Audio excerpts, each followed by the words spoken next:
All right, good morning and happy late Thanksgiving. I'm Frankie Castillo. We are live in Van Buren. It is the 19th annual Current River Challenge. It is presented by First Midwest Bank. Joining us right now is the head coach of Van Buren, head coach Jacob Black. And coach, first off, we can't thank you guys enough for the invite to come over here today in Van Buren and be a part of this two-day amazing event. Hi, we're super excited to have you guys too. I think you guys are going to bring a whole different element to this. Well, there's a couple things I want to get to right off the bat here. First and foremost, talk about the history behind the two-day showcase this season, making 19 years. Walk us through the mindset and how bigger this event could be this year compared to recent years. So this event started in 2005. There were 6 teams here. Clarkton played Eminence the very first year, went to 4 overtimes. Wow. Dustin Ferguson is a freshman at Clarkton, scored 43 points. I believe that's the highest point total we've had in this. How it started was our head coach, Randall Jenkins, athletic director, sitting around at a Thanksgiving dinner, kind of talking about what they could do. We had this nice facility, and what could we do? And he got in with First Midwest Bank and Max Ross, and he was very instrumental in it, and they put this thing together, and it's been going ever since. Got another question for you. Tim, if you don't mind, let's go center court here in the crowd.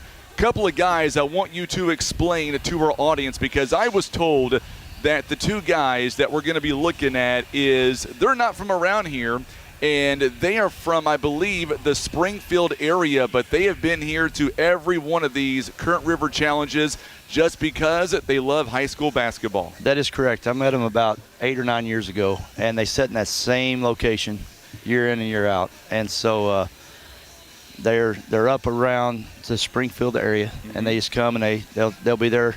If you're watching the broadcast, you'll see them for 2 days straight. And the cool thing is they've got no affiliations, no relatives playing. They're just here to watch some great competition that you guys put on every year. Yeah, and that's what's exciting about this. This is just for the common fan, just the basketball fan. We have plenty of people that come here that have no team. They kind of want to see what the talent level is around the area. And throughout the years, we've had some really great teams here. Nixa come back. One of the games I remember well was Nixa played Jackson, and Nixa showed up, and probably one of the best teams I've seen in a long, long time. That was probably 2010, 2011. So. You know, and the cool thing is coming up today, talk about Van Buren a little bit, because I was watching you guys practice earlier on this morning. Your team, they look razor focused, and this will be one of the better teams that you may have seen come through here in quite some time. But the boys, they act like they're ready for a good challenge. I hope so. I don't know that I'm willing to put any kind of thing on them right now. We're still hunters. We're not the hunted. We haven't done anything yet, but biggest thing is they're great kids. They work extremely hard for me. We've got a couple things that we want to make sure that we do well, and it all starts on the defensive end and rebounding and being physical. Well, like I said, Coach, I'm just grateful that you guys gave us the opportunity to be here today. We got 15 minutes here, the first contest between Clarkton and Greenville. Give me your thoughts on both teams real fast. Well, I know that Clarkton is young. Greenville's got a new coach, but they come from a winning program. Coach Walk, the last couple of years, had a really, really good basketball team, and so these younger kids that's now the varsity players, I'm sure they had to practice against those same kids for the last couple of years. So Mr. Crowley, John Crowley, head coach there, nice player in his day at East Carter, and I think Clearwater maybe. He's very disciplined, so I expect him and Coach McBroom, I think it'll be a great start. We have great matchups throughout the 2 days. Tonight at 7 o'clock, we have the last year's quarterfinal first, our Class 1 quarterfinal between Chadwick and Richland. Both really, really good teams that have high expectations, maybe get back there this year. Chadwick, defending state champions. So we have a lot of local flavor, a lot of local teams in the area that's here. I was going to say, I think this year, Coach, you may have more local teams than what we've ever had here before. Is that right? Or that is correct. No, that is correct. And that was something that First Midwest Bank, Miss Debbie, asked us to do. She wanted to have, local talent around, let kids be exposed. And that was one of the big reasons why we wanted to pull you in. I know you have a big following, and it's going to give these kids an opportunity to play in front of people that maybe have never seen them play before. Well, let's do it. Let's have a great contest, and I want you back up here as much as we can, and later on we're going to get the fine folks of First Midwest Bank, and I say every game goes into overtime. What do you say? I don't know about all that, but I just hope they're all close games. We try to set the matchups. We talk to the coaches. You know, nobody really knows to start the season, but they kind of know through their summer programs and things like that. So we talk in October, and we start setting this thing up in October, and we try to make the matchups where every game is competitive. Every team gets something from it, and hopefully it's great for the fans. And if you're not doing anything, come out and watch us. You know, we're going to see Clarkton. They've won 3 straight district championships here, Coach. And like you said, with Greenville, a new head coach, and I'm expecting this game to be competitive. And I don't see a scenario, maybe I'm wrong, maybe I'm not, but I don't see a scenario where we have running clocks the entire 2 days. No, I don't think so either. And that was the whole idea behind this. That's the idea. The idea was to make it where each team gets something from it, learn something from it. Of course, there's going to be a winner, there's going to be a loser. But at the end of the day, to be competitive and see what you need to work on. It's early. We all get to take this 2 days, and we get to see what we need to work on. And maybe in February or March, some of us will be going into postseason play. All right, Coach. Well, thank you so much for the opportunity. We'll let you get back down courtside for a great event, and we'll talk to you very soon. Thank you, Frankie. You betcha. Head coach Jacob Black of the Van Buren Bulldogs joining us to kick off this 2-day event. We are live in Van Buren. It is the Current River Challenge. It is presented by First Midwest Bank. Once again, Tim Hicks is on the camera. I'm Frankie Castile. We are going to do play-by-play the entire 2 days. We're going to go to a quick break. You are watching our sponsors right now. We are 12 minutes out from the tip-off of the first game between Clarkton and Greenville. We'll break it all down. Coming up next, you're watching exclusive coverage. It is the 19th annual Current River Challenge. We are live here at Van Buren High School for this amazing 2-day event. It is presented by First Midwest Bank.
And we are back here live in Van Buren, where it is a 2-day event. And this is an amazing event. It is the Current River Challenge. It is presented by First Midwest Bank. And of course, it is our first time this season doing some high school basketball, so we're very excited about that. We hope that you had a wonderful Thanksgiving, and we are less than 7 minutes away from the tip-off here this morning of our first of 7 ball games. Let's go ahead. Let's take a look now at the Clarkton Reindeer. This is their first game of the young season. By the way, at Clarkton, they have won 3 consecutive district championships. Last season, they ended their record with 10 wins and 19 losses. A season ago at Clarkton, they averaged around 52 points a ball game, gave up around 54 points a ball game. At neutral sites, they were 4-4 on the season. And of course, they're being coached by Cole McBroom, and we're going to be going down courtside to begin each game with the starting lineups. And they're being coached by Cole McBroom in his 4th season as the head coach. He's got a record of 43 wins and 43 losses, a winning percentage of .500. That is the Clarkton Reindeer. Let's talk about now the Greenville Bears. They've got a new head coach here this season. It is John Crowley. So far, the Greenville Bears are coming in to the young season 0-2 this season. By the way, their assistant coach is Darren Garrison. Greenville is looking for their first ever district championship. And we will see some returners coming up this season. We will see Cooper Sturgeon, a returning senior, also Jimmy Marler, also Connor Miller, all returning seniors for Coach John Crowley. By the way, Greenville last season, they were averaging 65 points on offense, giving up 53 points, and they were 6-3 when it comes to their overall record when it came to neutral sites. And by the way, looking at both of these matchups, Greenville, they are in Class 3 District 2 this year.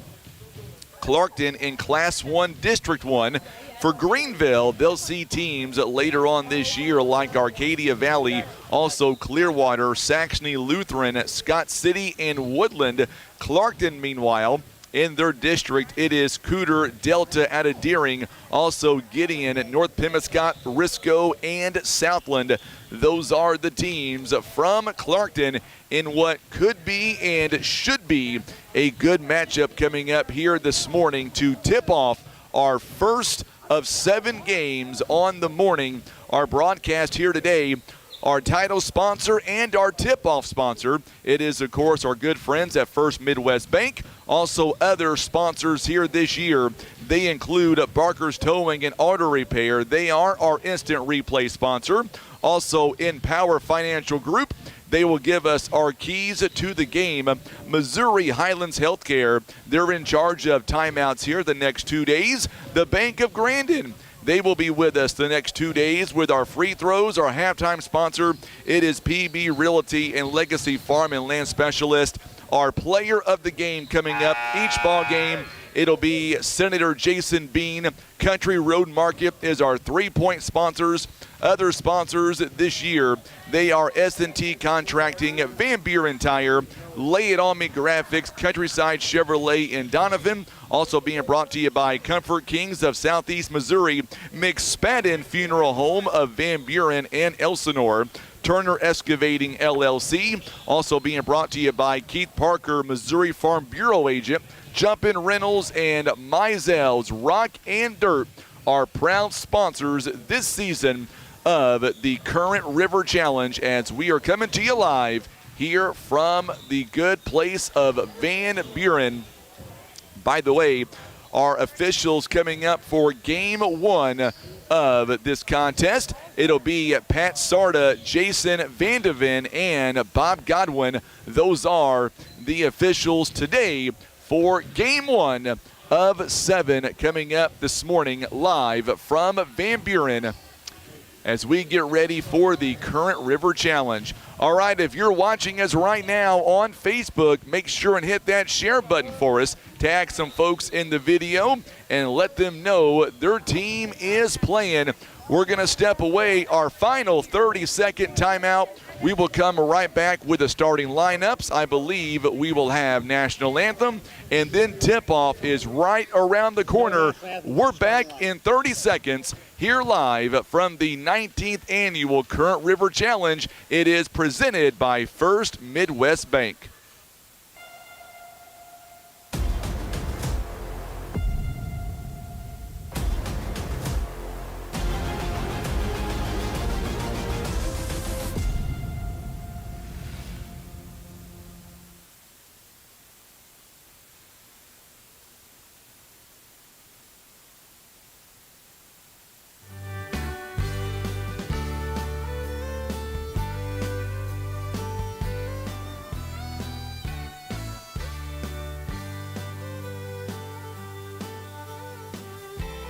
All right, so we are back, and I believe we're going to throw things down to Tim Hager, who will have our starting lineups for Game 1. First off, we'd like to meet the starting lineups. We'll start with the visitors on the scoreboard, which will be the Clarkton High School Reindeer.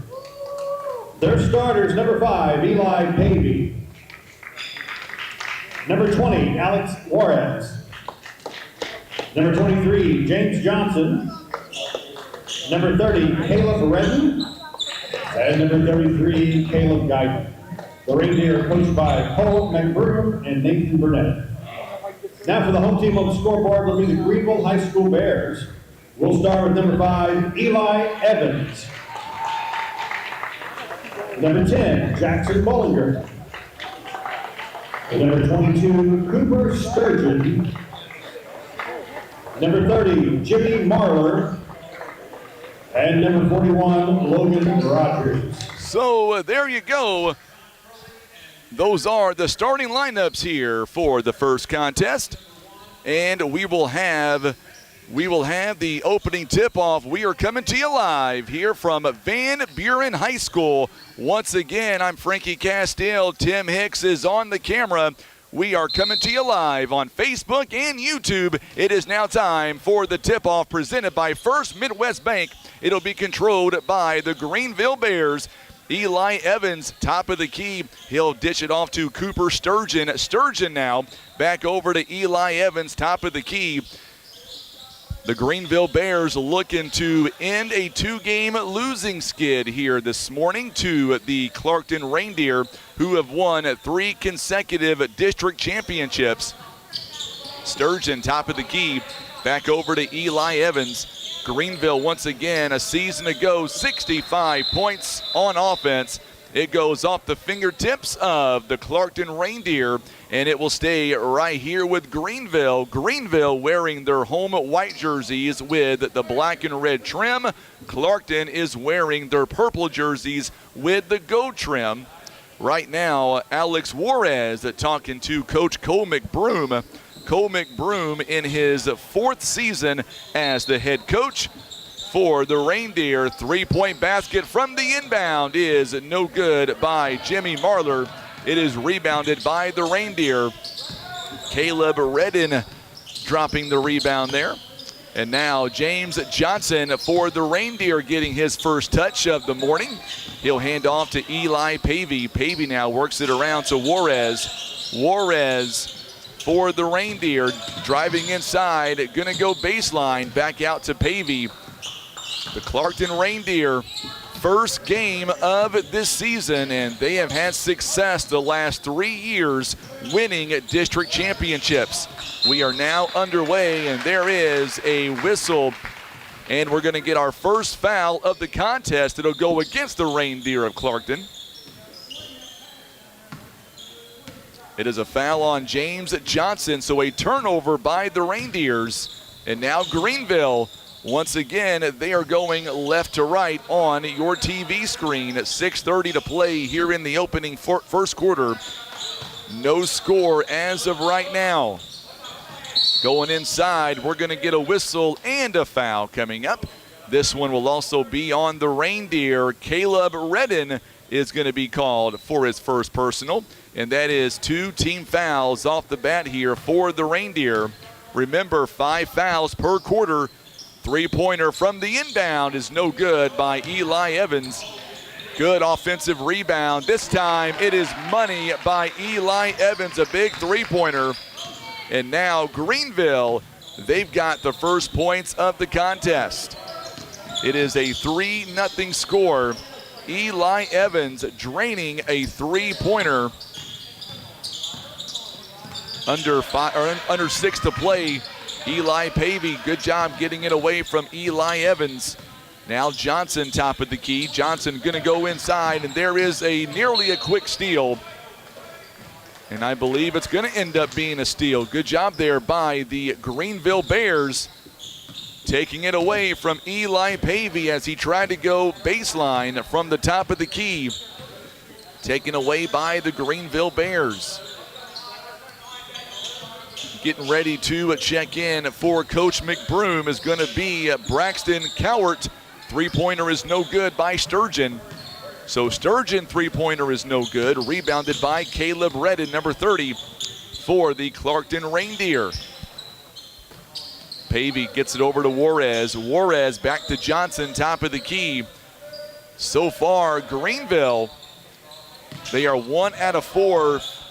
25%. Johnson going inside, and he gives Clarkton their first points of the contest. It is a 3-2 ball game.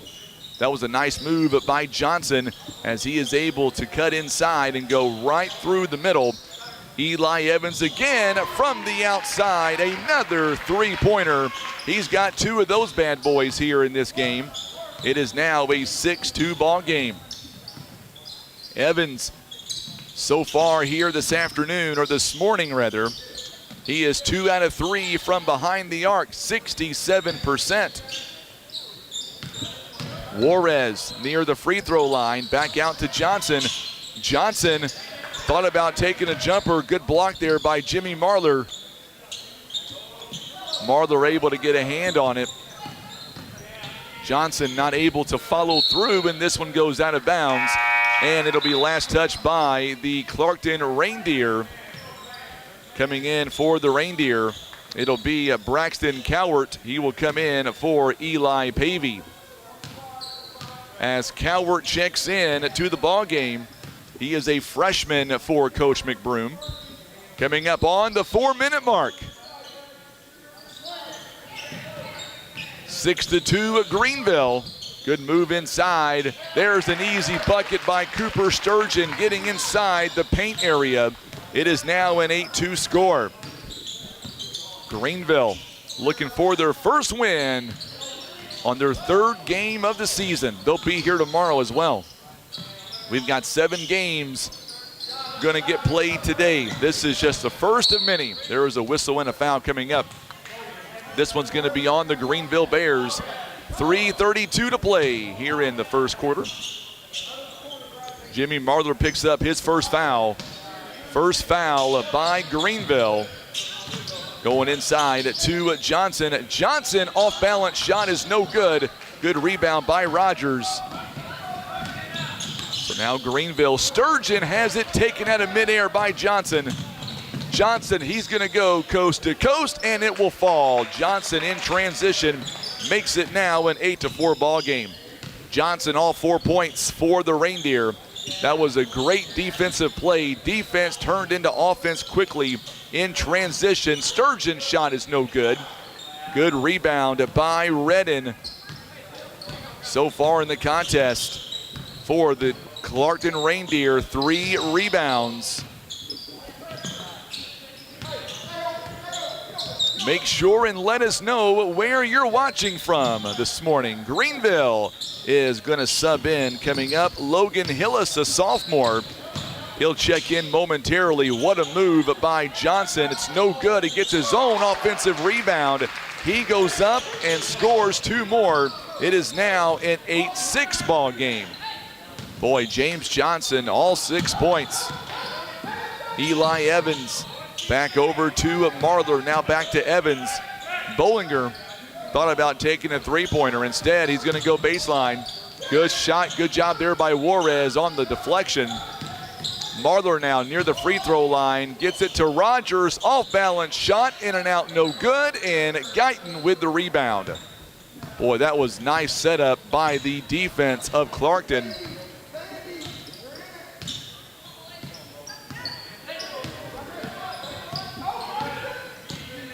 So Juarez on the other end going right to left, picked up by Bollinger. Now we're going to get a whistle here, and it's going to go against the Clarkton Reindeer. Turnover on Juarez. Coming in for the Greenville Bears, Logan Hillis checks in for Rogers. On the floor for the Greenville Bears, Eli Evans, Jackson Bollinger, Cooper Sturgeon, Logan Hillis, and Jimmy Marler for the Greenville Bears. Marler now outside to a wide open Bollinger, no good. Three-pointer is no good. And there is a turnover as Evans able to pick it up in the backcourt. Now Marler back over to Bollinger. He's going to go baseline, goes up, and his shot is off the backboard and good. It is now a 10-6 ball game. Coming up on the 1 minute mark here in the first quarter of play. Juarez about 14 feet away. It's no good. Here comes Eli Evans and Marler and company, and Marler gets his first bucket of the contest. It is now a 12-6 ball game.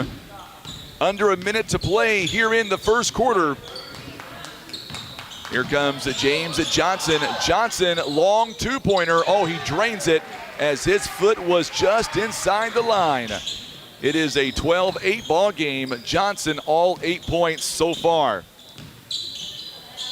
Good move inside. Jumper is no good that time by Logan Hillis. Juarez grabbed make that Guyton rather with the rebound. Johnson all 8 points, 9 seconds, can cut it down to a 2-point game. Johnson off balance shot, it's no good. It was last touched by Hillis, and it will stay with Clarkton. Clarkton now coming back in is Eli Pavey. He will check in for Alex Juarez. 5 seconds remaining, and a foul going against the Reindeer. Believe it's going to be on James Johnson. That'll be another offensive foul, and that'll be his second foul of the first quarter. And Johnson will have to come out. Coming in is Colton Norton. Norton checking in. He is a sophomore for the Reindeer. 4 seconds and counting. Oh, good block by Guyton. Sturgeon goes back up top. It is no good. And a reminder, you went to the lobby, pick up a ticket with your friends. So a block by Guyton there, and we have ended the first quarter. We're back in 30 seconds. It is a good one so far. 12-8, the Greenville Bears lead day one of the Current River Challenge presented by First Midwest Bank.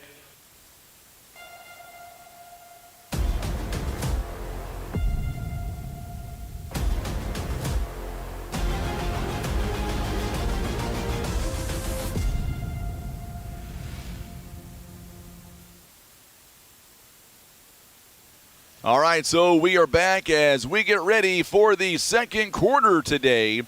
So far here in the contest, Greenville shooting 5 out of 14, 36%. They are 2 of 7 from downtown, 4 rebounds, 3 assists. Clarkton, they are 4 out of 8 so far, 50%. 7 rebounds, 1 assist. The Reindeer already with 6 turnovers here in the first quarter.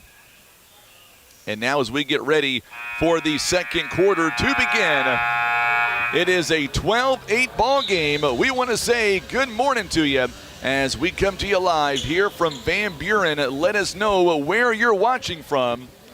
Our ball game here today presented by Mizell's Rockin' Dirt Jumpin' Rentals. Also Keith Parker, Missouri Farm Bureau agent, Turner Excavating LLC, and being brought to you by McSpadden Funeral Home of Van Buren and Elsinore. So here we go. It is Clarkton's ball as we begin. Caleb Redden had a quick touch. Eli Pavey also in there. Good move inside at that time by Caleb Redden, and he gets his first bucket of the contest. It is now a 12-10 ball game. Colton Norton also back in there as well, number 11. Marler goes around, a three-pointer kick out by Bollinger. It is no good, but we get a whistle and a foul. I believe this one is going to be on the Reindeer, and it'll be on Caleb Guyton. It'll be his first personal foul. There is a quick shot once again by Marler. It's no good. Sturgeon going inside. Shot is no good, gets his own, missed bucket. Second opportunity is no good. Third time is a charm.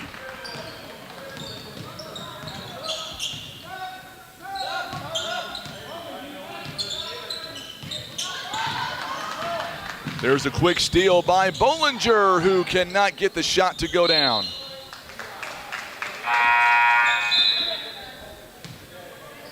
And now coming back in is going to be Johnson.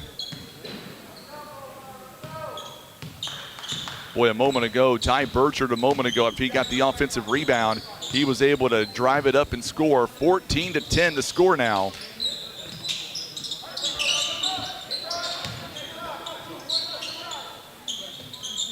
Johnson now back in the ball game. He has been explosive so far for Coach McBroom. He's got 8 points of the team's 10 so far. Good job by Ty Burchard. Knocks it out of bounds. We are in the second quarter, 6:24 to go in the first half. By the way, our halftime sponsor coming up is PB Realty Legacy Farm and Land Specialist. Johnson now thought about taking a three-pointer, driving the lane. What a nice right-handed shot. He's got 10 points. It is a 14-12 score. 14-12.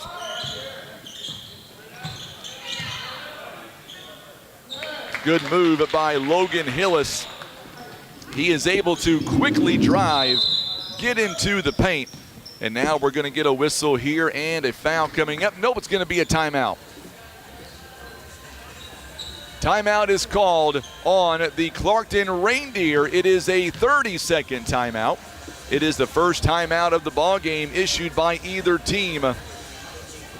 Our ball game is being brought to you by First Midwest Bank. They are invested in the people who make up the communities we serve. Stop by one of First Midwest Bank locations or visit them at www.midwest.com.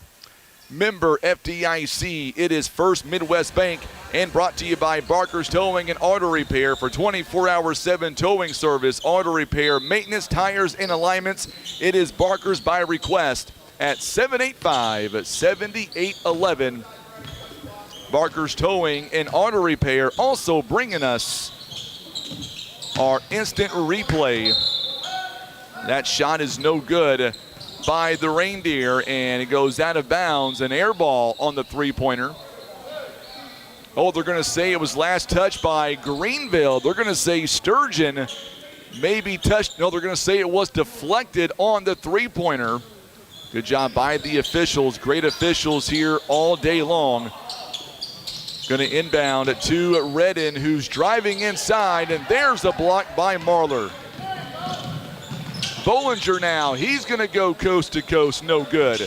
It is rebounded by James Johnson of the Reindeer. Good job again by Ty Burchard on the deflection, going out of bounds. And now we're going to see Eli Evans checking back in for Coach Crowley. Jackson Bollinger is coming into the game now, or coming out rather.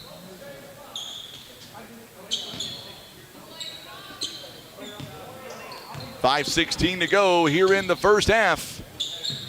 Juarez is also back in the ball game. He checks in for Guyton for Clarkton.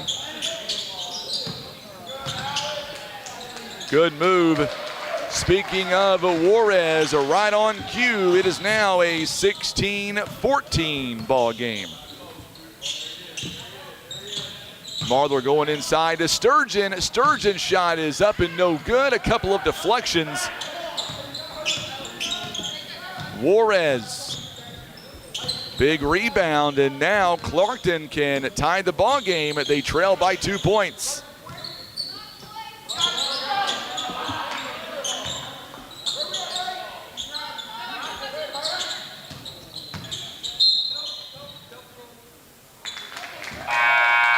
Going to be a turnover on the Reindeer. Juarez is going to come out of the ball game. Back in is going to be Caleb Guyton, number 33. We are getting near the midway point here in the second quarter. Ty Bircher now along the outside. Sturgeon over to Eli Evans. Evans, another big three-pointer. It is a Country Road Market three-pointer.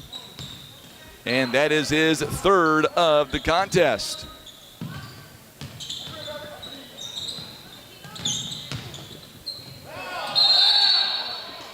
It is a 19-14 ball game with 3:55 to play here before halftime.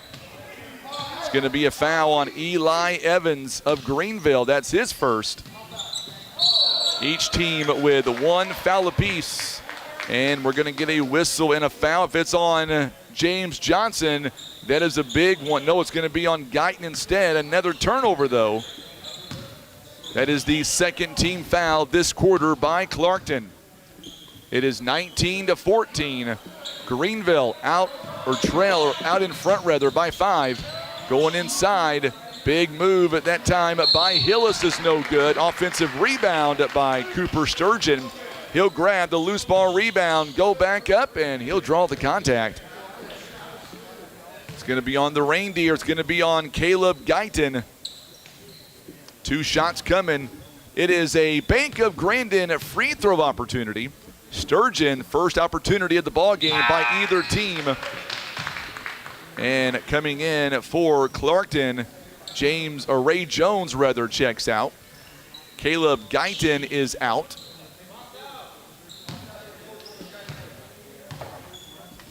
Colton Norton back in, and Juarez. Second one is no good by Sturgeon. James Johnson with the rebound.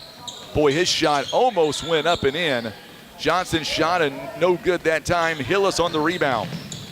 Ty Bircher pushing the tempo. Shot is batted around. It's no good. Eli Evans the offensive rebound. Marler three-pointer. Another Country Road Market three-pointer.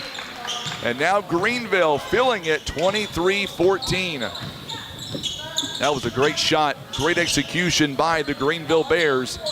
Three-pointer by the Reindeer is no good. Juarez could not knock the shot down. Going inside, Hillis gets his own missed shot, and he will draw contact, and he'll be shooting some Bank of Grandin free throws on the foul opportunity. Be the fourth team foul as Alex Juarez gets the foul. And we got a timeout called by the Clarkton Reindeer. It is a 30-second timeout. They've got 3 timeouts remaining here in the first half. Make sure and let us know where you're watching from this morning. If you're watching us on Facebook, if you're watching us on YouTube, let us know where you're watching from as well. Already some big audiences chiming in this morning. Make sure, if you don't mind, and hit that share button for us. We want to reach as many folks as we can. The Reindeer with 3 timeouts remaining here in the first half. Logan Hillis is going to go to the free throw line, presented by Bank of Grandin. For the Greenville Bears, they are 1 of 2 right now on the free throw line. They are shooting 31%. First one is up, and it's good by Logan Hillis. And I believe for Clarkton, Eli Pavey will check in. And I believe James Johnson going to the bench right now. He's got 10 points and 3 rebounds in 11 minutes of work here in the opening half. Hillis, second free throw coming up. Presented by Bank of Grandin, no good. Sturgeon, the offensive rebound, it's no good. But Marler after he gets an offensive rebound, takes it back up top. And now Greenville has a 12-point lead. It is their biggest of the first half. Juarez back around to Cowart, number 22, picked up by Eli Evans. Marler a big strip. Here comes Marler coast to coast in transition and knocks it down. He's got 9 points. So now Greenville, they have doubled up on the Reindeer. 28-14 the score.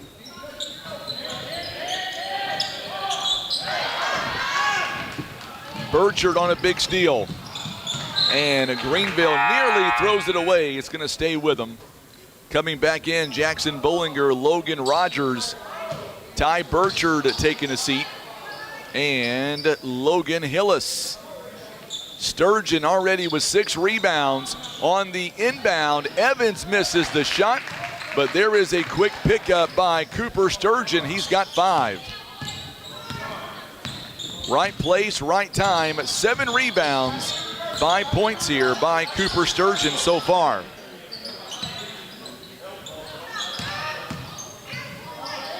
Under 2 minutes here in the first half. It is a 30-14 ball game, 16-point lead. Juarez going up top, and he'll draw the contact. And that'll be a foul coming up for the Greenville Bears. Believe Sturgeon picks it up. It is 2 Bank of Grandin free throws coming up, as it'll be the first time for the Reindeer. They have been at the free throw line here today so far.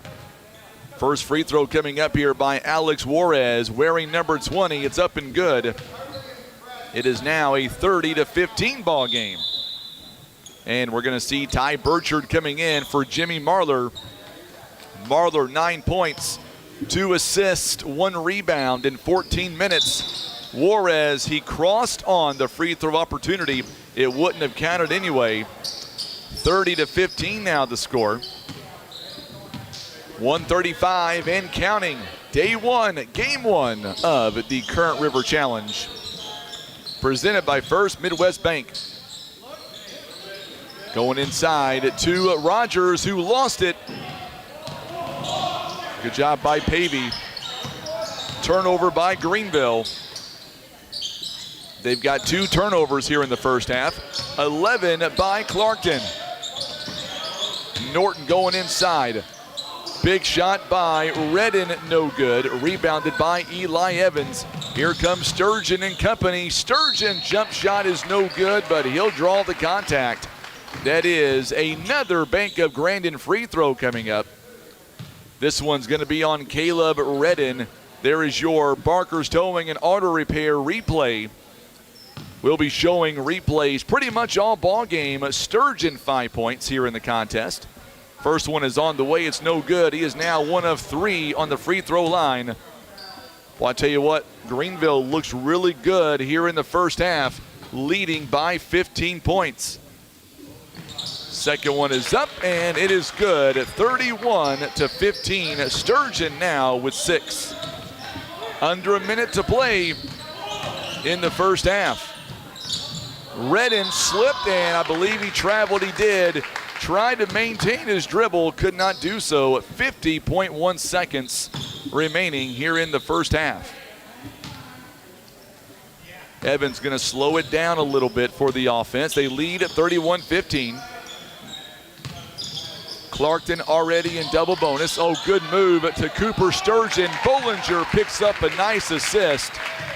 It is now 33-15. Boy, that was a nice move as Bollinger found a wide open Cooper Sturgeon. Sturgeon nearing a double-double early in this basketball game. Good move as Juarez going baseline, cannot make the shot. It is rebounded by Burchard, and all by himself is Bollinger. And now it is a 20-point ball game with 7.7 seconds left. Greenville, a Class 3 school. Clarkton, Class 1. 3 seconds. Took one too many steps as Juarez went for a quarter-ending three-pointer. 1.8 seconds on the clock. 35-15, a 20-point ball game. So now Rogers going to inbound. He goes to Sturgeon, and they'll get a shot off. No good, as Ty Burchard cannot connect as time expires. It is a 35-15 ball game. Coming up next, we will go in depth with our stats and analysis. It is a 20-point ball game. We're coming right back. Don't go anywhere. You're watching live coverage, exclusive coverage of the 2024 Current River Challenge. It is presented by First Midwest Bank. Let's step away for 30 seconds. Barker's Towing and Auto Repair. As the name suggests, Barker's does more than just towing. Here at Barker's, we offer a complete line of automotive services, including tires, brakes, alignments, maintenance, and repair. And for our car enthusiasts, you'll enjoy our speed shop for quality performance parts. We are locally owned and look forward to earning your business. And for those times that you need a tow, Barker's Towing is available 24/7 for all of your towing and auto recovery needs. It's Barker's by request, 573-785-7811.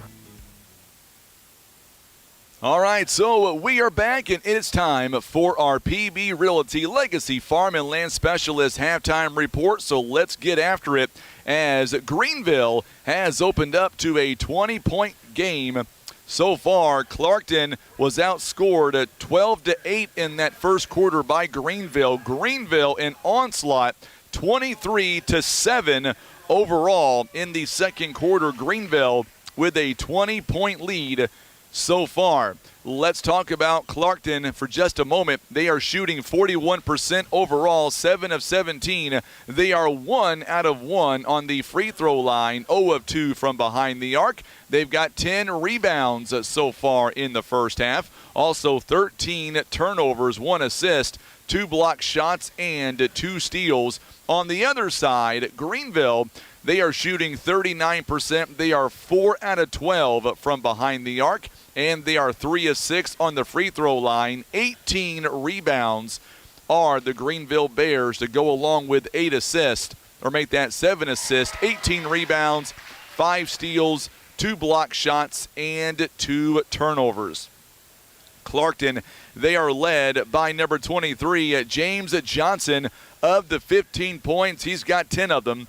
So far, James Johnson with 3 rebounds at 10 points in the first half of play. Also, other scorers for the Clarkton Reindeer are 2 points by Caleb Redden. He's got 2 points, 3 rebounds to go along with 1 assist. 3 points by Alex Juarez with 2 rebounds in the first half, and that is all so far by the Clarkton Reindeer. On the other side, looking at Greenville, they are led in scoring by Jimmy Marler. He's got 9 points, 2 rebounds, or make that 2 assists, 1 rebound. Also 8 points by Cooper Sturgeon. He's got 8 points, 7 rebounds. 6 points by Eli Evans, 6 points, 4 rebounds, and 1 assist. 5 points by Ty Burchard. He's got 1 assist and 1 rebound, and 4 points by Jackson Bollinger with 3 assists and 2 rebounds. And that is your first half scoring that is going on so far in this first of 7 games.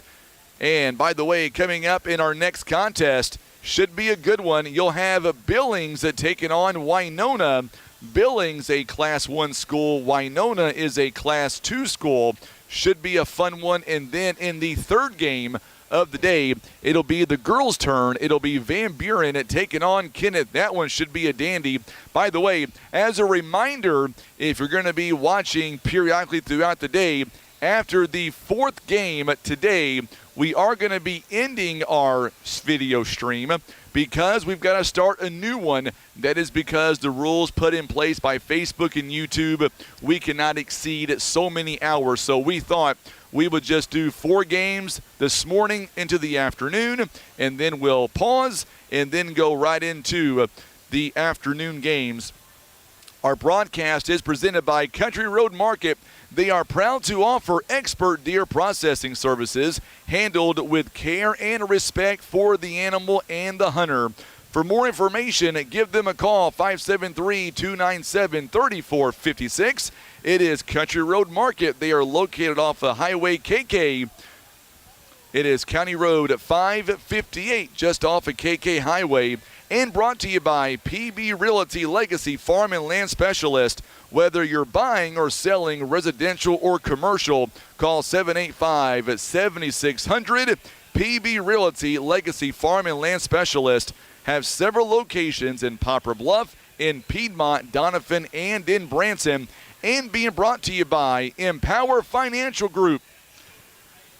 We know families by protecting them from life's biggest issues like cancer, also heart attack, stroke, even accident. Empower Financial Group also sells insurance that pays money to your bank account when bad things happen. They also empower employers by teaching sales and developing employees, putting positive revenue back into your bottom line through outside-the-box strategies. It is Empower Financial Group, another proud supporter, and being brought to you by Missouri Highlands Healthcare. They have proudly served our communities of 7 surrounding counties for 50 years, offering dental, medical, also pediatric, OB/GYN, and much more. They want to wish the best of luck to all the athletes this season for an amazing upcoming 2024-25 season, and being brought to you by the Bank of Grandin. For all your banking needs, they are proud supporters of high school athletics throughout Southeast Missouri. Call the Bank of Grandin, 573-989-3401. We are under 4 minutes away until we tip off our second half, and we will be back in just a moment. Don't go anywhere. Let's take a 2-minute break, and we'll come back with the third quarter. It is live coverage of the 19th annual Current River Challenge. We are live on Facebook and on YouTube by going to youtube.com/River Radio. We're back in 2 minutes. It is the Current River Challenge presented by First Midwest Bank.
All right, so we are back as we get set for the third quarter of play, and it'll be Clarkton and Greenville for the Greenville Bears.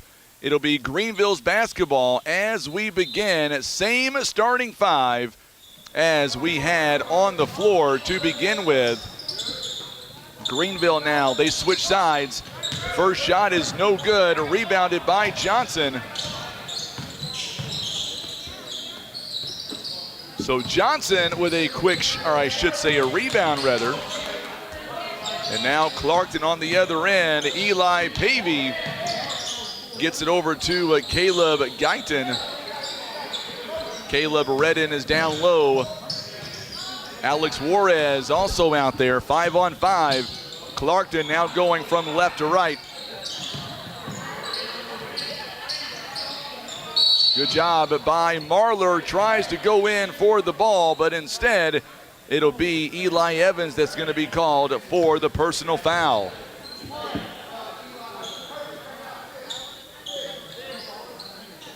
Good morning, Miles. Also, Elmer Littrell is watching us, one of our great officials in Southeast Missouri. Glad to have you alongside this morning. Three-pointer is no good by Guyton.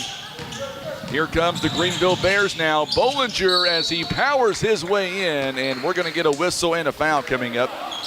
It'll be a foul on Juarez, I believe.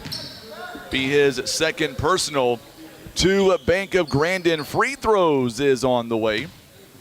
Jackson Bollinger, he has not been there yet. He'll take the first one now. It is no good. 35-15 the score.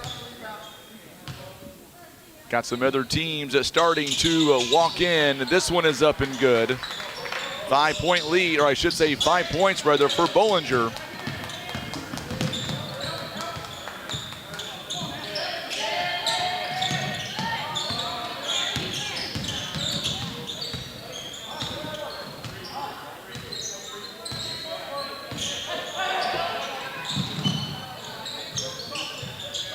.644 and counting. Good move. This one is up and good as Johnson misses the first one. He goes up and knocks it down. It is 36-17 the score.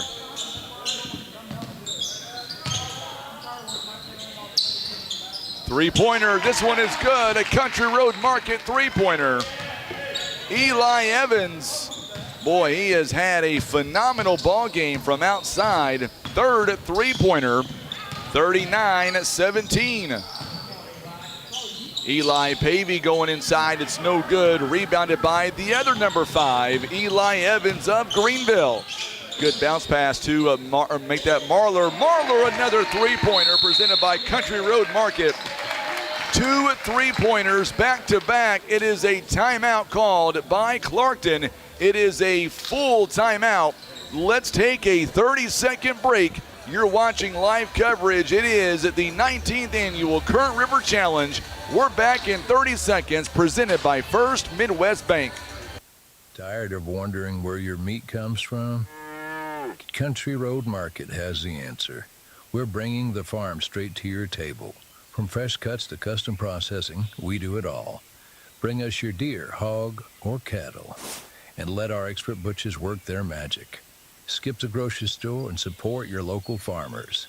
Country Road Market is located at 558 County Road 507, just off Highway KK in Wapapillo.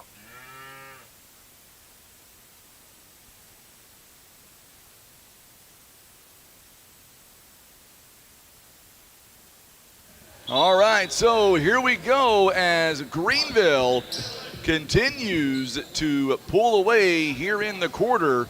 Back-to-back three-pointers.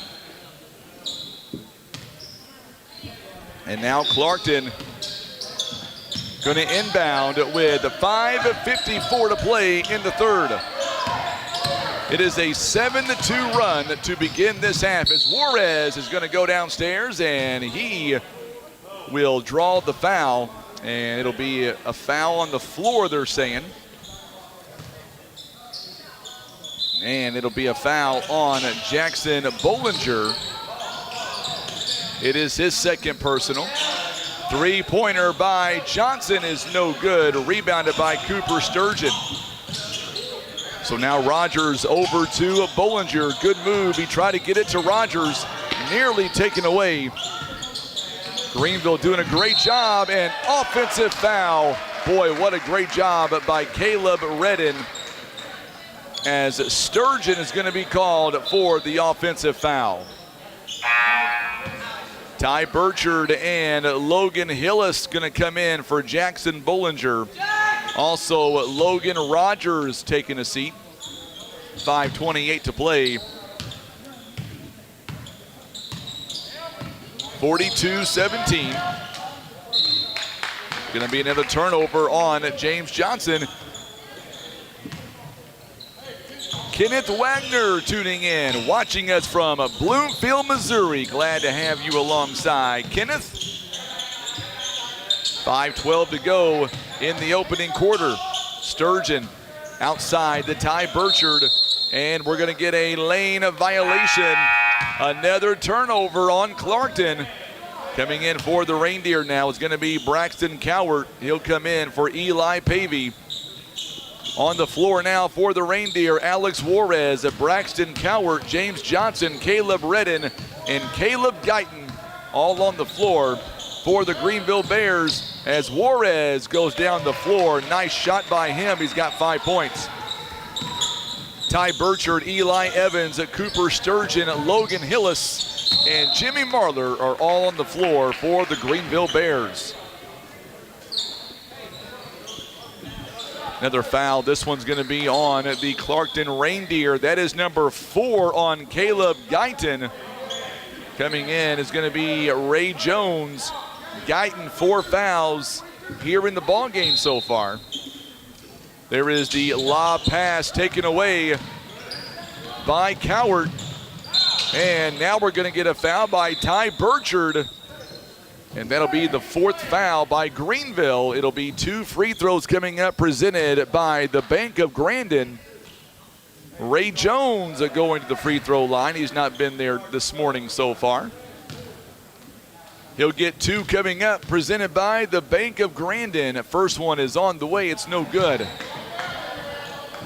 42-19 the score. Clarkton with 2 timeouts. Greenville, they've got all 5 timeouts. Second one is no good. Rebounded by Sturgeon. Sturgeon here in the ball game to this point, he's got 9 rebounds and 8 points. He is 1 shot away, 1 rebound away from a double-double. Burchard going inside to Logan Hillis. And there is another foul coming up. This one's on Ray Jones. So 2 more Bank of Grandin free throws coming up. Logan Hillis going to the free throw line. He is 1 of 2 this morning so far. First one is up. It rims in and out, no good. Second one coming up for Logan Hillis. Remember, Countryside Chevrolet in Donovan. If you're looking for a new ride, look no further than Countryside Chevrolet. They are your full-service dealership with 2 lots of inventory with a great selection. Find them on Facebook. It is Countryside Chevrolet. Together, let's drive. Countryside Chevrolet in Donovan. 43-19 the score. Greenville. So far here in this half, they have outscored 8-4. Shot is up and no good. Hillis with the rebound. Marler now inside the paint, back out to Burchard. Jumper from the wing, it's good. He's got 7 points. So far, Greenville has out-rebounded 23-12 over Clarkton in this ball game. It's a big reason why Clarkton is down. Also, the turnover ratio. Greenville with 4 turnovers. 15 by Clarkton. Big 3-pointer by Johnson is no good. Knocked away by Logan Hillis. Him and Ray Jones were going for the rebound. It was knocked away by Hillis. 3:18 to go, 3rd quarter. Bounce pass to Johnson, goes up and it's in. He's got 14 points. Boy, James Johnson keeping his team trying to keep his team in it. He has 14 of their 21. Ty Burchard back around. Eli Evans now back around to Marlar. Marlar going inside to Hillis. It's going to be blocked. Good block by Redden. So now Johnson on the other end. Cowart looking for Ray. So now Ray Jones going inside. Redden now inside the paint area. Knocks it off the backboard. It's up and good. It is 45-23, and we're going to get a timeout. It is a 30-second timeout, or make that a full timeout. You don't have any 30s left. So a full timeout there by Clarkton. They've got one timeout remaining here in the ball game. Our ball game is presented by Comfort Kings of Southeast Missouri. Whether you need a single room unit or maybe a whole house system, their energy efficient mini split systems keep your home cozy all winter time long.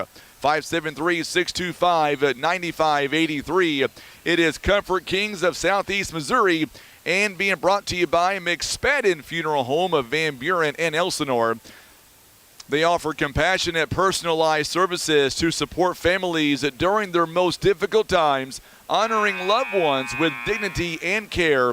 Joe Chapman grew up here, and he cares deeply for the community, which he calls home. He is a proud supporter of the Current River Challenge.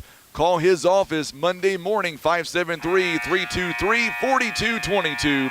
And brought to you by Missouri Farm Bureau Insurance, Keith Parker.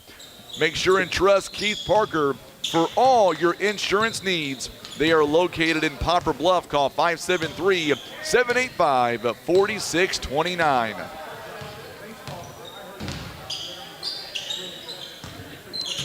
.2:14 to go here in the third quarter. Eli Evans back around to Sturgeon. Good takeaway by Cowart. A turnover by Greenville. Redden top of the key, looking around to Juarez. Juarez now back around to Ray Jones in the corner. Jones finds Johnson, and there is a whistle and a foul coming up on Marlar. That'll be his second personal, and we're going to shoot some free throws. We should be shooting free throws as Logan Hillis and Eli Evans will take a seat. That's the fifth foul. Should be 2 shots. I've got 5 team fouls. Now they're gonna line up. Okay, there we go, boys.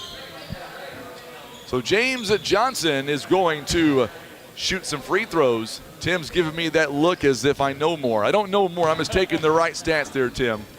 First one is on the way. It's up and good by Johnson. It is a Bank of Grandin free throw, 45-24 now. Second one is no good, and Rogers with the rebound.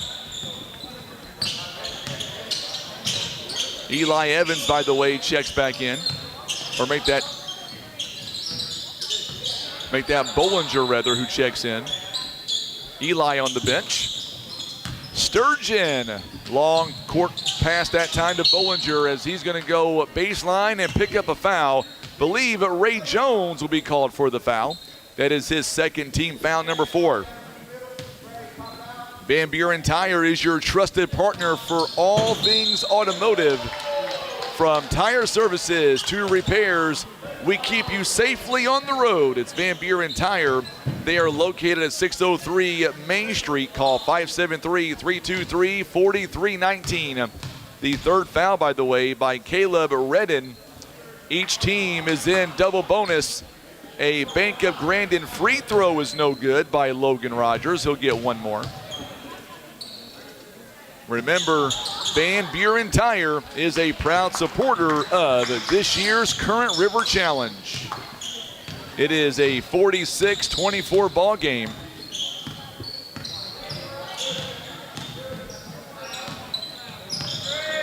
Looks like the next two teams, Winona and Billings, are both here. Johnson's shot is no good. Good rebound by Burchard. Marlar over to Bollinger as he's going to drive and can't get the shot off. Good job by Ray Jones. And we're going to get a whistle and a foul coming up. Nope, they're going to say a travel. So a turnover on Greenville. Clarkton with 1 timeout the remainder of the game. Greenville, they have not used a timeout yet. Coming up after this contest, we will have our player of the game. There's a big turnover. Bollinger now, he is going to go coast to coast, and he's got 7. Once again, they turn transition into points. Jerry Moore tuning in. Yes, sir, it is. Tim and I live in the basketball gym, usually in December, but this time we are starting early. 3-pointer, no good. Rogers on the rebound. Another rebound by Greenville. Ty Burchard steps out of bounds. Good defensive pressure by Ray Jones of Clarkton to force that turnover. 17.4 seconds, all that remains here in the third quarter. By the way, these amazing camera shots, we've got multiple angles, one on the home side, one on the away side. Tim has really done his homework here to make sure that we're able to bring you these tight shots. 3 seconds and counting. They're going to throw it up. No good. And that is the end of the third quarter. We're back in 30 seconds. Let's hear from our fine friends at Country Road Market. We'll come right back. You're watching live coverage. It is the Current River Challenge presented by First Midwest Bank. Tired of wondering where your meat comes from? Country Road Market has the answer. We're bringing the farm straight to your table. From fresh cuts to custom processing, we do it all.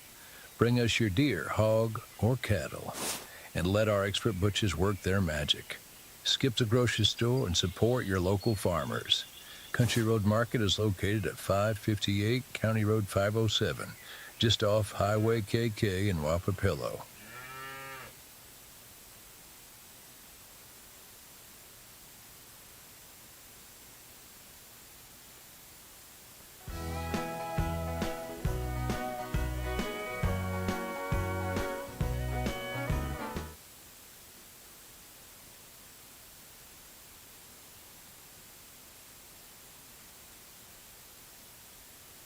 All right, so we are back.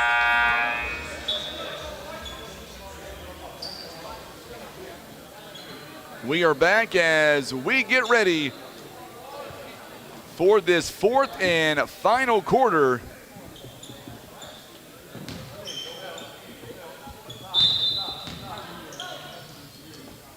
So now here we go as Greenville.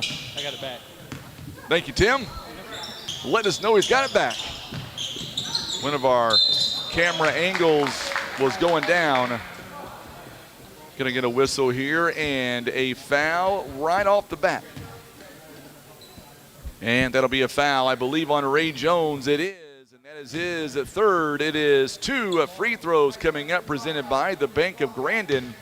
It'll be Jimmy Marler on the free throw line, 12 points. Make that 13. As we are in the fourth and final quarter, 49-24 the score.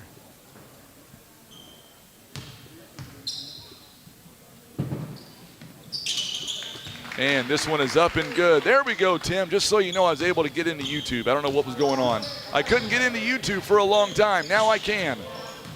That was the only downfall that I was having this morning. But now, for some reason, we're in. So now if you're watching us on YouTube, let us know where you're watching from. See, I've got Joseph Davis who is tuning in. Greg Brown watching from Jackson. Sheila is watching from Risco. Good move by James Johnson, a turnaround jumper, and we're going to get a foul by Logan Rogers. It is his first personal foul. And that will be 2 free throws coming up here presented by the Bank of Grandin. First one is no good by James Johnson. Remember, it is Billings and Winona coming up next. That'll be our second game of the morning. Second one is up and good. It is a good free throw presented by Bank of Grandin. 7:16 to go here in the first. in the first game of the day. Marler now kicks it outside to Rogers. Bollinger, wide open three, it's money. It is a Country Road Market three-pointer. Boy, Greenville here in this contest, 7 of 16. Impressive. Another three, this one by Johnson. Tried to save it, was Ray Jones. So now Marler again. Sturgeon is on the bench. Marler going to go baseline. He goes up, make that Bollinger rather. So give him 2 more points.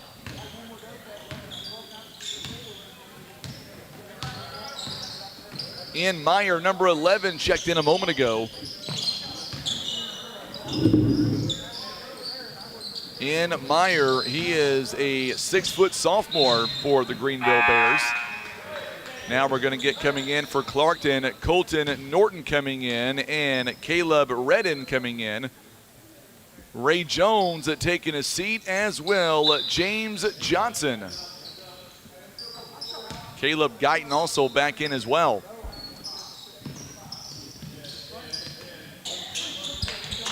.607 to play here in the first.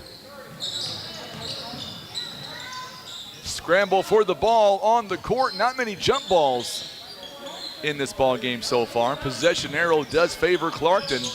Oh, good lob pass to a wide open Caleb Redden. Boy, that was nice. Very pretty shot, very pretty pass by Caleb Guyton. Ty Burchard, 7 points. Long pass to Bollinger. He's got 12. He gets free and finds Rogers, but stepped on the out-of-bounds line. And we're going to see coming in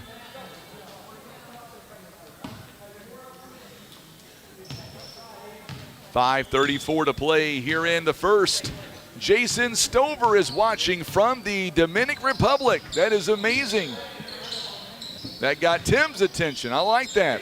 Good job by Jimmy Marler on the block. He is going to go coast to coast. Can't finish the shot as Guyton picks up the rebound. We're coming up on at the 5-minute mark. Billings and Winona coming up in our second contest. Big shout out to Coach Jacob Black of Van Buren. A three-pointer by Braxton Cowart, no good. Rebounded by Rogers. The rebounding has been impressive, 29-14, almost literally 2-1 in the rebound category for Greenville. Greenville also with 9 turnovers, 16 by Clarkton. That was a missed opportunity, a rebound by Clarkton. Coming up on 4.5 minutes to play in the ballgame. Good backdoor cut, Cowart now near the baseline. It gets it back out to Redden. Three-pointer is no good.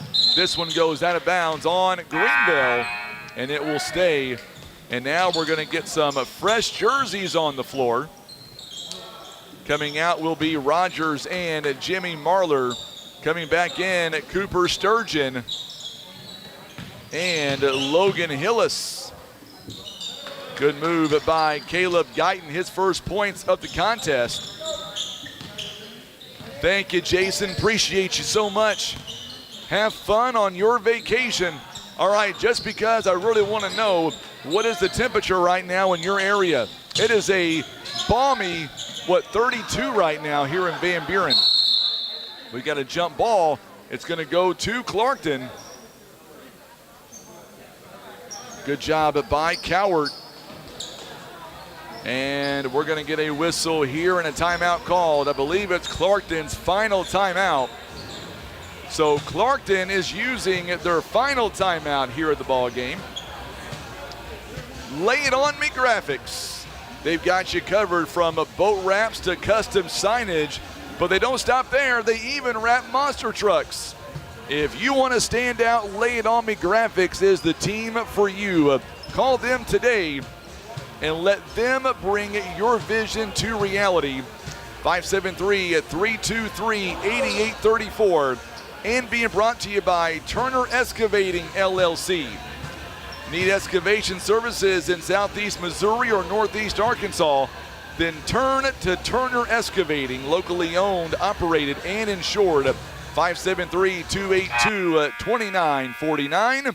And Jumpin' Rentals. They offer bounce houses for party rentals, also providing a stress-free experience and fun for the guest that they'll never forget. 573-300-5577 or go online to jumpinrentals.com and book your event today.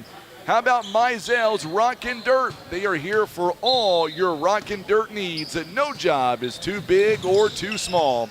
It is Terry Mizell at Mizell's Rockin' Dirt, 573-429-1257. Shot is up and no good by Redden. Good job by Norton on the rebound, and then quickly 2 points by Eli Pavey, who just checks right back in.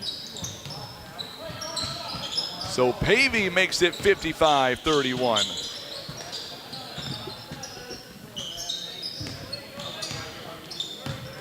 Oh, Tim, Jason says it's a crisp 86 where he is on vacation. It must be nice. Three-pointer is no good. Rebounded by the Reindeer. Cowart now. Top of the key. Oh, it goes off the knee there of the Greenville Bears. Wayne Sturgeon is watching Cooper all the way from Ozark, Missouri. That is the granddad of Cooper Sturgeon. Glad to have you alongside, my friend.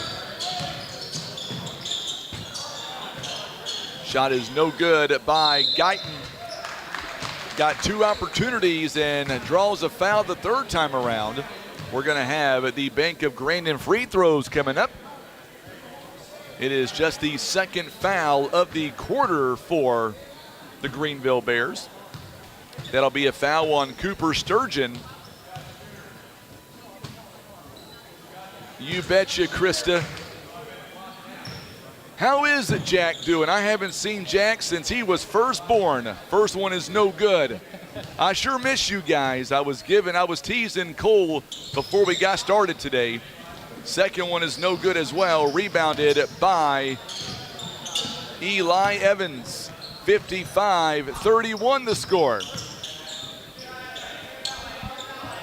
Coming up, we will have our Senator Jason Bean, a player of the game, a big three-pointer by Eli Evans. It is a Country Road Market three-pointer. 58-31 the score. Guyton says, I can do it as well. Another Country Road Market three-pointer. Caleb Guyton with 5 points. All five coming in this quarter alone. Greenville, 8 of 19 from behind the arc. Clarkton, that was their first made three-pointer of the ball game. They are 1 out of 10. Logan Hillis has it taken away. Cowart steals it in midair. Coming up with 1:40 to go. There's a steal by Sturgeon. Goes up, and he will draw the foul. If that is on Guyton, that's number 5. And I believe it's going to be on Caleb Guyton, his 5th. 2 Bank of Grandin free throws coming up now for Caleb Sturgeon, or Cooper Sturgeon, rather. So now Max Johnson is going to check in for Guyton. On the other end, Logan Hillis takes his seat. Mason Womble comes in. Sturgeon with the 2 free throws presented by Bank of Grandin. First one is up, it's good. It is a 59-34 ball game. 59, make it 60 now to 34.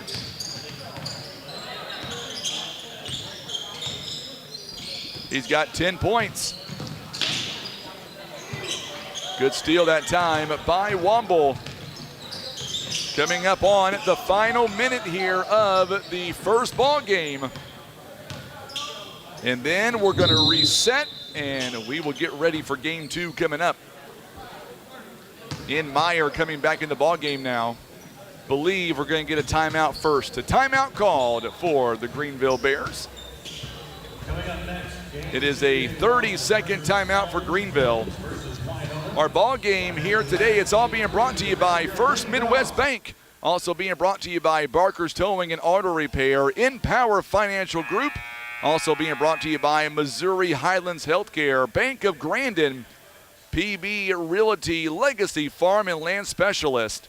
Also being brought to you by Senator Jason Bean, Country Road Market, S&T Contracting, Van Buren Tire, Lay It On Me Graphics, Countryside Chevrolet and Donovan, Countryside, or I should say Comfort Kings of Southeast Missouri, McSpadden Funeral Home of Van Buren and Elsinore, Turner Excavating LLC, Keith Parker, Missouri Farm Bureau agent.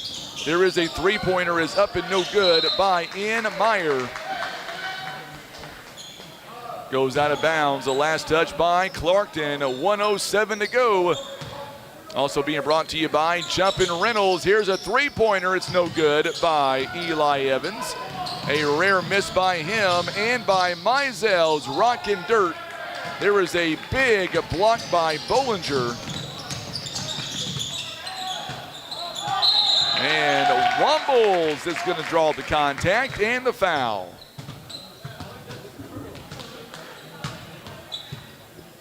Make sure and hit that share button for us on social media. Meyer picks up a foul. Two more Bank of Grandin free throws coming up. This one for Mason Womble. First one is up, and it is good. 61-34 now. 50.3 seconds, and Womble makes them both. So Billings and Winona coming up next.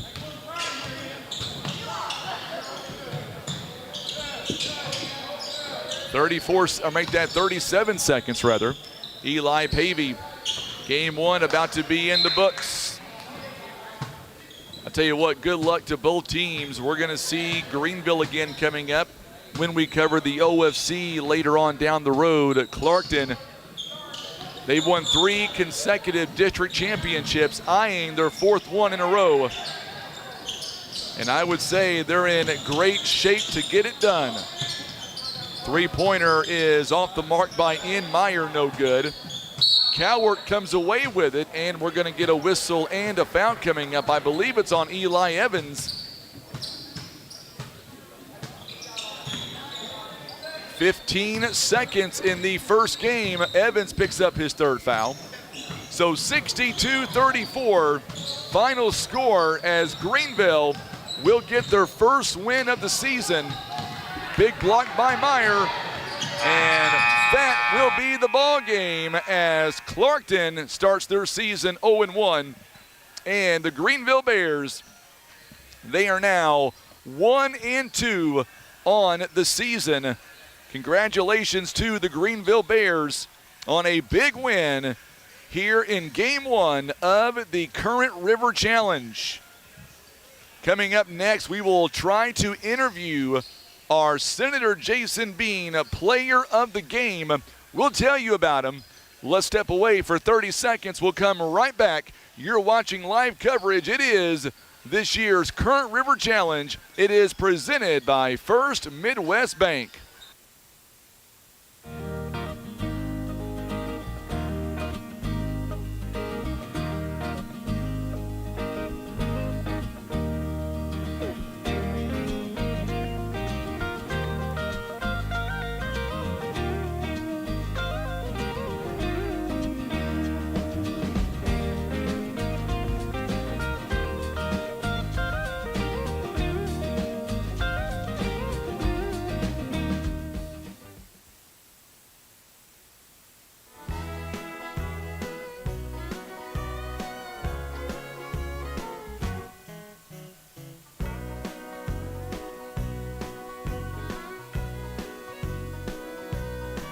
All right, so we are back, and let's talk about that first game for just a moment. Greenville shot the daylights out of it, 41% overall. They were 8 of 22 from behind the arc, 12 of 18 on the free throw line, 33 rebounds, I should say. 33 rebounds overall, 8 steals, 11 turnovers. For Clarkton, they shot 36% overall. They were 1 out of 11 from behind the arc. They were 3 of 8 on the free throw line, 21 rebounds, 17 turnovers, 7 steals, 3 block shots, and 4 assists. And that is where we are in that first game. Let's get you to our Senator Jason Bean, a player of the game. And really it come down to 2 guys, in my opinion. It came down to Cooper Sturgeon or Jimmy Marler, and you could make a case for both. But I'm going to give it today to Jimmy Marler. I thought he was all over the floor. It was a hard choice, but Jimmy Marler, I thought, came out and had an exceptional ball game, 14 points, 2 rebounds, 2 assists. He shot the ball very well, 63%. He was 2 out of 4 from behind the arc. He was 2 of 2 on the free throw line. But also, let's give a shout out to Cooper Sturgeon also. I thought he played well, 10 points, 9 rebounds. He was 3 of 12 overall. He was 0 of 2 from behind the arc. So I'll tell you what, both players deserve it. But in this game, Jimmy Marler, he is your player of the game, presented by State Senator Jason Bean. All right, we're going to come back in just a moment, and we will get set for the second ball game. It is Winona. It is Billings. That game is coming up next. Tip-off in less than 9 minutes. We'll be right back. You're watching live coverage. It is the Current River Challenge. It is presented by First Midwest Bank.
All right, so we are back as we get ready for game 2 of this Current River Challenge. 2:49 and counting. It'll be Billings and Winona that are all due up here in this next contest. Looking forward to this one. We're going to get you we'll talk about each team here in just a moment as we get ready for this next contest.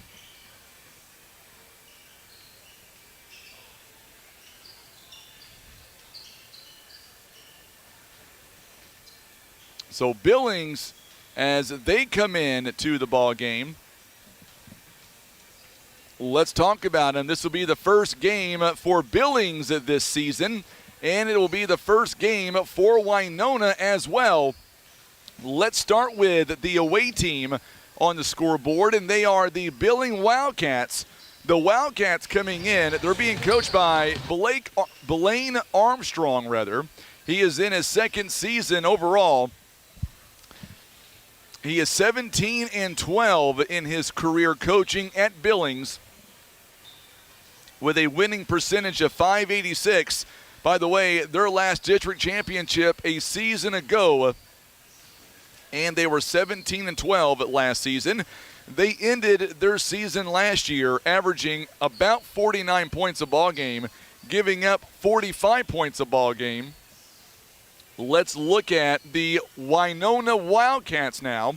They're being coached by Jerry Kelly in his sixth season with a record of 69 wins and 70 losses, a winning percentage of .496. By the way, their last district championship was back in 2012 and 2013. A season ago, they were 11-11. They averaged 51 points a ball game a season ago, and they gave up 50 as well. So there you go. That is the two teams that we're going to be seeing in our second ball game of the morning.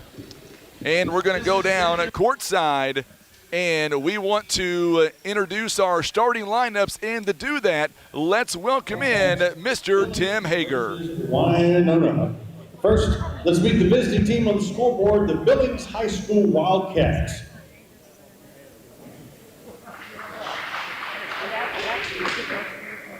Starting lineups now for Billings. Number 3, Brock Garby.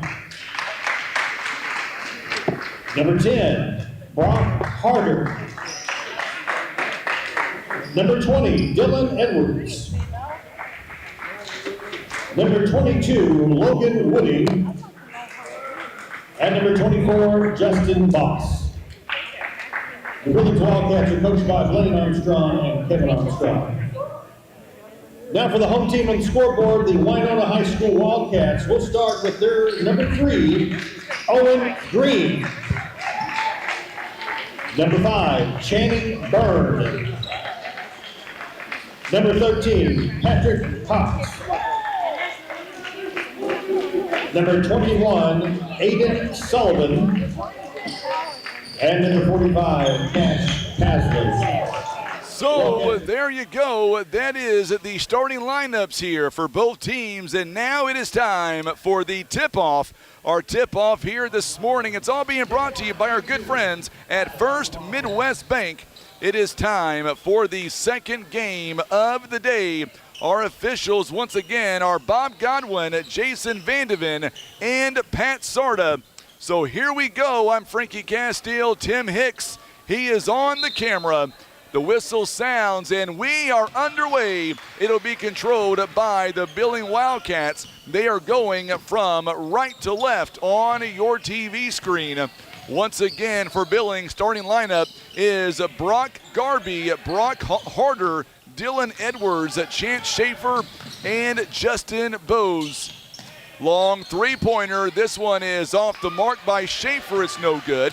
It is tracked down by Patrick Cox of Winona.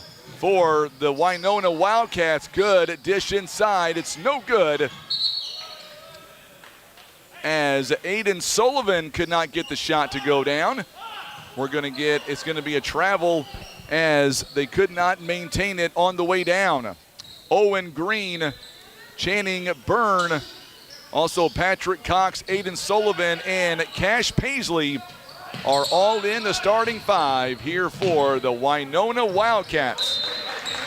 Goes out of bounds. Last touch that time by Justin Boss.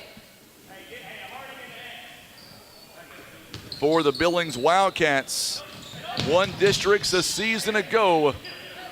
They would love to get back to that game again coming up down the road. Possession arrow does favor Winona out of the start. Paisley, or make that Paisley as he goes down and gets it to Cox. Cox now back to Paisley, and once again going baseline. We're going to get a whistle and a foul. It's going to be on Dylan Edwards. It'll be his first personal coming up. Boy, those two, I believe, Cash Paisley, Dylan Edwards, we're going to see their names a lot in this ball game. Good physical matchup early on. There was a quick steal by Justin Boss. And another turnover as Owen Green ends up with the turnover. He gets a steal going the other way. Still no score between Billings and Winona. Winona colors in this game, white and purple. And we're going to get a 3-second lane violation turnover. And Aiden Sullivan turns it right back over to Billings. It is the Wildcats and the Wildcats. You know what that means? The Wildcats are going to win the game. Pretty good bet. Give me Wildcats plus 20. Brock Harder now gets it outside to Garby. Long three-pointer by Schaefer is no good. Boy, I like this Schaefer kid. He is not afraid to let it fly. This is the type of basketball that we don't get a chance to see very often out in South Central Missouri. Good move inside. First bucket. Oh, Sullivan did not get the friendly roll. Billings, they are a Class 1 District 4 school. They've got Bradleyville, Chadwick, Hurley, Ludi, and School of the Ozarks in their district. There is a big three-pointer, Country Road Market three-pointer by Justin Boss. And Billings out to a three-point lead. Winona is a Class 2 District 2 school. They've got Alton, East Carter, Ellington, South Iron, Summersville, and Van Buren all in their district this year. So you can believe that Coach Jacob Black, from Van Buren, he is watching this game very closely as he will see Winona a little bit later on down the road. First foul of the ball game. Going inside is Sullivan. Sullivan's shot is going to be partially blocked by Brock Harder. Long three-pointer again. Schaefer is no good. That was more like NBA range. Big rebound by Cash Paisley. We are in game 2 of 7 of the day. Good bounce pass inside, taken away. Dylan Edwards on the steal. And we're going to get a whistle and going to be turned right back over as Justin Boss now turns it over. I want to give a big shout out to First Midwest Bank, our title sponsor of the Current River Challenge. Another turnover. Ball is on the floor. It's going to stay with the Winona Wildcats. Zach Neal going to check in for Cash Paisley. So Winona catching a small break there. On the inbound, and we're going to get a travel as Patrick Cox took one too many steps that time around. 4:20 to play here in the opening quarter. It is Winona, it is Billings. So glad to have you alongside.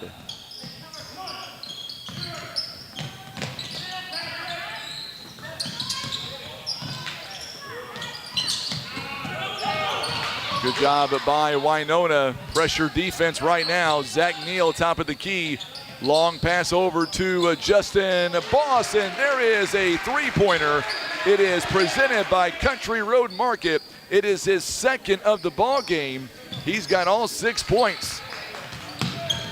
It is a 6-0 game right now.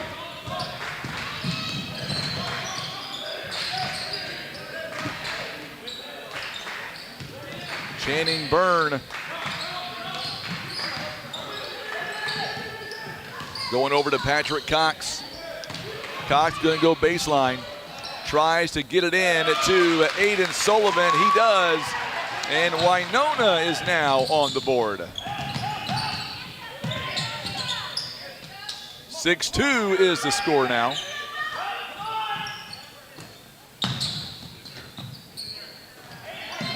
Brock Garby over to Schaefer. Schaefer is not afraid to let it fly. Schaefer is a 5'9" sophomore.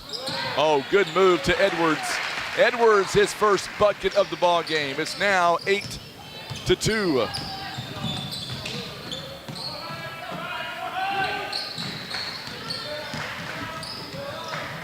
Patrick Cox now works it outside to Byrne. Byrne sees a little bit of space. He tries to go baseline, and he'll draw some contact. It's going to be on Justin Boss. And now we're going to see for Winona, Paisley comes back in. Cox takes a seat. Also, Edwards is going to take a seat for Billings. And coming in for him is Colin Moore. Paisley now, he goes baseline. Oh, what a move. What a move by Paisley, and it is now an 8-4 ball game.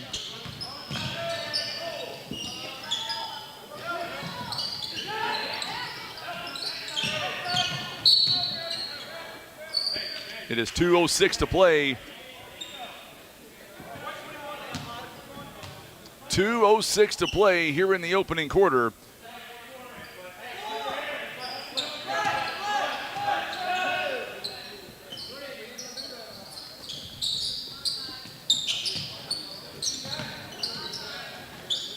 Schaefer, a three-pointer is no good.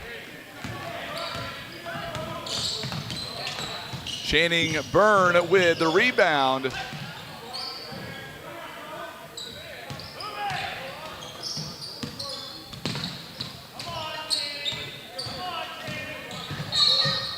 And we've got a whistle and another foul coming up. And I believe this one could be on Garby. Wait and see who they call it on officially. It is going to be on Garby.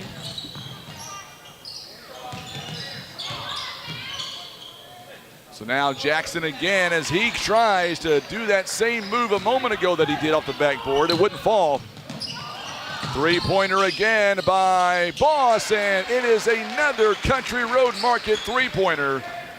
That is his third three-pointer of the ball game. He's got 9 of their 11. Oh, what a move. Counted and the bucket as Channing Byrne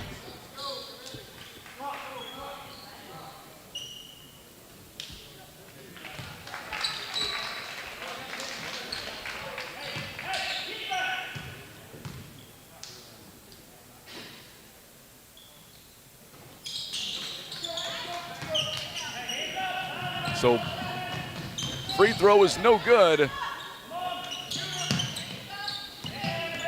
Schaefer now.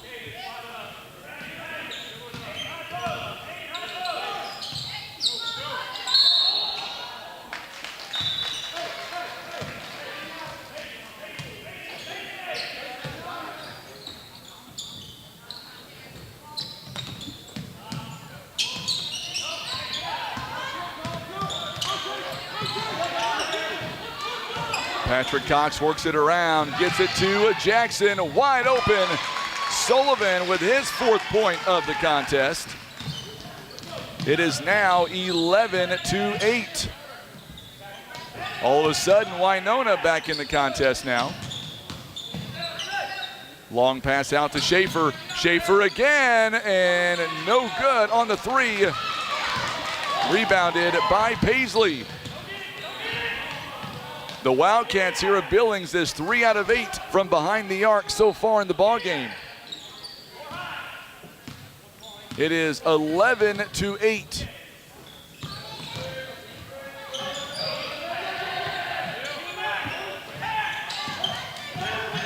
Good move inside by Patrick Cox. This shot is no good. Rebounded by Caden Venable.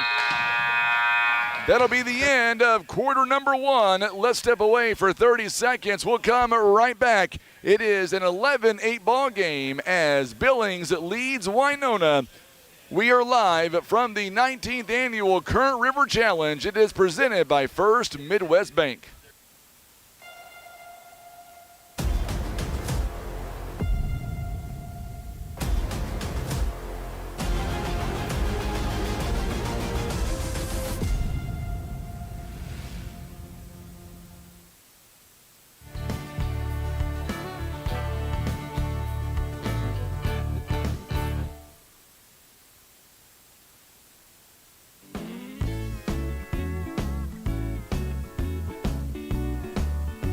In that first quarter, Winona shooting 44% overall. They were 4 out of 9 that turned it over 4 times. Billings also shooting 44%. They turned it over 2 times. Billings is 3 out of 8 from behind the arc, and that is the biggest difference right now is the fact that Winona, or I should say Billings, has made 3 three-pointers so far. Looks like we'll get the same starting 5 as we did on both sides as we begin quarter number 2. It'll be Billings basketball now. Billings is set to inbound. They are going right to left on your TV screen. Brock Garby. Billings wearing their blue jerseys. Go trim, go numbering. Three-pointer is no good by Garby, and there's going to be an over-the-back foul over against Billings. And that'll be on Brock Harder, his second personal foul. Channing Byrne, top of the key. Byrne now gets it over to Aiden Sullivan. Sullivan over to Cox in the wing. It's no good. Paisley is able to track it down. Good offensive rebound by Cash Paisley. There is a three-pointer, a Country Road Market three-pointer. Don't look now, but we are tied at 11. Good ball movement there by Winona. Able to come back and tie the game. Going to get a foul here on Owen Green, I believe. Too much contact with the body. And we're going to get a sub to come in now for Billings. It'll be Colin Moore to come in for Brock Harder with 2 fouls. 7:07 now here, or make that 7:03 in the first half. Schaefer, long 2, and this one rattles in. Schaefer's first points of the contest. It is a long 2-pointer. Make sure if you're watching us on Facebook, share the Facebook feed. Let us know where you're watching on YouTube. Let us know where you're watching as well. Also hit that subscribe button if you're watching us on YouTube. A turnover by Channing Byrne, and it's going to go right back to Billings. Billings once again wearing their blue jerseys, go trim. Winona, the home white jerseys with the purple numbers in the go trim. Schaefer now. Lob pass inside and unable to get anything to transpire on that one. He was looking for Dylan Edwards. A little bit too high. 6:29 to play here in the first half. And we're going to get a whistle here and a foul. This one's going to be on Schaefer. Schaefer picks up foul number 1. It is a 13-11 ball game. 13-11 the score. Paisley, good move inside. And Sullivan is able to hit it. We are tied at 13.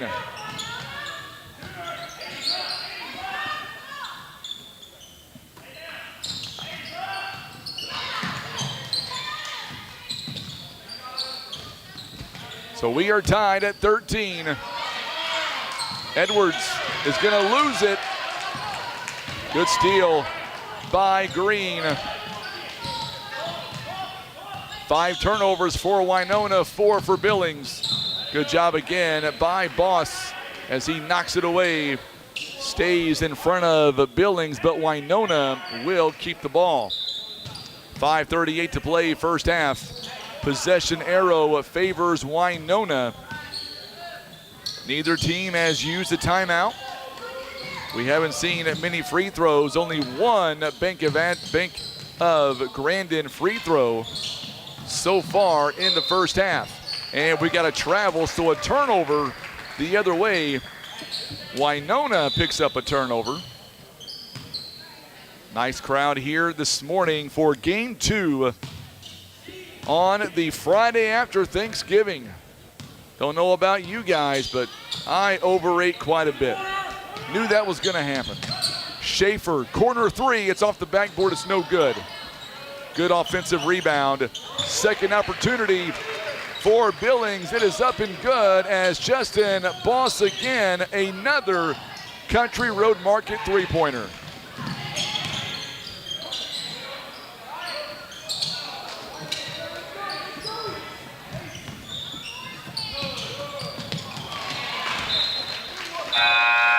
.443 now to play for Winona. Zach Neal going to come in for Paisley.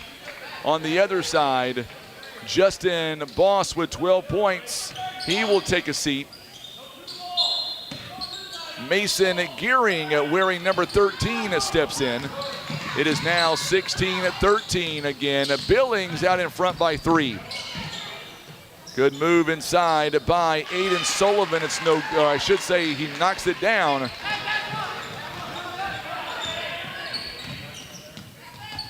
So Sullivan with 2 more points. He's got 8 points. It is 16-15. Paisley going to check back in momentarily. Good move by Neal. Neal is able to knock it away, a turnover by Garby. So Paisley back in the ball game. Garby, or make that Owen Green, is going to take a seat. 4:11 to go, first half.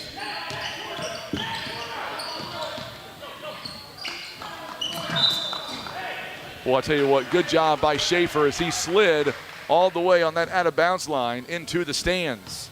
Tried to take the ball back. Instead, it goes right back to Winona. We are at the midway point here in the second quarter.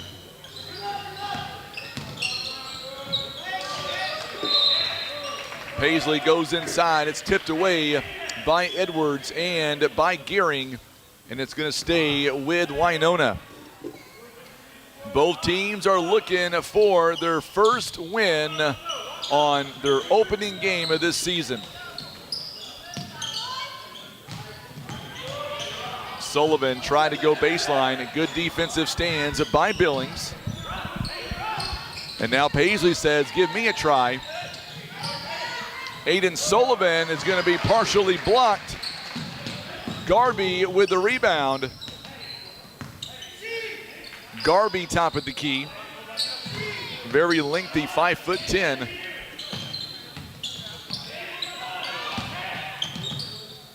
They've got him listed as 5'10", but I don't think he's 5'10". He's more like 6'2", maybe. 6'1", 6'2". I mean, you agree with that, right, Tim? Yeah, he don't look 5'10" from here. Edwards going inside. Good move, you betcha. He's got 4 points. That was a nice job by Billings going inside to Dylan Edwards. He's got 4 points here in the first half. It is now 18-15. So Winona come back and tied it. They led shortly, and now they're down by 3 again. Sullivan kicks it outside. A three-pointer is no good by Neal.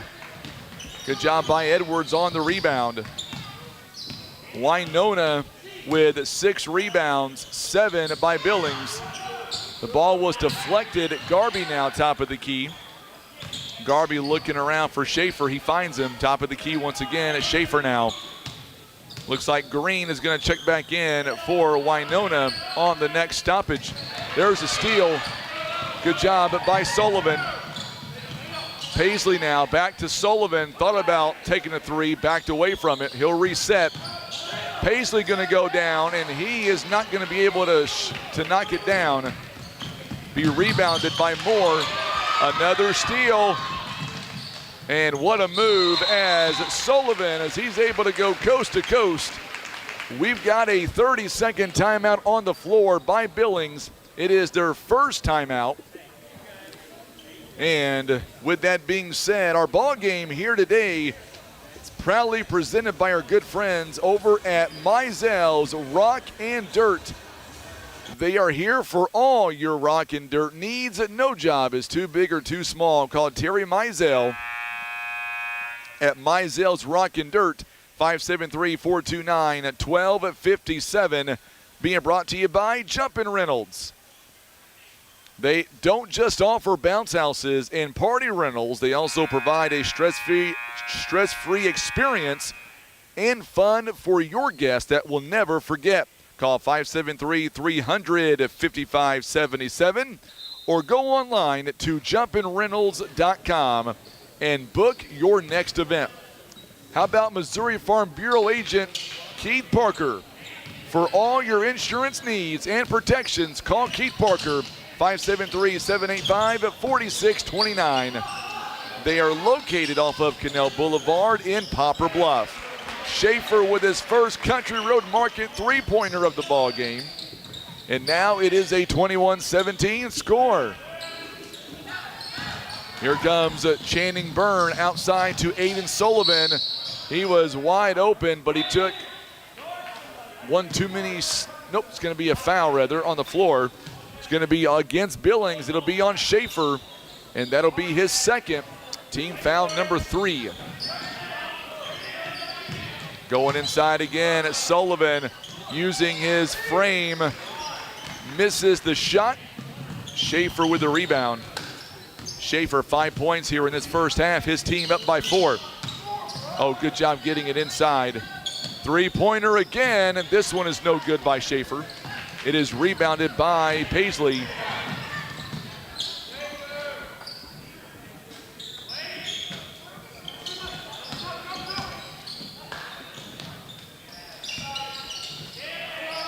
Under a minute to go. Nearly a turnover. Paisley, I'm not sure how he was able to save that one, but he did. He makes it 2 points, 21-19.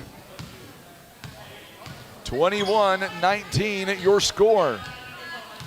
Our ball game is also being brought to you by Barker's Towing and Auto Repair. Remember, it is Barker's by request, 785-7811. Barker's by request, a proud supporter of this year's Current River Challenge. Moore now, double teamed briefly. Schaefer again, money. His second Country Road Market three-pointer. That one was pretty from downtown. It is a 24-19 score. Let's take, Tim, a 2-minute break. We'll come right back and we'll break down the first half. Billings, they lead by 5, 24-19. You're watching exclusive coverage. It is the Current River Challenge. It is presented by First Midwest Bank.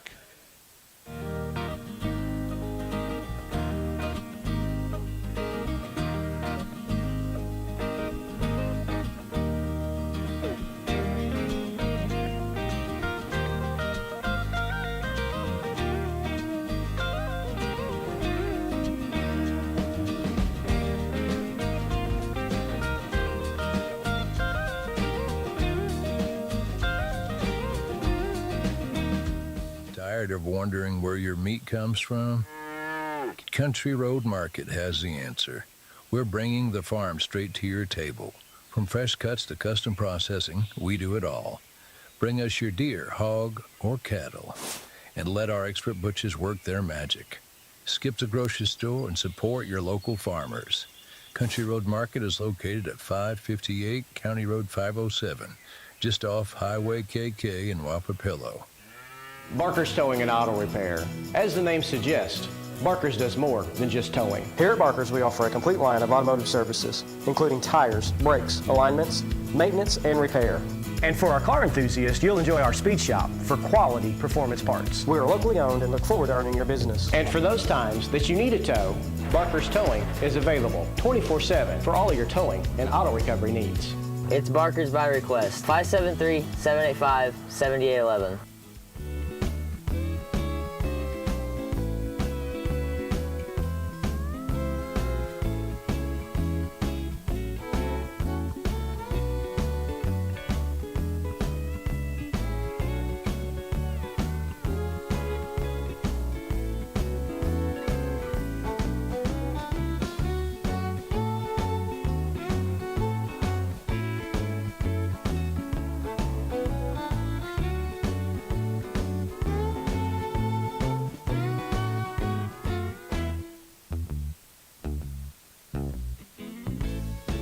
All right, so we are now under 8 minutes here at halftime. It's all being brought to you by PB Realty Legacy Farm and Land Specialist.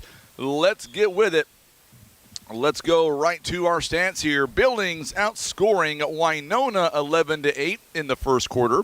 And then Billings also outscoring Winona 13-11 in the second quarter for a 5-point game.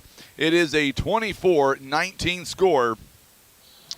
As we look at the first half stats presented by PB Realty Legacy Farm and Land Specialist, Billings is shooting 53% so far. They are 9 of 17 from the field, 6 of 14 from the three-point line rather. No free throws for Billings so far in the ball game. 9 rebounds, 5 assists, also 2 blocks, 2 steals, 7 turnovers. Winona, they are shooting 47% so far. They are 1 of 3 from behind the arc. They are 0 of 1 on the free throw line. They've got 4 assists, 7 rebounds, 7 turnovers, and 4 steals. All right, so as we go closer in depth, let's look at Billings. They are led by Justin Boss. He's got 12 points and 2 rebounds in 11 minutes of work so far in the first half. 8 points by Chance Schaefer. He's got 1 rebound in 16 minutes of work. And then from there, scoring drops off. Dylan Edwards, he's got 4 points, and that's it. That is the only scoring so far for Billings. For Winona, 10 points leading the way for Aiden Sullivan. He's got 10 so far in the first half. 4 points by Cash Paisley. Also 5 points by Channing Byrne, and that is it. Byrne has 16 minutes in the first half. So that is the entire scoring breakdown for the two teams. We'll bring you up here in the booth for just a moment. 24-19 is your score. So I'm Frankie Castile. Want to say thank you again for tuning in to the Current River Challenge presented by First Midwest Bank. First game, it was Greenville got out to a strong lead. It never looked back. In this ball game, it was Billings out to a small lead. Winona would come back. They would tie the ball game, but then thanks in part to 3-pointers, it is Billings on top by 5. If you're watching us on Facebook, let us know where you're watching from. If you're watching us on YouTube, hit that subscribe button for us. Also, let us know where you're watching as well. And hey, have a happy Thanksgiving weekend, and thank you for spending your time with us here in the gym. I know it's cold outside this morning. I got here, it was about 23 degrees in Van Buren. I have no idea what the temp is outside right now. Nevertheless, we're having a lot of fun, so thank you again for hanging out with us. And like I always say, if you're joining us for the first time, I truly believe I've got the best camera guy in the business. He makes all this possible. All I'm doing is just sitting here having a conversation with you. We'll go back down at field side, or court side rather, as we get ready for the second half. Our halftime, once again, it's all being brought to you by our phenomenal friends at PB Realty and Legacy Farm and Land Specialist. We're going to take a 3-minute break.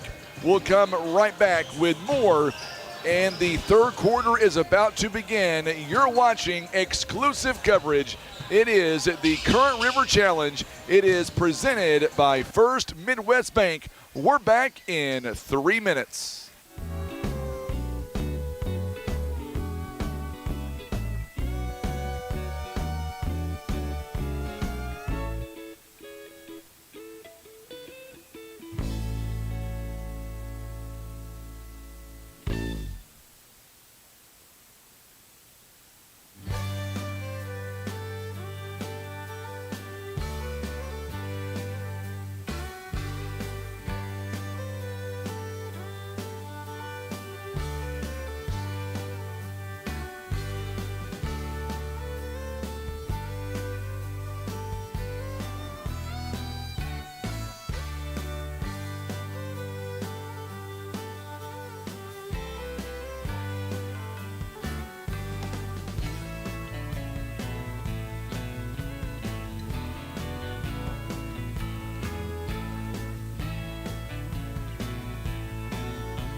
All right, so here we go as we get ready for the second half. And by the way, Jennifer Chrisman is tuning in. She is watching all the way from Arizona. She is ready for Pocahontas to play later on today. They've got the fourth game of the afternoon. By the way, speaking of that, after that game, the fourth game, we will be ending our stream. But don't worry. We're going to restart it. As soon as we stop it, we're going to restart it. And the reason why we do that is we've got a rule that says we can't go over so many hours. So that's why we do it that way. I see Coach Erica Cobb and assistant coach Aaron New from Kennett. They've got the floor coming up next. I'll tell you what, this girls game coming up next is going to be, I think, a really good ball game. I can't wait for it. I cannot wait for this next game. We'll get a chance to see the SEMO Conference Player of the Year a season ago, Elise Edwards. And oh, by the way, only a sophomore this year. She was explosive last season as a freshman, and we'll see how much better she has gotten since even last year, if it's even possible. So, same starting five for Winona. Looking at Billings, it'll be the same starting five for them as well. Winona, it'll be Owen Green, Channing Byrne, Patrick Cox, Aiden Sullivan. Also, Cash Paisley. We're underway for Billings. It is Brock Garby, Brock Harder, Dylan Edwards, Chance Schaefer, and Justin Boss.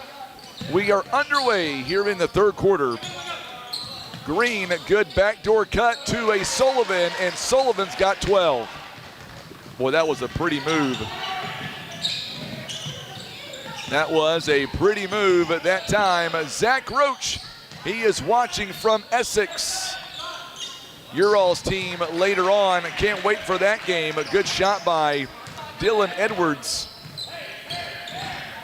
I'll tell you what, Zach, that Chadwick and Richland game, that one could be the game of the day. A rematch of last year's quarterfinal in Class 1. Can't wait for that one. Three-pointer on the way by Coxey, and Cox drains a three-pointer presented by Country Road Market. And don't look now, it is now a 26-24 ball game. A turnover by Billings. And we're going to get, I believe, a timeout. A timeout called by Billings. It is a 30-second timeout. They've got 3 timeouts left. So, as we begin this third quarter, Winona out to a 5-2 lead in the quarter. They trail by 2. Winona has just sank their second three-pointer of the ball game. They are 2 out of 4. Tim, if we can, let's switch cameras if we can on the other side. And, well, the next timeout, we'll zoom in on the time. We'll do that next time. So Winona shooting 52%. Billings is shooting 56%. They've got a chance right now, meaning Winona will have a chance to either tie the ball game or even go ahead. Channing Byrne brings it down the floor. Gets it over to Sullivan. Sullivan outside to Cox again for 3. It's no good.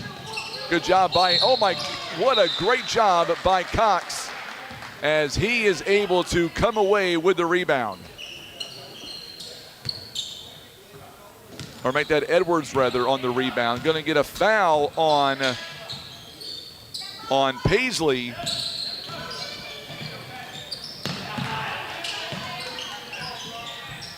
Three-pointer is no good off the mark as Garvey couldn't make it. Good rebound by Justin Boss. And now it's going to be taken away by Byrne. By the way, Cash Paisley picks up the foul. There is a turnover again, and Schaefer can't do much with it. So those two will offset each other. It's going to go right back to Winona.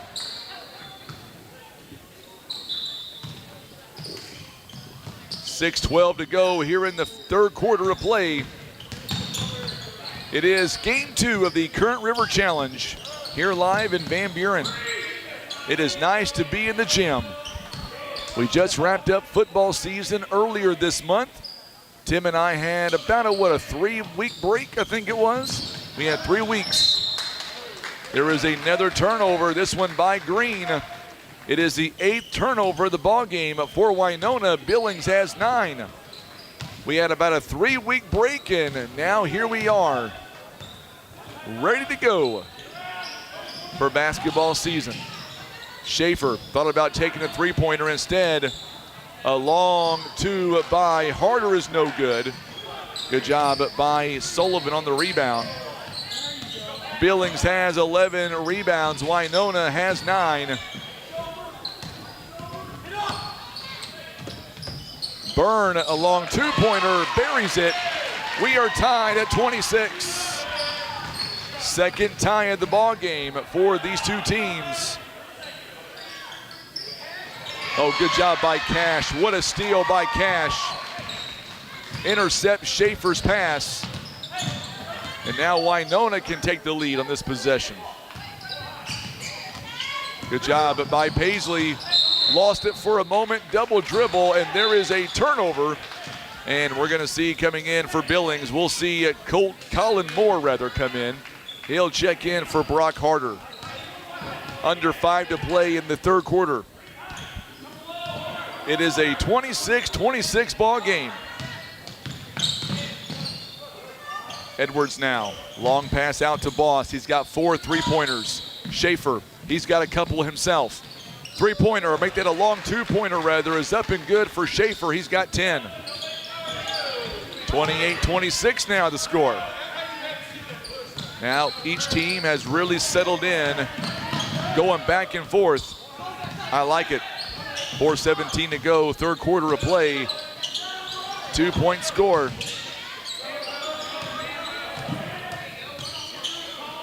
Our ball game here today is proudly presented by First Midwest Bank, Country Road Market, and Schaefer, I believe, is going to be called for the foul. Too much contact. Also, Lay It On Me Graphics, Van Buren Tire, S&T Contracting, McSpadden Funeral Home of Van Buren and Elsinore. There's a bounce pass inside to Sullivan, no good. It's going to go out of bounds. Last touch by Billings. Still a 2-point ball game right now. Also, Bank of Grandin proudly presenting this showcase that we are doing on video. Goes out of bounds. Last touch by Justin Boss. Good defense by Billings. Very good defense here by Billings. Winona,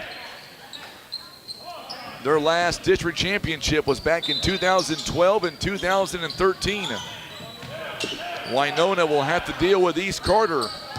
Also, Alton, Ellington, South Iron, Summersville, and Van Buren, all schools that we're going to see the next 2 days in their upcoming districts. 3:33 to play. Patrick Cox with 1 3-pointer in the ball game so far. Back over to Green, now Cox again. Well, I'll tell you what, Billings playing some good defense here. Sullivan gonna have it taken away by Schaefer. Schaefer goes up and he'll lose it going up, but a foul gonna be called, I believe, on Aiden Sullivan. It's gonna be some Bank of Grandin free throws coming up. No, they're gonna say that last foul was gonna be on Channing Byrne instead. So Byrne picks up the foul. Schaefer with 10 points. First free throw rattles in and out, no good. These free throws are presented by the Bank of Grandin. Missing the first free throw. Let's see what he's able to do with the second free throw. It is just after the noon time hour. Second one is no good as well. Edwards with a big rebound and another foul that's going to be called. It'll be on Winona. This one's going to be on the floor, though. This one will go against Aiden Sullivan. Schaefer again pulls the trigger on a 3, and that one is money. That was a swish from downtown presented by Country Road Market. Good job. That one, so far, the prettiest three-pointer we have seen in the morning episode. It is a 31-26 ball game. Cox takes one too many steps, a turnover. And for Winona, we get Zach Neal to come in for Patrick Cox. 3 points, 1 rebound, 1 assist. 2:43 to play, third quarter. It is a 5-point game again. Schaefer again, and this one rattles home. He's got 15 points. 33-26. Billings has a little bit of space now. Sullivan thought about taking the 3, knows that that's not his game right now. Winona. Neal gets it over to Sullivan. Sullivan kicks it in to Byrne, and Byrne goes up and scores. He's got 9. 33-28. So Greenville won the first game. And now Schaefer, wide open 3. That one is money. Oh my goodness, he was wide open downtown. 18 big ones. 18 points. Paisley comes out. Brock Garby comes out. Caden Venable checks in for Billings. For Winona, Patrick Cox is back in. Boy, Schaefer, the last 2 3-pointers have been nothing but net. There is another turnover for Winona. That is number 12 here in the ball game. They've got 5 turnovers alone here in the third quarter. 3-pointer again. This one is no good for Justin Boss. It goes out of bounds. Last touch by Billings. So Winona will get it. Cash Paisley going to come back in. He'll check in for Zach Neal. On the other end, Schaefer going to take a seat. Brock Garby is back in. Schaefer having a big-time game. He has come alive here in this quarter. It is a 12-9 score just in this quarter alone. Channing Byrne says we're not done by a long shot. He's got 11. It is now a 6-point game again, 36-30. A 6-point game for the Billings Wildcats. Venable back outside to Garby. Garby tries to go downstairs. Edwards gonna have it taken away. Sullivan is able to take it away. Back over to Byrne, now Paisley.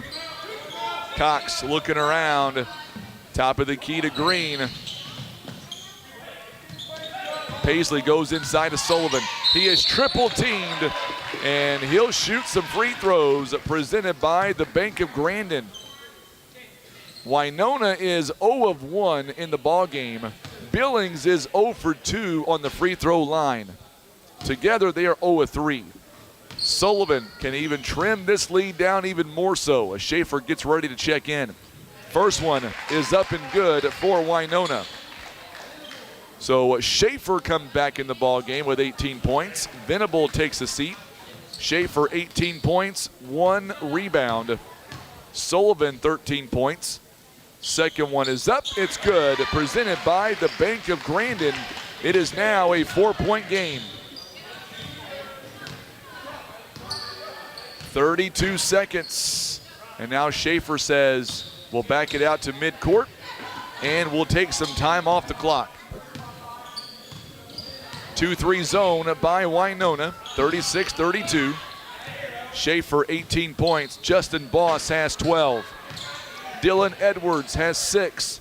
Those are your 3 scores right there. 8 seconds. And now Schaefer's gonna run it. Schaefer near the free throw line, has it taken away. And at the buzzer, it's no good. So as we go to the fourth quarter, it is a 4-point ball game.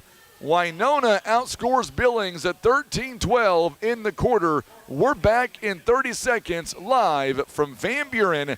It is presented by First Midwest Bank.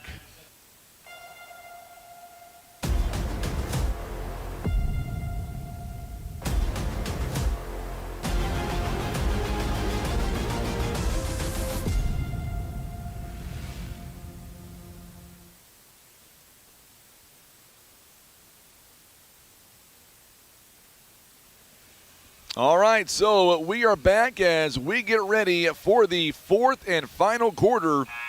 It is a 4-point game right now. And it looks like it'll be the same 5 on the floor for Winona. Colin Moore is going to start things off. Also, Brock Garby. Chance Schaefer will stay out there. Justin Boss and Dylan Edwards. For Billings, Winona has Owen Green, Channing Byrne, Patrick Cox, Aiden Sullivan, and Cash Paisley. Winona 54% shooting. Billings is 56% shooting. Billings is 8 of 18 from behind the arc, and Winona are 2 out of 5. So Billings will get the ball first. Schaefer tucks in his jersey, slaps the ball, and here we go. We're underway here in the fourth and final quarter.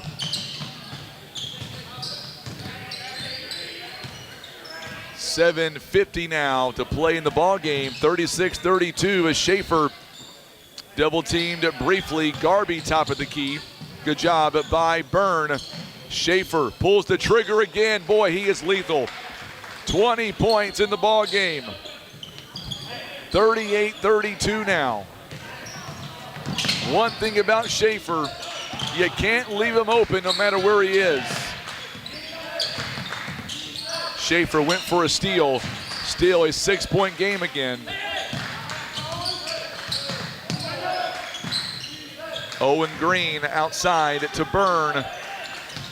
Byrne gonna drive and go baseline, up and in. He's got 13 points. Back to a 4-point game. 4-point game. Under 7 to play. Garby outside to Boss, who's got 4 3-pointers of his own. Schaefer picks it up on the loose ball. This one goes up, but it hits the top of the backboard. It hits the back of the backboard. It doesn't count. It did fall. That just tells you Schaefer, I don't care where he is, he can light it up from anywhere. Winona catches a break, and now we get a whistle and a timeout. Believe Winona using one of their first timeouts of the ball game. It is a full timeout. Let's stay here this time around. Our ball game is presented by our good friends at Van Buren Tire. Also being brought to you by Lay It On Me Graphics, Countryside Chevrolet. Also, Comfort Kings of Southeast Missouri, McSpadden Funeral Home of Van Buren, and Elsinore. Also being brought to you by Turner Excavating, LLC. Keith Parker, Missouri Farm Bureau Insurance Agent. Jumpin' Reynolds, also being brought to you by Meisel's Rock and Dirt. And, of course, our title sponsor of First Midwest Bank. We are so honored that we were able to be here. Tim and I have been really all over Southeast Missouri to do high school basketball games, and this is our first time being over here in Van Buren to live stream this event. The opportunity was presented to us back in March, and Tim and I took about 2 seconds and said, we're in. That's about how long it took us to decide that we wanted to go this route.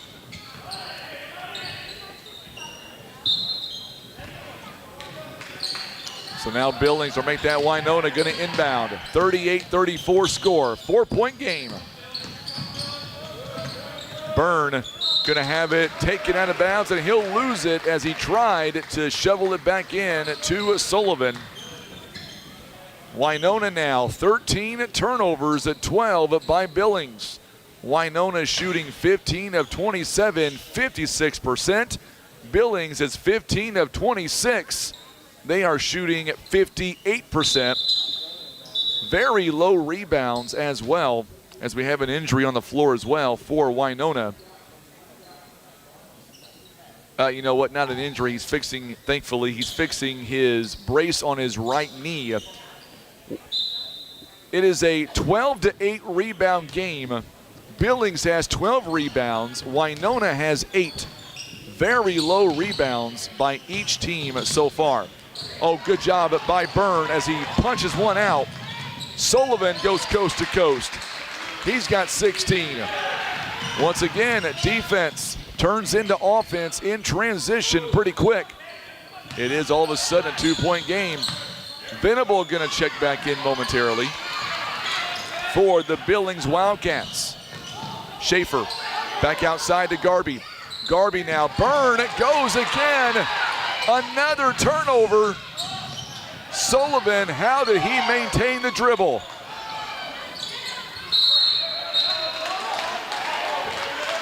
So Cox could not get the shot to go down. It's going to stay with Winona.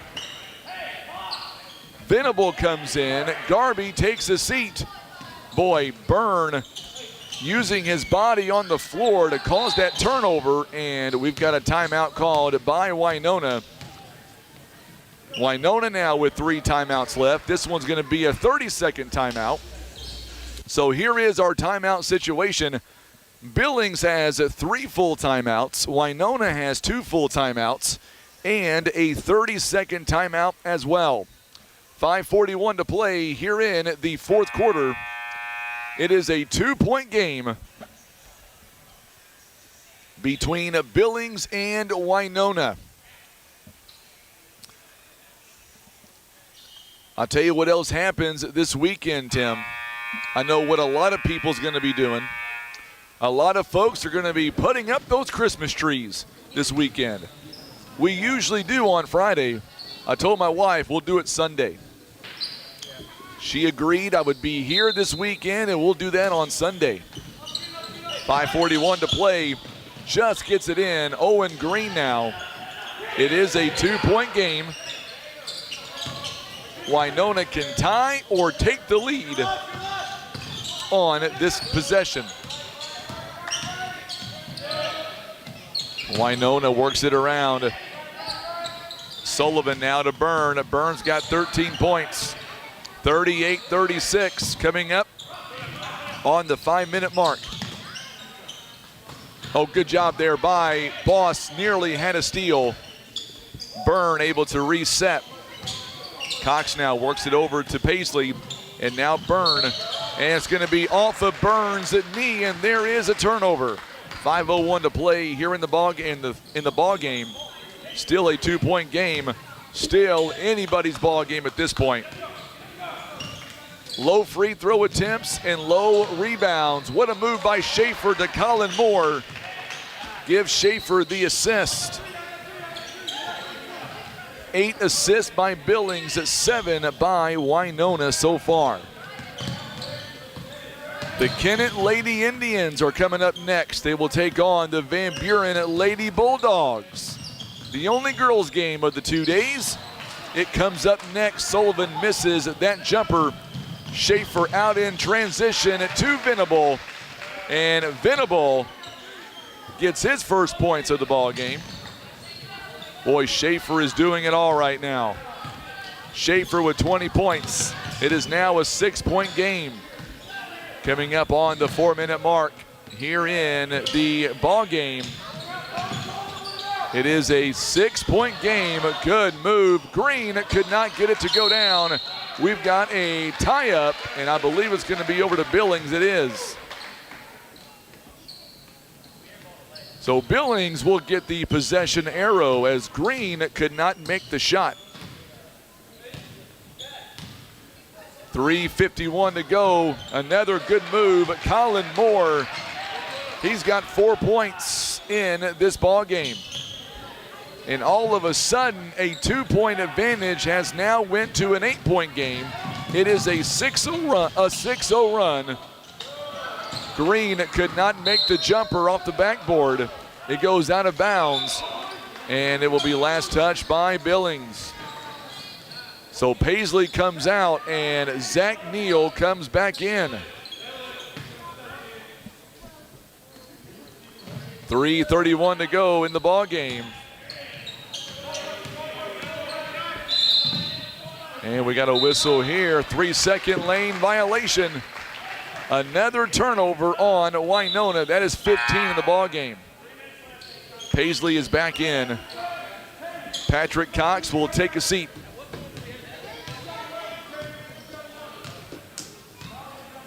Winona's coach, Jared Kelly, talking to Patrick Cox as he checks out. Good bounce pass in. Paisley able to take it away. So Boss turns it over. Still some time remaining in the ball game. 3 minutes to go. A shovel pass to Green. Green outside to Paisley. Winona has to get points on this possession. Here is a 3-pointer. Bang. Sullivan, he hesitated for a minute. It is a Country Road Market 3-pointer, and now it's a 5-point game. It is a full timeout taken by Winona. They've got 2 timeouts left. Let's step away for 30 seconds, 44-39, as you're watching live coverage of the 19th annual Current River Challenge. It is presented by First Midwest Bank. Barker's Towing and Auto Repair. As the name suggests, Barker's does more than just towing. Here at Barker's, we offer a complete line of automotive services, including tires, brakes, alignments, maintenance, and repair. And for our car enthusiasts, you'll enjoy our speed shop for quality performance parts. We are locally owned and look forward to earning your business. And for those times that you need a tow, Barker's Towing is available 24/7 for all of your towing and auto recovery needs. It's Barker's by request. 573-785-7811. Barker's Towing and Auto Repair is a proud supporter of this year's Current River Challenge. Also being brought to you by Empower Financial Group USA, Missouri Highlands Healthcare, Bank of Grandin, PB Realty Legacy Farm and Land Specialist, brought to you by our good friends Senator Jason Bean and our title sponsor of First Midwest Bank. So here we go. It is a 2:50 to go in the ball game. It is a 5-point deficit. Timeouts. Billings has 3. Winona, they've got 2. That's where we are right now. It is good for some high school basketball. We are so honored to be part of this event for the first time in our careers. 2:41 now as we are back and underway. Schaefer, 20 points. Justin Boss with 12 points. 6 by Dylan Edwards, 4 by Colin Moore, and 2 by Caden Venable. If you're Billings, where is going to be your offense? You've got multiple ways of scoring with coming up on the 2-minute mark. Boss, wide open 3. This one in and out, no good. Paisley with a rebound. Big rebound by Cash Paisley. 2-minute mark to go for game 2 today. Oh, good move inside to Patrick Moore.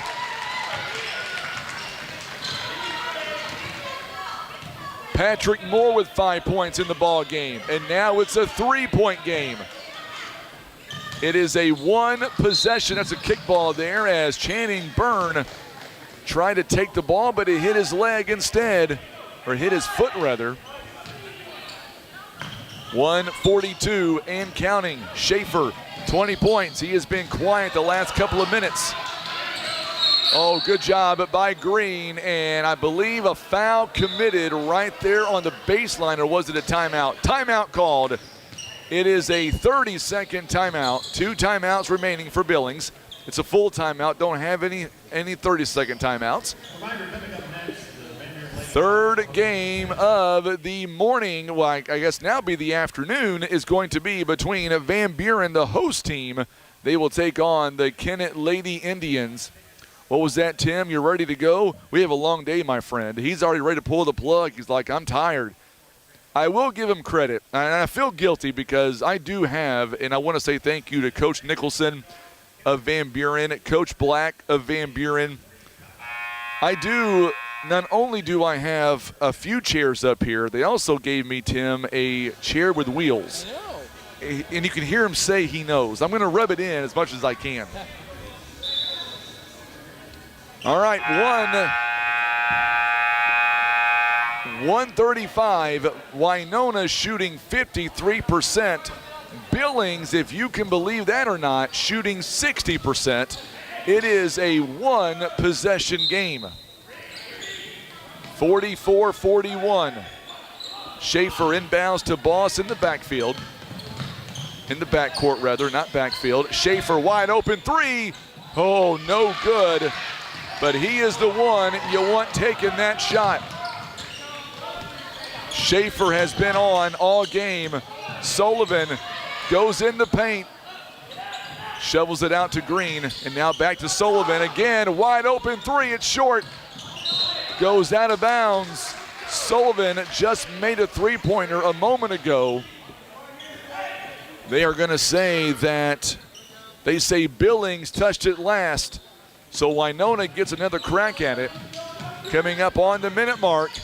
Still plenty of time. Sullivan wide open to Green. And Green finishes strong. It's a 1-point game.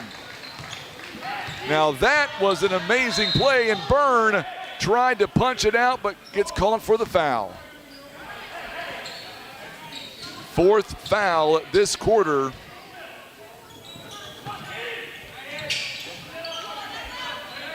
Or first foul this quarter.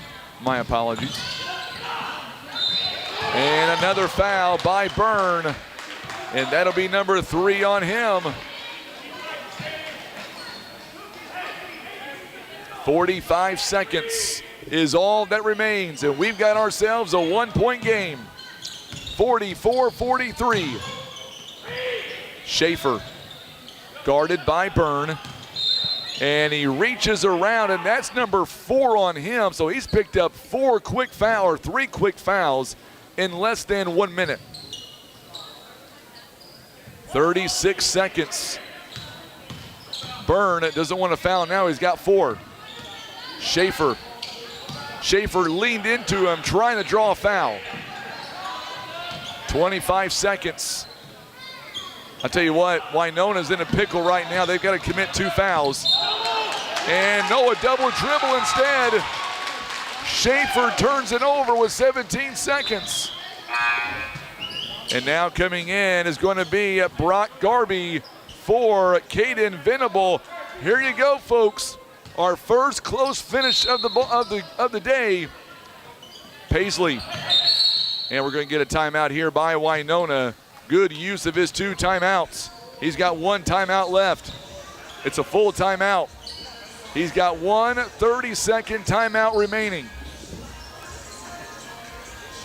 We were told that these games could be close, and so far, this one has not disappointed. So if you're Winona, where do you want the ball to go? You're down by 1. Channing Byrne has been dynamite inside the paint. Aiden Sullivan, he's your go-to guy for points near the rim. You don't need a 3 at this point. 17 seconds, 1 timeout remaining. I would say the momentum right now is definitely on Winona's side. Billings has led pretty much all game, a couple of ties.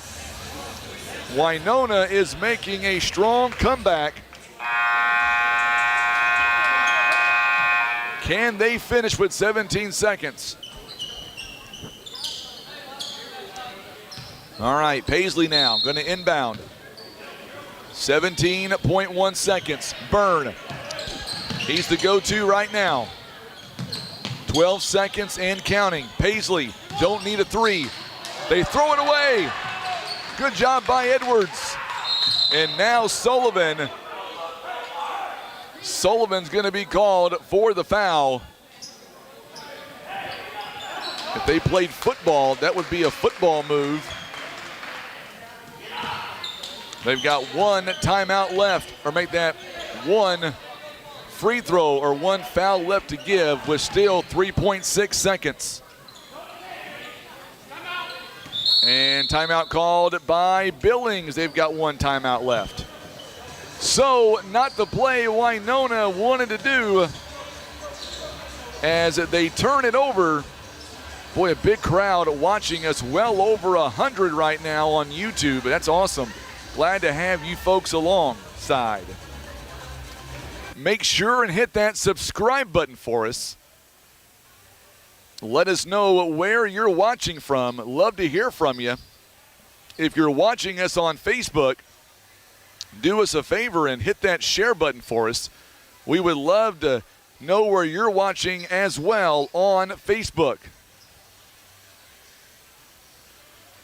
So it is 3.6 seconds is all that remains.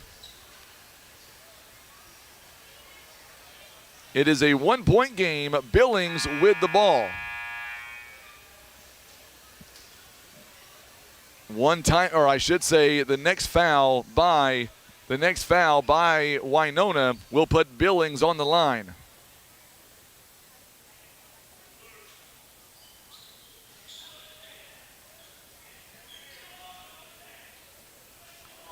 All right, here we go with 3.6. They got to hurry. Schaefer gets it in, and they're going to run it out with 0.9 seconds left. That was a great job by Billings. Billings is going to have a chance here. They got a really good chance with 0.9 seconds to close it out. It is 2 shots coming by Schaefer, presented by the Bank of Grandin. He is 0 for 2 on the free throw line. My good buddy Heath Hutchinson tuning in from Arkansas. Glad to have you alongside, Heath. Hope you had a great Thanksgiving. David Miller, he is watching from Essex. Schaefer, big Bank of Grandin free throw. 2-point game. There's still one timeout left for each team. Schaefer, do you miss it on purpose? And he's looking back at the coach to see what he wants. Nope, he says, I'll make it. And there is a timeout called, a final timeout by Winona. So Winona is out of timeouts. It is a 3-point game. You got to go the length of the floor in 9/10 of a second. That's it. That's all you've got. I guess it'd be a great time to say, have a great night. We'll see you next time, right? We're not going nowhere. By the way, our Senator Jason Bean, a player of the game, is on the way following this game. And I tell you what, if Billings holds on to win, I know exactly who will be the player of the game. So here we go. 9/10 of a second. They've got to go the length of the floor. Cox, long three, can't. And just came up a little bit short. What a ball game, though. We were treated to a great ball game. 46-43, the final score. So we'll see the two teams shaking hands. There is our other camera angle from across the court. What a ball game. That one was fun. Jack Lynn is watching from Flint, Michigan. That's awesome. How's the weather where you are this afternoon, Jack? Pretty cold here in Van Buren. All right, Winona shot the ball 53%, 19 of 36, 3 out of 7 from behind the arc, 2 of 3 on the free throw line. Billings, meanwhile, 58%, 18 of 31. They were 8 of 20 from behind the arc. Let's go ahead and talk about our Senator Jason Bean, a player of the game. And, you know, after looking at everything, Justin Boss started off strong. He started off 4 3-pointers in the first half, but then Chance Schaefer came up with 22 points, 2 assists, 2 rebounds when he needed it the most. Just sank those 2 free throws to give them a 3-point lead. So in game number 2, our Senator Jason Bean, a player of the game, is going to go to Chance Schaefer of the Billings Wildcats. He is the player of the game in game 2 with 22 big points. And tell you what, it was a good ball game, back and forth. It winds up being a 3-point game in the end. But nevertheless, it was a fun game to call. So now we are going to turn our attention coming up to game 3. And on this one's going to be a lot of fun too. This one's going to be the Kennett Lady Indians. They will take on the Van Buren Lady Bulldogs. And there is Kennett. As Kennett comes out of the tunnel, they are greeted by their cheerleaders. And now we will see, coming up in just a moment, we will see the Van Buren Lady Bulldogs. So we'll throw it back down to Tim, and we'll let Tim take over. And here comes Van Buren now. So both teams are out. Kennett, should say Van Buren came out first, and then Kennett.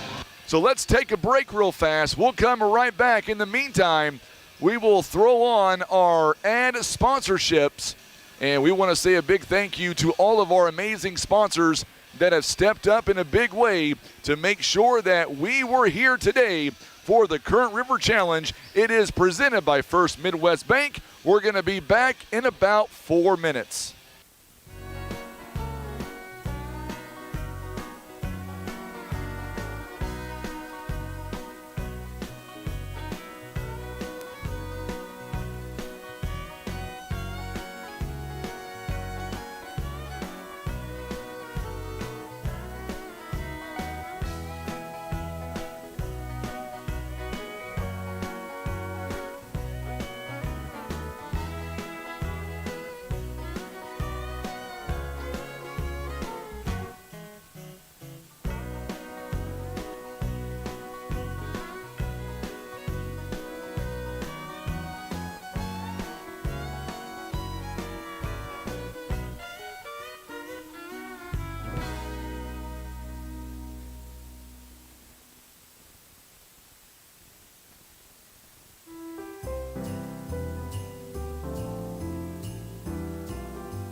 All right, so we are back and we are getting set now for the third game of 7 today.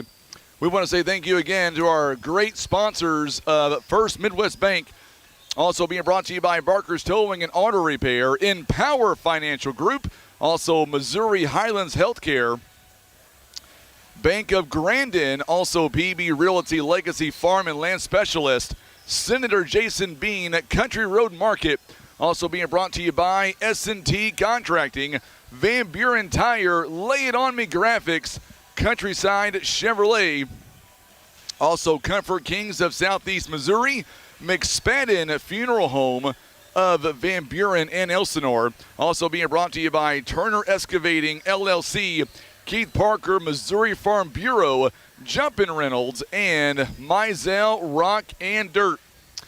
So Zachary Weitzel is tuning in from Athens, Texas.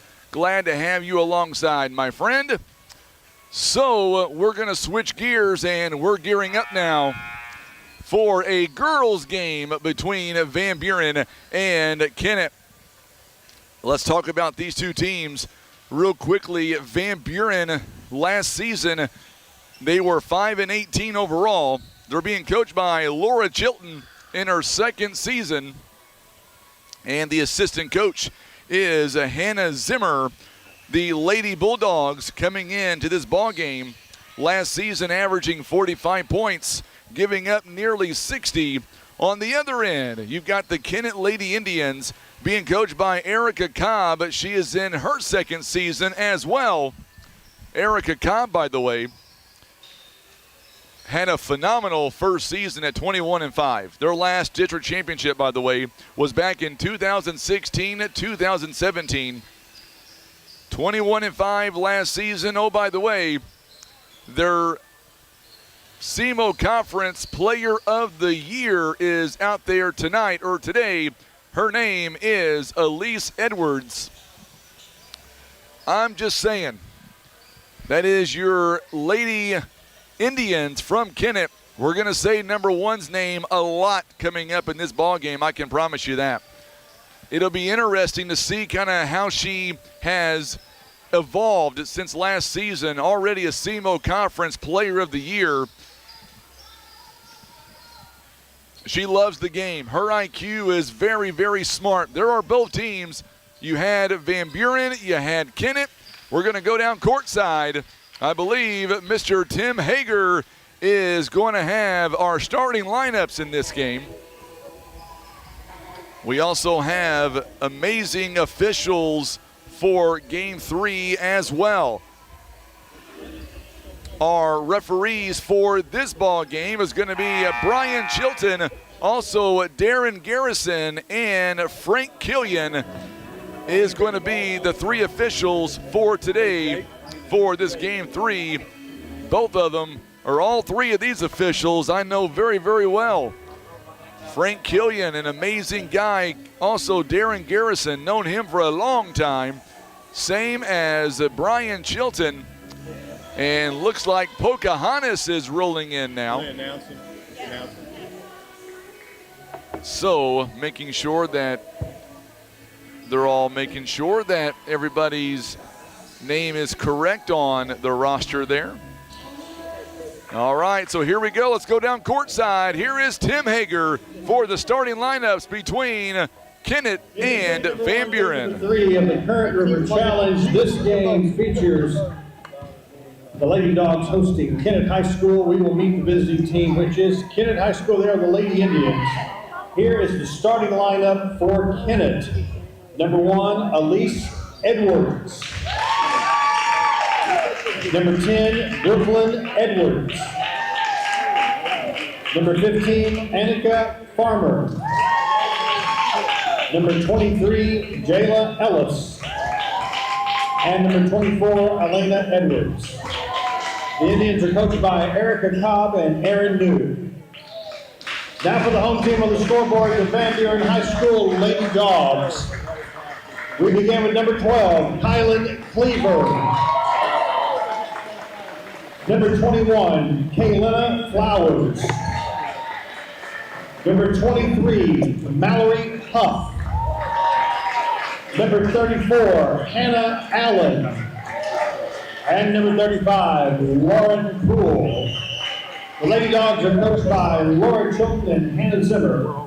Today's referees are Darren Garrison, Brian Chilton, and Frank Killian. This is day number 1, game number 3 of the. So here we go as we've got everybody announced here, and we are about ready for the opening tip-off here again. Our tip-off for game 3. It's all being brought to you by our good friends at First Midwest Bank. So here we go as we get ready for the third game between Van Buren and by the Kennett Lady Indians.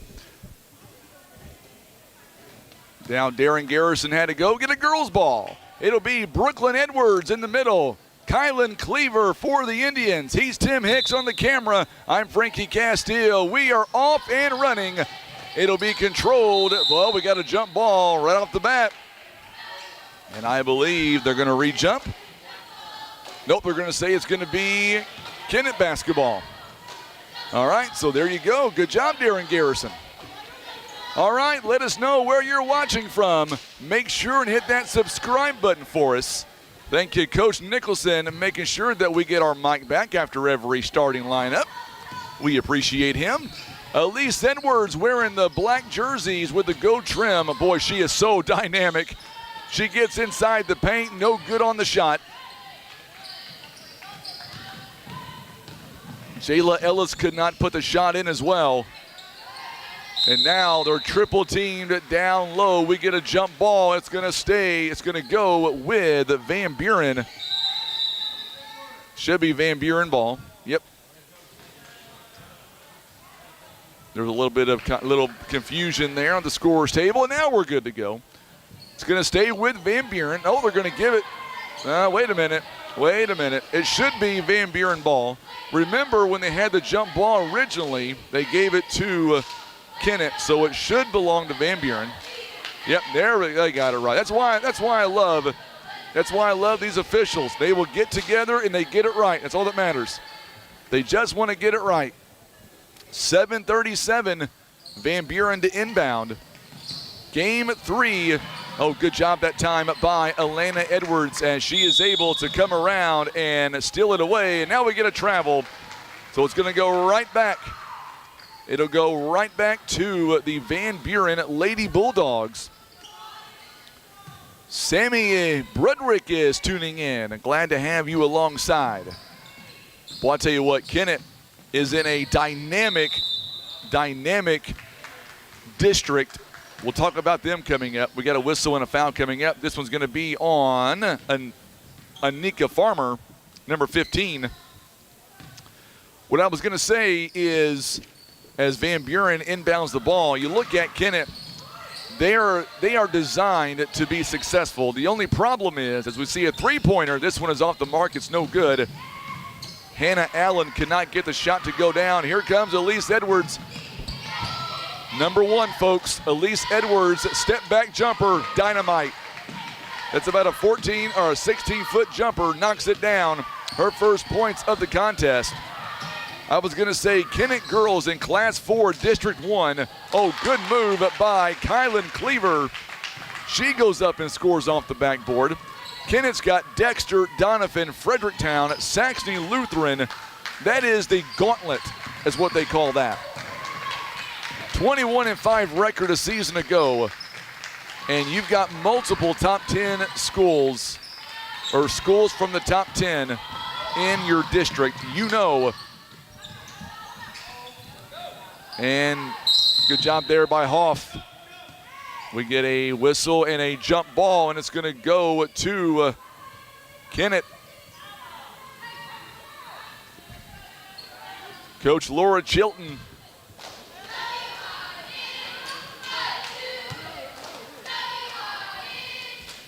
So now Van Buren will get the next jump as Elise Edwards gets the inbound. She is picked up by Mallory Hoff.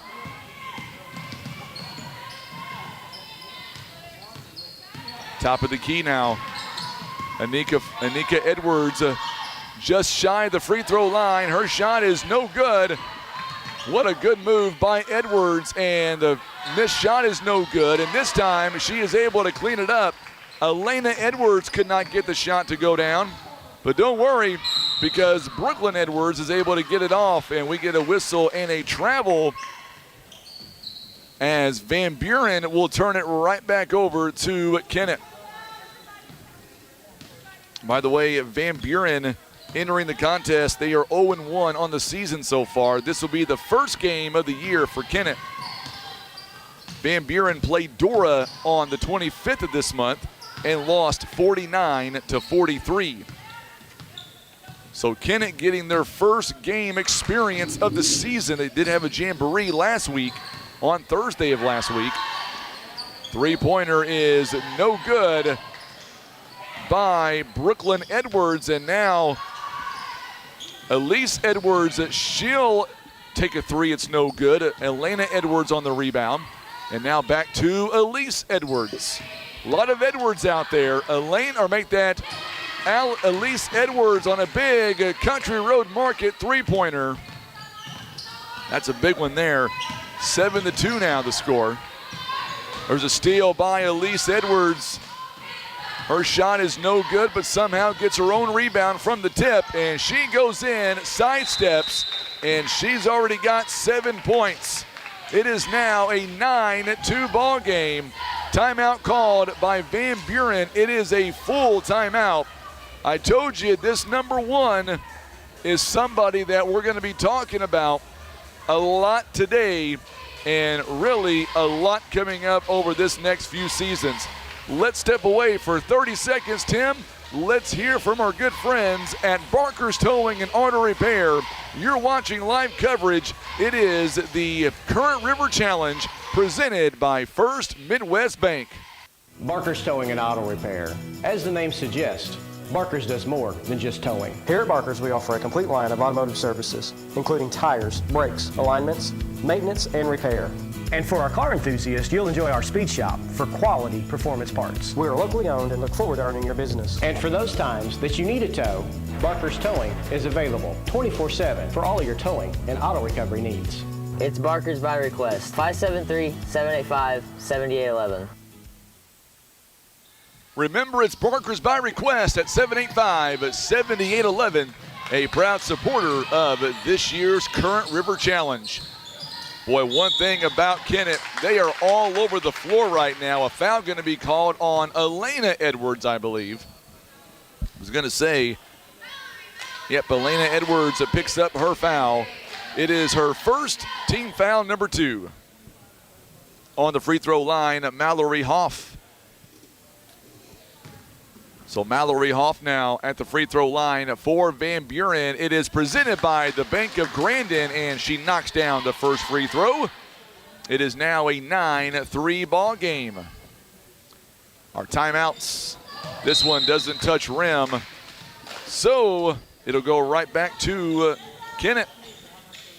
Our timeout sponsors here today are Missouri Highlands Healthcare, another proud supporter of the Current River Challenge. Under 4:29 to play, first quarter, 9-3 Kennett. They've got a lot of talent out there. There is no reason to believe as we get a whistle, and it's going to be against the Lady Indians this time. It'll be a turnover. It'll be on Anika Farmer, and that's number 2 on her.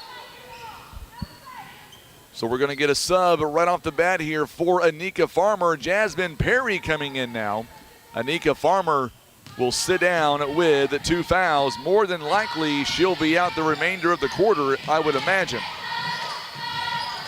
Good job there by the Lady Bulldogs. Ball is on the floor, and the Indians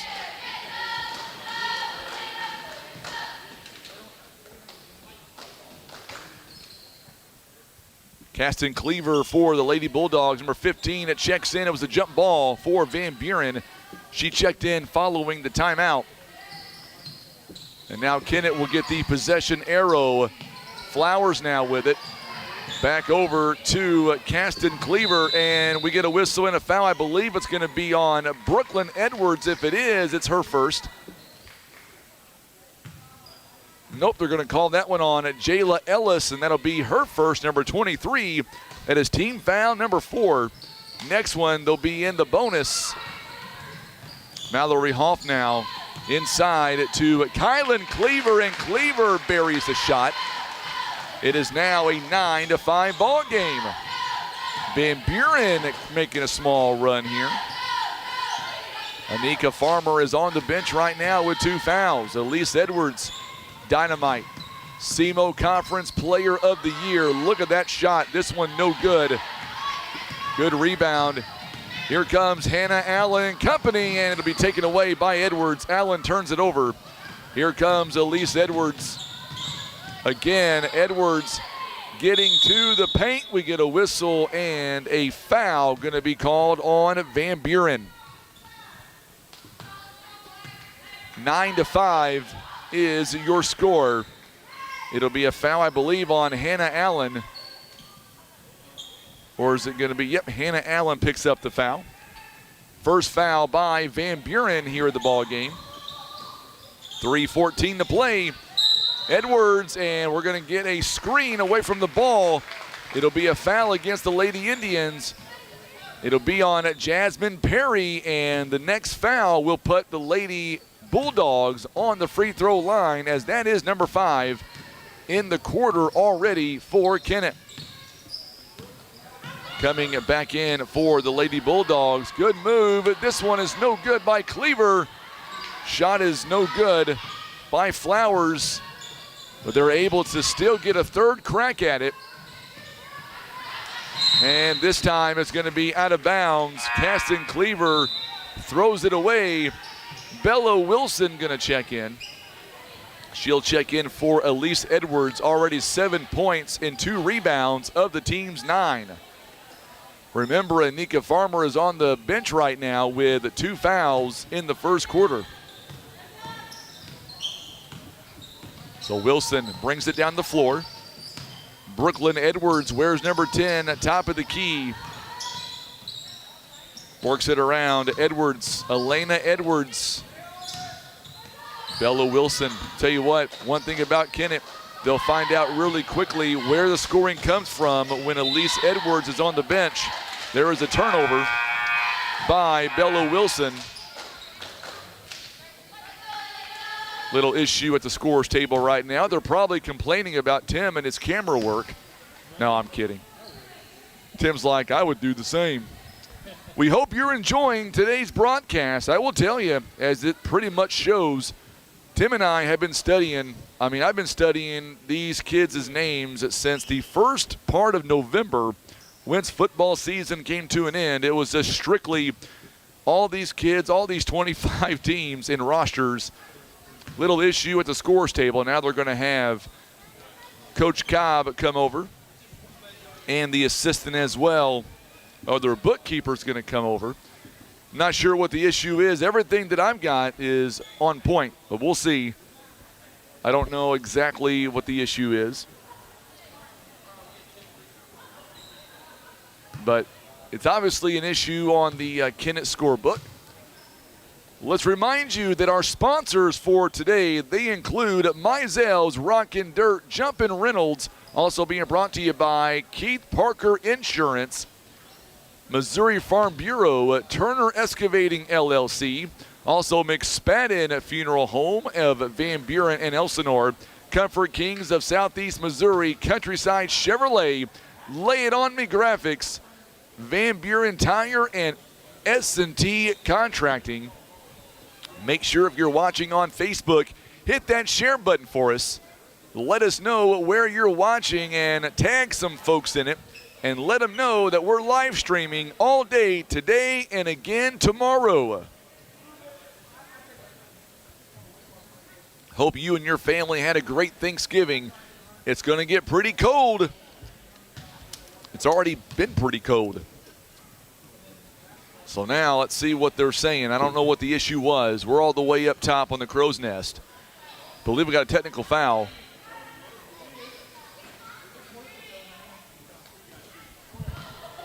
So we're going to have a technical foul. I'm not sure what the issue was. It must have been written down wrong in the book. So something was written down wrong in the book. I've got everything on my end correct, so I don't know what was up with that. Free throw is no good by Caston Cleaver, presented by Bank of Grandin. It did not touch rim. Second one is up and good. It's now 9-6.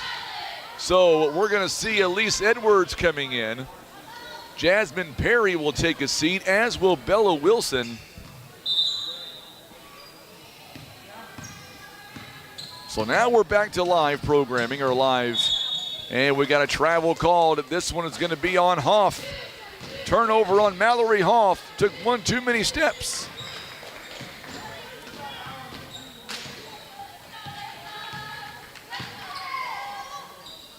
No, I see the issue. I know what the problem is. So number 34, who was not listed properly in the book, is out there for Kennett. We'll have to get a name on her. We're not sure who that is. She goes up and scores.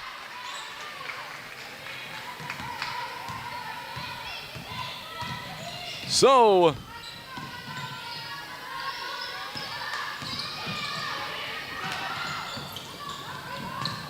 Kennett now with a couple of more points.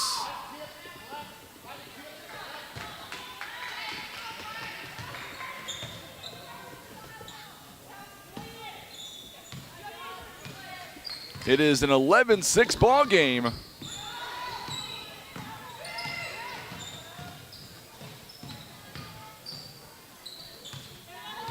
So now Kennett with the ball.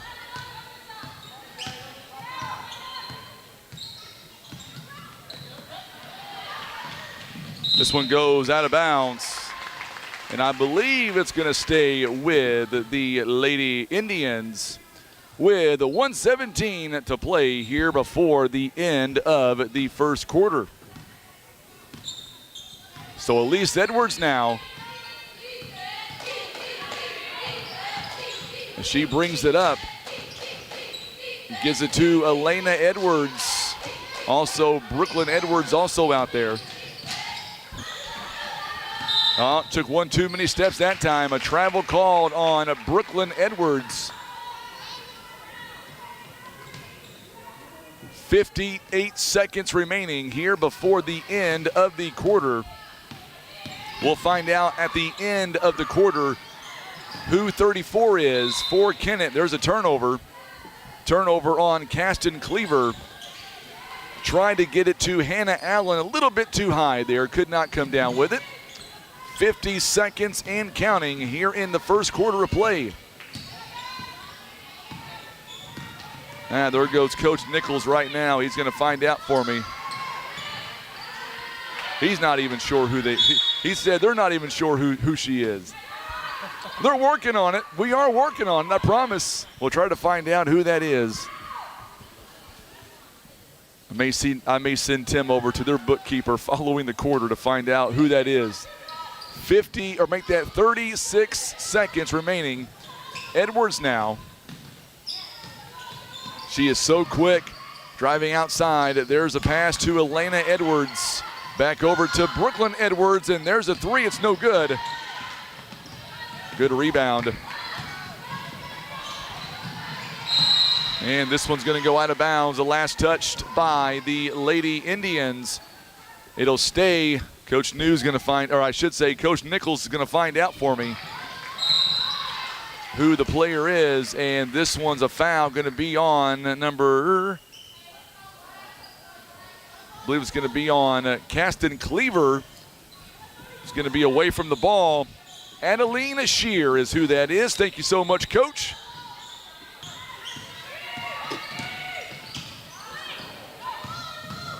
So Adelina Shear is number 34. There's a big shot. So it is a 13-6 ball game. We'll step away for 30 seconds and we'll come right back. The Indians right now, they lead it. You're watching live coverage. It is the Current River Challenge, exclusively presented by First Midwest Bank. You're watching live on Facebook, also at our YouTube channel. Today's Talk, KWOC. Our YouTube channel is youtube.com/River Radio PB. We're back in 30 seconds.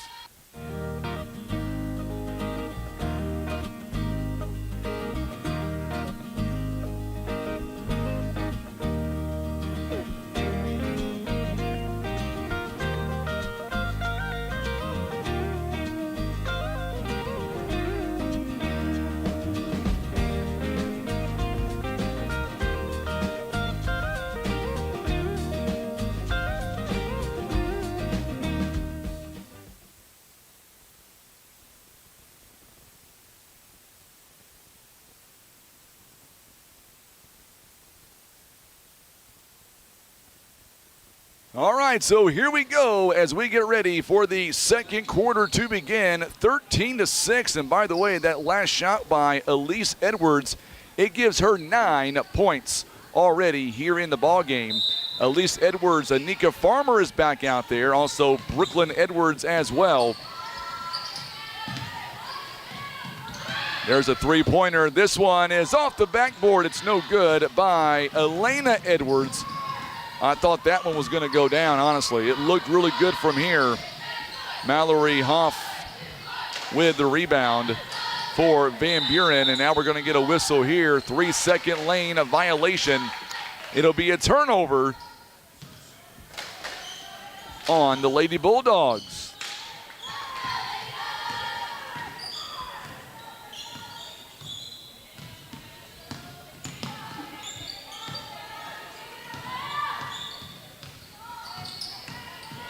Jayla Ellis rounds out the top for the 5 there on the floor.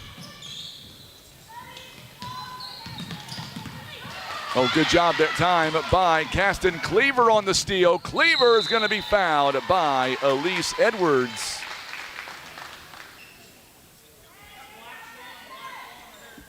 So Edwards is going to be called for the personal foul.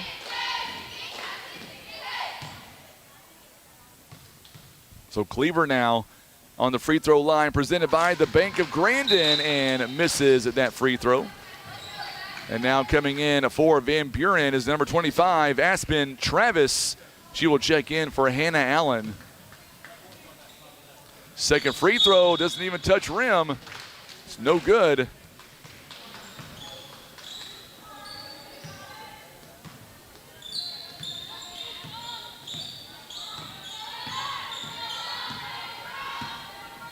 So both free throws missed, presented by Bank of Grandin. Elena Edwards, top of the key, gets it to Brooklyn Edwards. 13-6 is your score. Three-pointer, no good by Brooklyn Edwards. Ball is batted around, and last touch by Van Buren. And now we're going to see Reese Mabry checking in for Aspen Travis. Travis came in for just a few moments. We are in the second quarter right now. 6:38 to play here before halftime. Edwards now calling for the rock, top of the key. Van Buren, though, doing some good defense right now.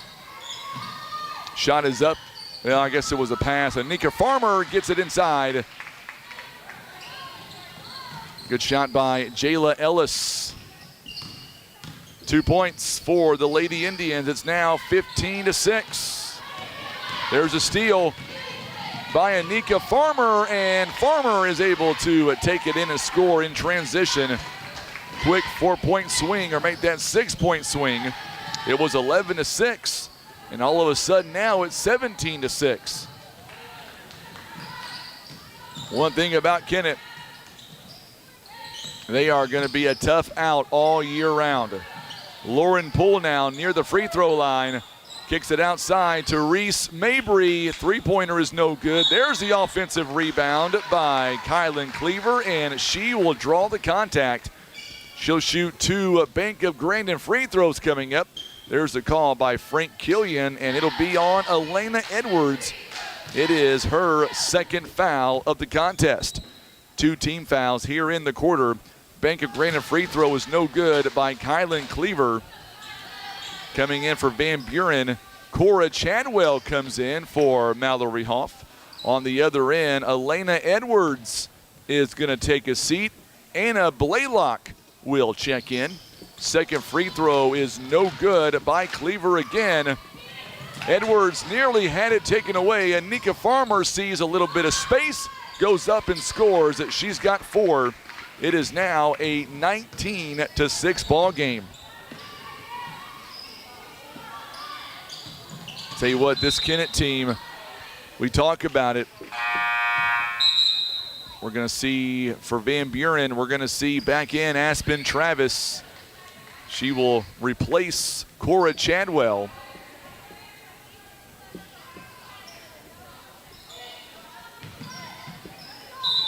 On the inbound as Lauren Poole, she's going to go to the free throw line for 2 more Bank of Grandin free throws. Jayla Ellis picks up a foul. It'll be her second as well. So Bank of Grandin free throws as of right now has not been the friend of Van Buren.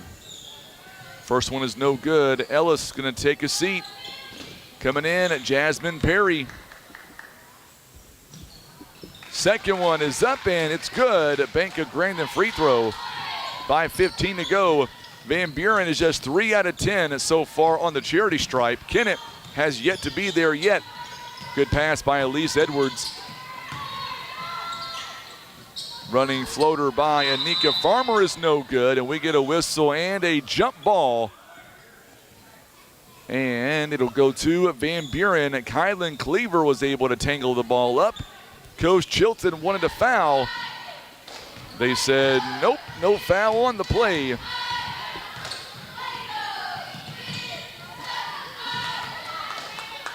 Good move at that time by Jasmine Perry. And a good shot taken by Aspen Travis. It is 19-9. Almost midway through the first half rather. It is 19-9. Kennett leading Van Buren. Goes out of bounds. Good job by Kylan Cleaver. And coming in for the Kennett Lady Indians, we're going to get Jayla Ellis to check in for Anika Farmer. Also, Elena Edwards will come in for Anna Blaylock. 4:27 and counting now as Elise Edwards gets the inbound. Crosses half court. She's got 9, trying to make it 11. This one hits the front end, no good. Long 2-pointer. Caston Cleaver got the rebound. Edwards shot out like a cannon. It's going to be a turnover. Boy, one thing about Kennett, they will speed you up if they can. They will speed you up and try to beat you in transition. That's what makes them such a good team. Already 11 turnovers by Van Buren here in the first half, and we still have 4 more minutes to go in the quarter. Brooklyn Edwards now. The only girls game of the 2 days is Van Buren and Kennett. We're going to get a 30-second timeout called by Kennett. They've got 4 timeouts remaining as well. It is a Missouri Highlands Healthcare timeout, and we'll keep it here. Missouri Highlands Healthcare has proudly served the communities of 7 surrounding counties for 50 years, offering dental, medical, pediatric, OB/GYN, even behavioral services.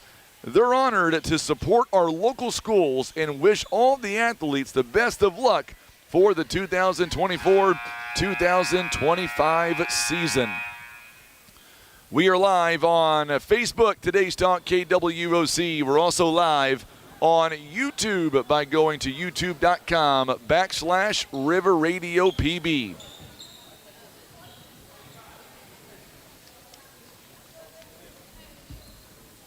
And we're going to see a substitution. There we go for Van Buren. Coming in was Hannah Allen. She'll replace Kylan Cleaver. Cleaver has a uniform issue, it looks like. It was like maybe some blood on the uniform there. Elise Edwards with it. Long step back two. It's no good. Good job by Caston Cleaver on the rebound. Now Hannah Allen driving inside. Oh, she had a wide open layup. She had a wide open layup and did not take the shot. On the other end, Elise Edwards off the backboard. It's no good. Caston Cleaver would love to have that one back a moment ago, or make that Hannah Allen rather. Would love to have that one back. Adeline Shear going to check in for Jasmine Perry. Adeline Shear a couple of points. There was an issue with the uniform earlier in the ball game. Good move as Caston Cleaver goes up, and she'll make the jumper. It is a three-point play the old-fashioned way, and she will shoot one Bank of Grandin free throw. Anika Farmer is back in the ball game. She just picked up her third foul as well. She has picked up her third personal foul. Coming up on 3 minutes now, 19-12.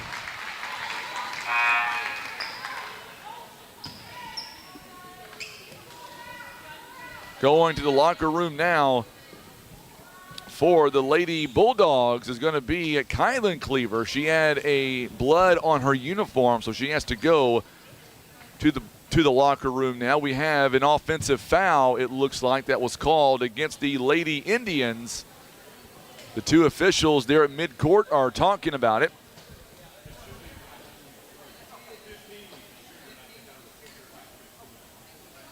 Okay, so they are talking about the last foul on Anika Farmer. It's either going to be on Jayla Ellis or Farmer, so they're going to say, nope, they're going to take away the foul on Farmer.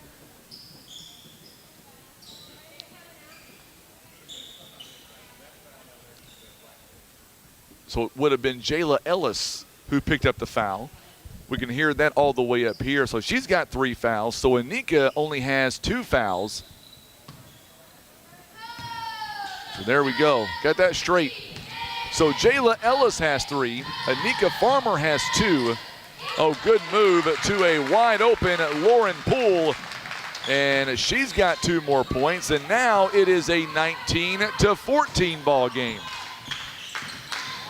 Under 3 minutes, what a good move by Caston Cleaver. And we'll get a foul that time on Cleaver. Little too aggressive that time. Can't blame her though. Doing all she can to guard one of the best players in Southeast Missouri.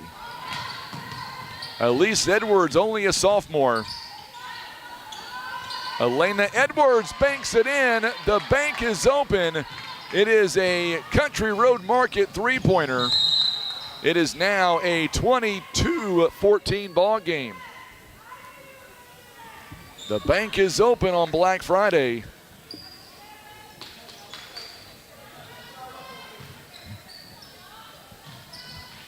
On the inbound, good job by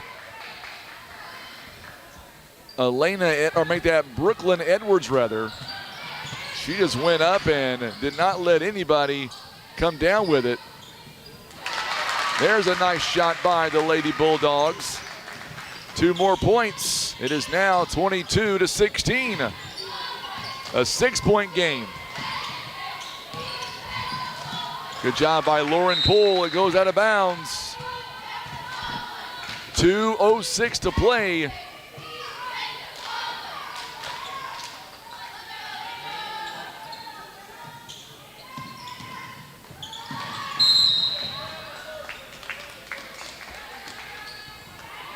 It is a 22-16 ball game with 2:05 to play before halftime. Boy, these games are flying on by, Tim. We're almost to the halfway point of the first day. Inbound to Elise Edwards. Edwards now wide open. Edwards on the outside. It's no good. Rebounded by Aspen Travis. Good move inside to Reese Mabry, and there's a whistle and a foul. As Lauren Poole now is going to shoot 2 more Bank of Grandin free throws. This will be a foul on Elena Edwards, and that is number 3 on her as well. First one is up, and it's good by Lauren Poole. It is a Bank of Grandin free throw. Jasmine Perry comes in for Elena Edwards. 1:51 to go before halftime. Each team using one timeout. Second one is no good by Poole. Rebounded by Jayla Ellis. She's got 3 fouls still out there right now. Elise Edwards being triple teamed. And now Caston Cleaver, boy, Elise Edwards making everybody miss. Off balance shot is no good. Adeline Shear could not get the shot to go down. And here comes Travis and company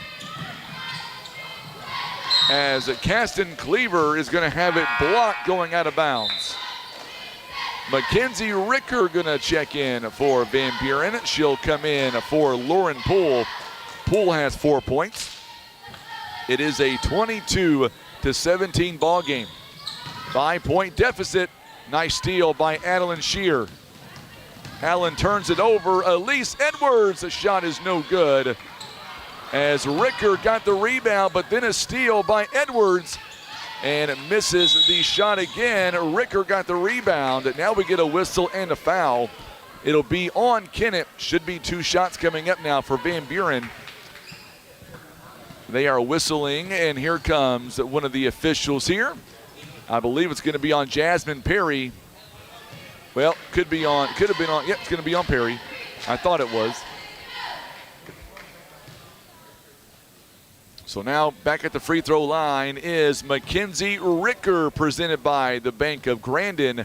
First free throw coming up. It is nothing but net. It is a 4-point game. Kylan Cleaver back in. Elise Edwards is going to take a seat. Bella Wilson checks in. So Ricker can close this to a 3-point game with a make, and she does. It is another Bank of Grandin free throw. 1:03 to play before halftime. Van Buren has come all the way back. They trail by 3 points. So now Brooklyn Edwards hands it off. Bella Wilson, top of the key, works over to her right, guarded by Caston Cleaver, who just checked back in. Shear going to get fouled by Ricker. And I believe if it's in the act of shooting, she'll shoot 2, but they're going to say on the floor. Coming back in is going to be Mallory Huff. She will check in for Hannah Allen for Van Buren. 41 seconds is all that remains in the first half. Very low scoring game, 22-19. Shear now has it taken away. Ball is on the floor. We're going to get a jump ball. It's going to stay with Kennett. So Van Buren will have the possession arrow. Theoretically, Van Buren could make this a 2-for-1 if they get the ball back here pretty quick. Something tells me they will, as Elise Edwards coming in now. She will check in for Elena Edwards. With her checking in, Van Buren, or I should say Kennett rather, will try to go fast. There is the lob pass. Elise Edwards, there's a 3-ball. This one is short, no good. It is rebounded by Hoff. And now she is double teamed. It gets it away, and we're going to get a whistle and a travel on Aspen Travis. It's going to be turned right back over.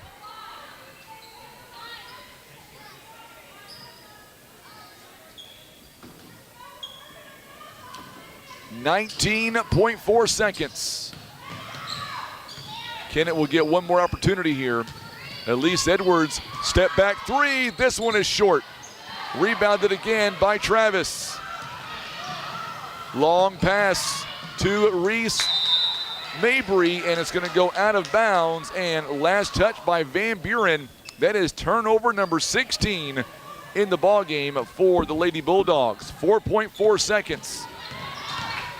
Elise Edwards, oh, she did that one on purpose. That was very smart for Elise as she leaned in to draw contact. and she will shoot 3 Bank of Grandin free throws as Mallory Hoff is going to be called for the foul. So Elise Edwards with 9 points will have 3 Bank of Grandin free throws to attempt. First one is up, and it's no good. Hits the front end. 0.3 seconds is all that remains at 0.3 of a second. It could be a 5-point advantage going into halftime. Second one knocks it down. 23-19. She's got 10 points. She'll get one more as we go into halftime. And knocks it down. It is a 24-19 score, and we have reached halftime. Could have been a whole lot worse. It is only a 5-point deficit. Let's go to break, and we'll come back. Let's take a 3-minute timeout, and we'll come back, and we will break down the first half. We also have our first half stats. All of that and much more coming up as we continue. You're watching live coverage. It is the Current River Challenge. It is presented by First Midwest Bank. We're back in 3 minutes.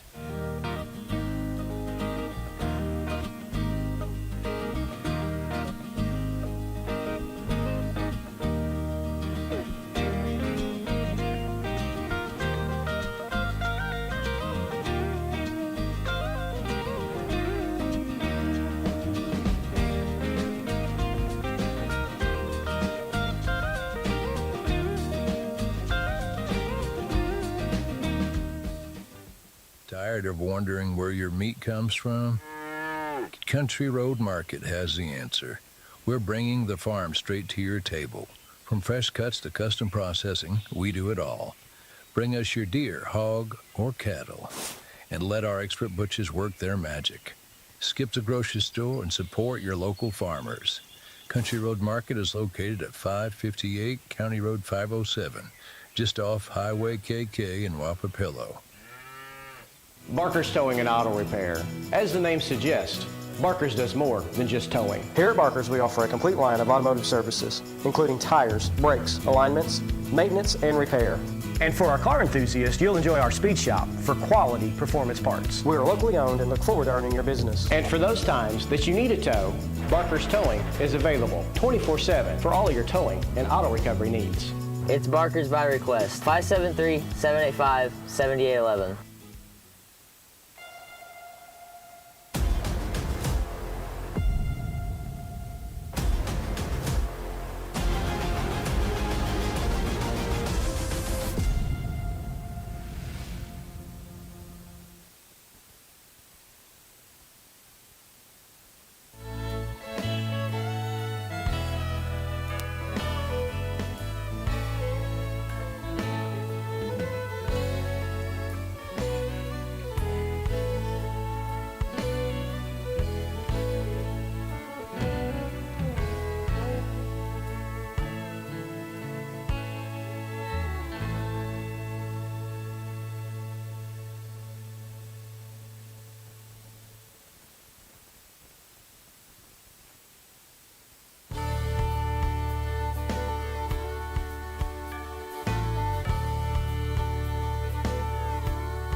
All right, so we are back at halftime. It is a 24-19 score. Coming up, I believe, you know what, she is walking up here now.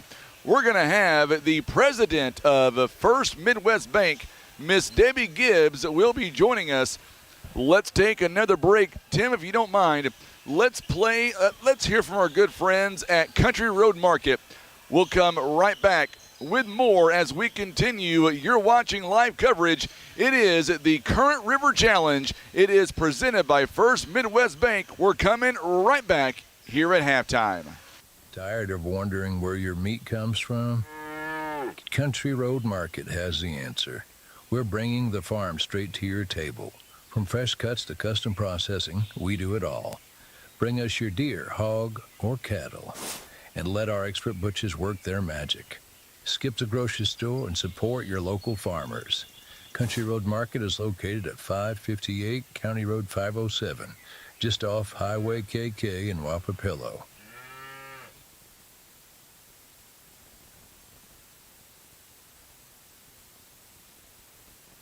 All right, so we are back at halftime. We want to introduce our halftime guest. She is the president of First Midwest Bank, Miss Debbie Gibbs. And Debbie, thank you so much for joining us here. And let's talk about this. First off, amazing two-day event here presented by First Midwest Bank. Some great talent so far, the first 2 ball games, 2.5 ball games. It's amazing the amount of talent and work that goes in to the Current River Challenge. Yes, and we enjoy being the sponsor of this. This is our 19th year to be in this tournament, and it has gone really well this year. Got some good teams lined up for today and for tomorrow, and we're excited to have everybody that's here today. Absolutely. So walk us through the work that goes in to putting this on, because I know from the back scene that as soon as Saturday gets here about 9 p.m., you guys are already working on next year's. Yes, we are. And we're really excited to be partners with the school, and they work really well with us. We've got the coach that Jacob that gets these teams lined out, and Jake Nicholson, and they do a great job, and they find some really good teams. And that's what it's all about, is coming together and getting these teams together and watching these boys play. And I can't tell you how good it is to watch these kids interact with each other. And we plan this a year ahead of time. We're already talking about 2025. Let's talk about from the bank standpoint at First Midwest Bank and what you guys do, not just for the Current River Challenge, but what you guys do for the community of Van Buren in general. We are the hometown bank, and we've been here. We are actually celebrating our 100 year to be chartered as a awesome. bank, and we will have a big celebration on December the 6th. We're excited about that. We work with with our school, with our county, with our city. We are just a hometown bank that we care about what happens in our community. Well, I'll tell you what, we're very honored that you guys allowed us to come in here and set up shop and make this our home the next 48 hours. Yep, and I'll tell you what, it is just a good weekend to get together. It's the Thanksgiving weekend, and people like to come out and be with each other and watch these games, and it's a good time to be here. You know, what's great about this game that we're watching right now between Kennett and Van Buren, Van Buren got down early, but one thing about Coach Chilton's team, they're never going to give up on you. They're going to play all 4 quarters. Yes, they're a good little team, and they're just getting started for the year, but I think we're going to see some great improvement in them girls, and I think they're giving it all they got. Now, you guys are set up in the lobby. You guys will be there the next 2 days. Yes, we are, and we are sitting there. We have a box with the tickets in it. Come by and get a ticket so you can, in between games, do a layup, do a free throw, win a prize. Win a prize. I like that. I'm not sure if Tim can quite do that, so we'll let the professionals take care of that. Anything else you want to pass on to us before we let you get back to the front lobby? It was a pleasure to be able to be Absolutely. up here today and talk with everybody and get to know everyone. Well, if you're able to come back up this afternoon, even tomorrow, Mi Casa, Su Casa, Okay. you come on back anytime. We'll do that. Well, thank you All so right, much, Frankie. Miss Debbie. She Thank is the president of First Midwest Bank. We're going to go to break and come right back. 4 minutes here until halftime is complete. It is a 24-19 ball game. The Lady Indians over the Lady Bulldogs. We're coming right back. You're watching live coverage, exclusive coverage of the Current River Challenge. It is presented by First Midwest Bank.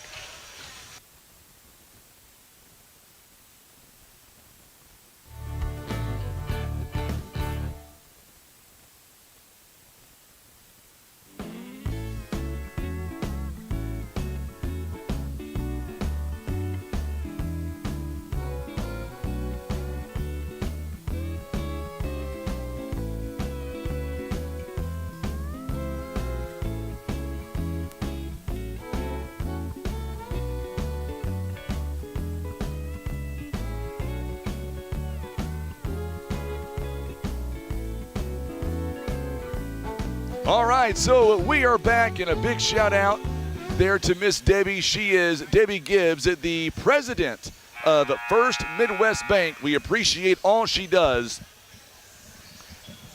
We'll bring it back up here. We'll put the camera back. We'll put the big court in the background and me up top, or however you want to do it, Tim. Sounds good to me. We want to say a big shout out, big thank you. By the way, I know my son Chance right now, my lovely wife Pam, they are tuning in. Tim, you'll be amazed. I've got a picture on my phone. They've already got the Christmas tree up, or at least halfway up. The dogs are inside. It's pretty cold outside. They've got the game on the big screen right now. That's usually what we do. We try to find basketball somewhere to watch on the holiday weekend, and we put the Christmas tree up. They've assured me they're not going to put the ornaments up right now. That's going to be on Sunday. So thank you again for everybody who is tuning in, whether you're watching us on Facebook, whether you're watching us on YouTube. We've got an amazing 4 more games to go, 4.5 games really. We also have a whole nother half of basketball here. It is a 24-19 ball game. We just thank you so much for allowing us to come into your homes. We hope you are enjoying the broadcast so far. We have done a lot of studying, a lot of preparations for the ball games today and tomorrow. The mindset was when we got started, we don't want to come in here and not know someone's name. So that's all we've been doing is study, study, study. We'll throw it back down at midcourt as we get ready for the second half. Let's take a 30-second break. We'll come right back. Let's hear from our good friends, our title sponsor, First Midwest Bank, and we'll come right back. You're watching live coverage. It is the Current River Challenge. It is presented by First Midwest Bank.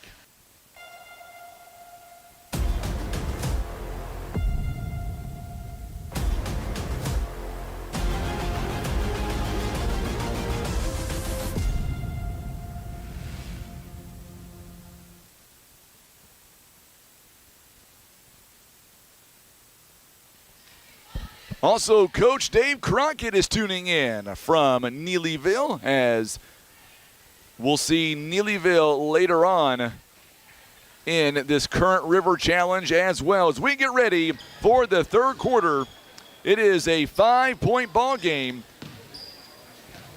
Coach Crockett letting us know, I should say he's letting Tim know everything looks amazing. He didn't say this, but I'm sure he's thinking the audio could be better. But that's just Coach Crockett being Coach Crockett. Great baseball coach and basketball coach. I met him for the first time years ago as I was doing some basketball games for Twin Rivers, and he was coaching New Madrid County Central back in the day. I bet you feel old now, Coach Crockett. Goes out of bounds. A good hustle by the Lady Indians. Elena Edwards doing a phenomenal job defensively. So is Anika Farmer as well. Jayla Ellis rounds out the 5. Oh, good job by Elise Edwards. A steal on Travis, and she'll make her pay on that one, as she is able to take it, and she goes coast to coast on the turnover. It is now a 26-19 score. Goes out of bounds. And we're going to see quickly Caston Cleaver coming in. She will check in for Aspen Travis. 26-19 the score.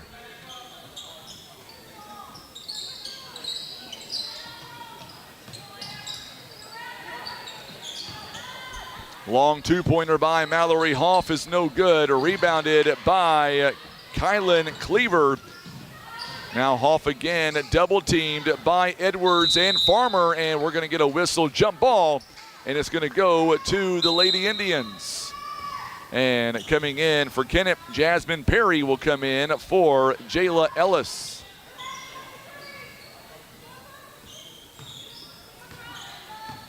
Elise Edwards coming up now, or coming in. She will cross half court.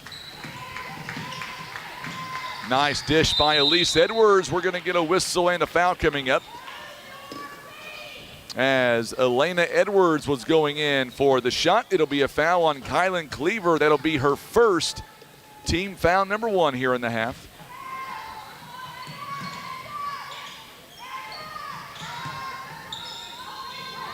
Nice shot by the Lady Indians.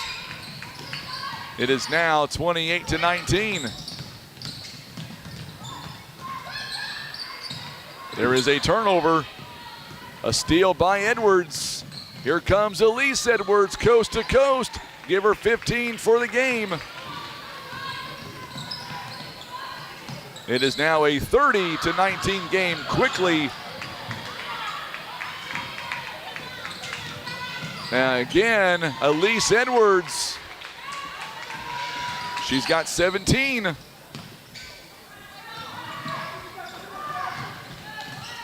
It is 32-19 the score. And quickly, Flowers will come in for Mackenzie Ricker. 5:56 now.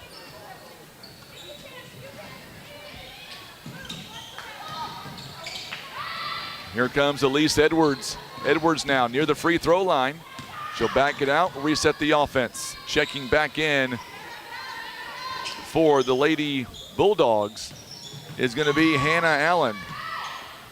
She is at the scorer's table right now. She'll check in momentarily. Anika Farmer is going to be blocked.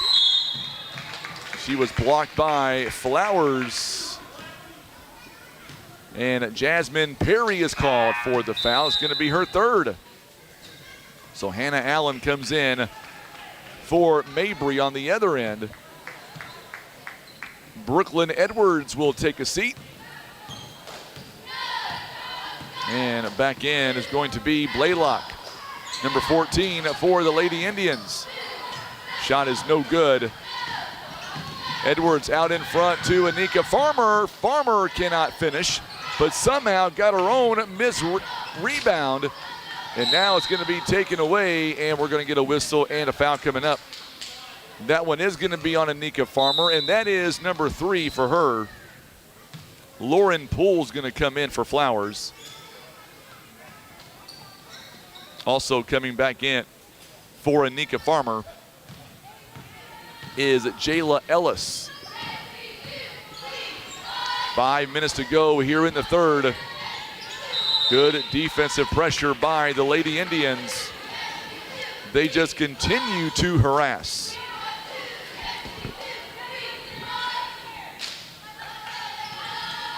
Also, Lynn Wright is tuning in with Roman Wright. They are watching from Dudley, Missouri. Glad to have you folks alongside. 32-19. Good job by Caston Cleaver. She is not stopping. She is going to fight to the very end. Edwards steps inside the paint. Shot is no good. And going to get out of bounds here as Hannah Allen steps out of bounds. It'll stay right here with Kennett. Elena Edwards tying her shoe there near midcourt. Our ball game is presented by Barker's Towing and Auto Repair. Also Empower Financial Group USA. Got a chance to meet Brad Smith a moment ago from Empower Financial Group. He is going to join us later on today. He is hanging out watching some Van Buren Lady Bulldogs right now. 4.5 minutes to play. Perry gets it inside. Edwards back up. Edwards now. Elena Edwards throws it away, gives it to Cleaver. We'll see if Van Buren can turn this into points. Turnover instead. It'll be a travel on Kylan Cleaver. Back in the ball game is Brooklyn Edwards. She will check in for Jasmine Perry. 4:15 to go here in the third quarter. Elise Edwards now going to slow it down a little bit. Each team with lots of timeouts, 4 timeouts apiece. Kennett with 3 full timeouts, 1:30. Kennett with 2 30s and 2 fulls. Blaylock. Good screen as Elena Edwards goes the opposite direction of the screen. Van Buren 2-3 here. They're playing defense. Good job that time by Hannah Allen. Tipped it outside. And it's going to be, because of that tip, it'll end up being a turnover on Kennett. Kennett, by the way, only 7 turnovers, 22 by Van Buren. Van Buren shooting 46%. Meanwhile, Kennett is shooting 35%. But they lead 32-19. Cleaver is driving the lane, and she'll draw the contact. Clara Wright says that she'll be here tomorrow. I'm assuming it's because of Twin Rivers, I bet. Foul going to be on Elena Edwards. That's going to be number 4 for her. There is a Elena Edwards gets the steal on the inbound. Elise Edwards is going to go coast to coast. It's no good. She does not miss them shots very often. Kennett's first game of the year. Van Buren 0-1 this year so far. And there is another turnover by Van Buren. This one is an unforced turnover. Bella Wilson is going to check in. We're going to get a whistle and a timeout called. Our timeouts are all being brought to you by our good friends at Missouri Highlands Healthcare, proudly serving 7 counties in the area. We'll come right back. Let's hear from our good friends at Barker's Towing and Auto Repair.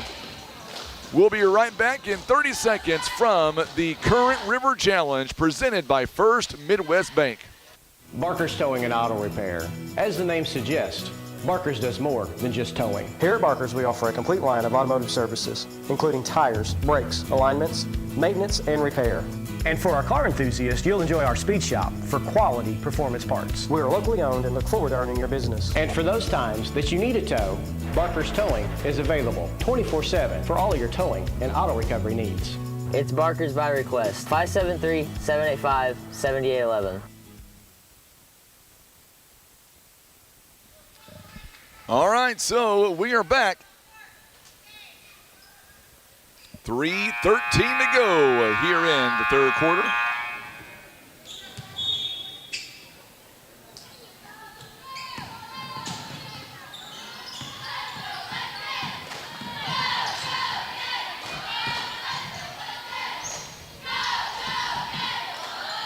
So now, good job there by the Lady Bulldogs. They turn that in to a turnover, and points by Caston Cleaver. So Cleaver gets a couple of points. She's got 5 in the contest. 32-21 now. Van Buren 4 timeouts, Kennett with 3. Kennett using a full timeout a moment ago. 3-pointer by Elena Edwards Brooklyn Edwards rather, is no good. Big shout out to Debbie Gibbs from First Midwest Bank as Adeline Shear checks in for Anna Blaylock. Debbie is the president of First Midwest Bank, a big sponsor of this tournament.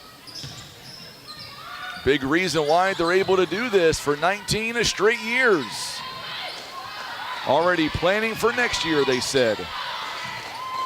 Ball is on the floor. We're going to get a whistle here and a jump ball, and it's going to go to Kennett. Boy, Elise Edwards, she is everywhere on the floor. Defensively, offensively, she is everywhere on the floor this entire ball game. Here comes the inbound. Van Buren losing their season opener. Very close ball game to Dora. 49-43 for Kennett. This is their first game of the season. There's another turnover by the Lady Indians, and Van Buren is going to turn it right back over. Coming up for Kennett, they will have the SEMO Conference Tournament that starts next week. There are some dandies in that one. You've got Jackson, Cape Central, Poplar Bluff. There's another steal by Allen. And this time, they do not turn it back over. She makes them pay in transition, 32-23. Our next chance of seeing Kennett is going to come down the road final week of December when they play in the Lady Royals Christmas Classic Tournament. That'll be at Twin Rivers High School starting on December 21st. That is the next time that we will see that team. Oh, good move by Lauren Poole as she is able to go up and score. All of a sudden, it is now a 32-25 score. going to the locker room. Nope, they're waiting for the basketball. That's what it was. Basketball got somehow thrown over the scores table, and it went into the tunnel. Elise Edwards, top of the key. Edwards now near the free throw line, and a whistle and a foul coming up on the Lady Bulldogs. It'll be on Kasten Cleaver of Van Buren. That's number 3 for her, or make that number 4 rather. So she's got 4 now. And coming back in for Cleaver, it's a big loss right now for Van Buren. Reese Mabry back in. It's only a 7-point game. Edwards, she leans in, draws contact, and she is going to be shooting some more free throws. It'll be a 2-shot foul coming up as Kylan Cleaver picks up the foul. Elise Edwards, Bank of Grandin free throws are coming up. She's got 17 points on the afternoon. She is 2 out of 3 on the free throw line. First one is up, and it's good, 33-25. 33-25 is your score. And second one is up, and it's good as well. 34-25. Back to 9. Good move, ball movement by the Lady Indians. Can't get the shot to go down that time. Brooklyn Edwards comes away with the rebound. Elise Edwards picks it up in high gear. She draws a foul on the shot, and she will shoot 2 more free throws coming up, presented by the Bank of Grandin. Kylan Cleaver picks up her 4th. Or make that 3rd, rather. So coming back in, Flowers now will come in for Poole. So Kylan Cleaver with 3 fouls. Under a minute to play, 3rd quarter. Remember, following next game, we will have to end the feed because of timing rules. And we're going to get a whistle here and a timeout called. It is a Missouri Highlands Healthcare timeout. It is a 30-second timeout by the Lady Bulldogs of Van Buren with 45 seconds remaining.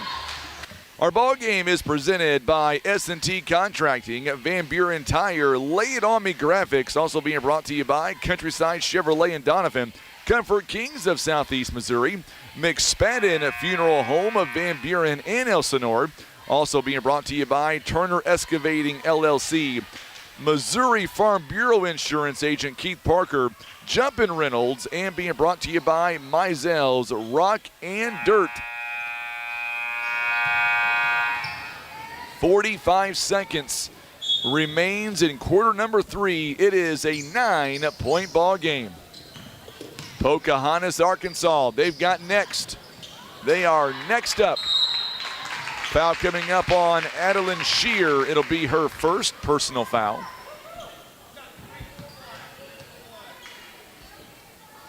Two shots coming up here. Bank of Grandin free throws for Van Buren at 7 of 15 on the afternoon to this point.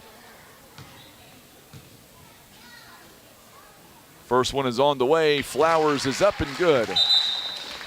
It is a Bank of Grandin free throw. Coming in, Jasmine Perry comes in for Jayla Ellis. Flowers, her first free throw, presented by Bank of Grandin, gets one more. It is up and it's good. It is back down to 7 points now. 34 seconds and counting. 7-point game.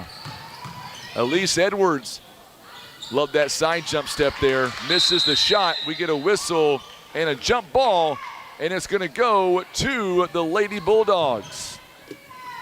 So now Van Buren has an opportunity to cut the lead down even more so than 7 points.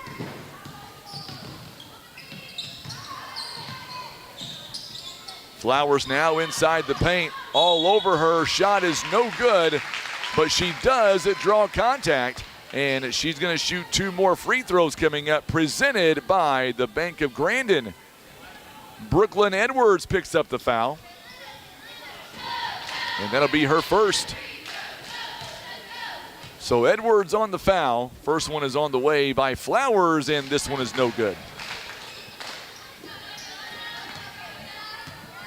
Each team with 5 fouls here in the quarter. It is double bonus the next 12 seconds.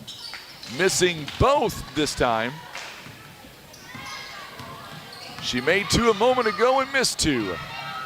Edwards now. Step back 3, money. It is a Country Road Market 3-pointer by Elise Edwards, and that takes it to a 10-point ball game. All right, 4th quarter is on the way. Don't go anywhere. We're going to pause and hear from First Midwest Bank, and we'll come back in less than 30 seconds from the Current River Challenge. It is presented by First Midwest Bank.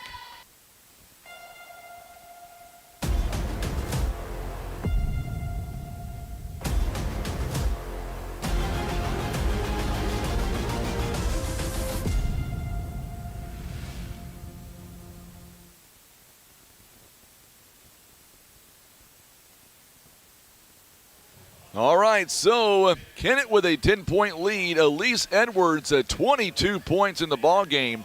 She has been lethal. We knew she would. Van Buren, it'll be Kennett basketball to begin this 4th quarter.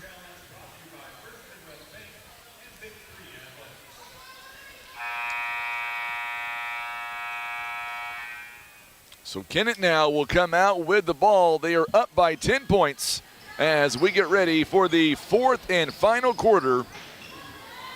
Big shout out to Barker's Towing and Auto Repair, Empower Financial Group.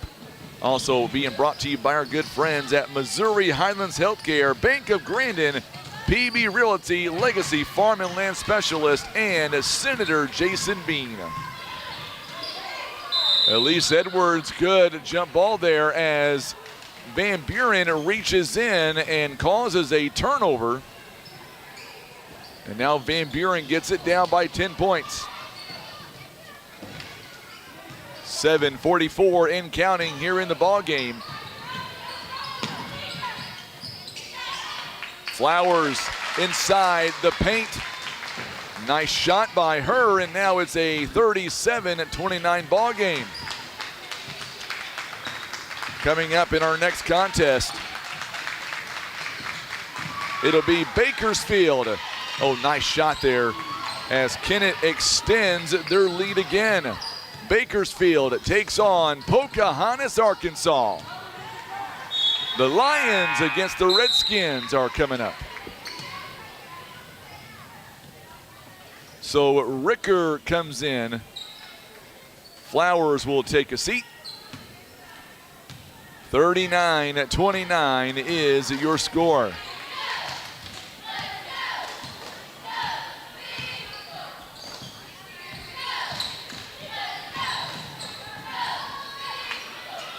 So Nika Farmer cannot get the shot to go down. Rebounded by Ricker. Here comes the Lady Bulldogs. Hannah Allen driving the lane, and her shot is no good. They will tie up for a jump ball, and it's going to stay with Kennett. So Kennett ends up with it. 6:43 and counting. Checking back in the ball game now for Aspen Travis is Caston Cleaver. She's got 4 fouls currently.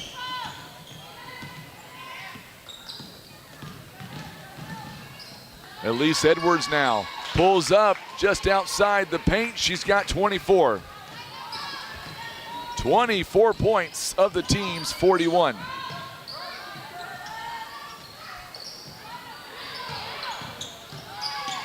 And now Edwards, she does a great job defensively working the court. Shot is up and no good. We're going to get a whistle and a foul coming up, or I should say a jump ball rather, as Cleaver misses the jumper off the backboard. So now the possession arrow will favor Van Buren. They get Mabry On the inbound, taken away by Elise Edwards. Elise Edwards now with 26. 2 more in transition. 5:53. Just after 2 o'clock already. Good move by Hannah Allen.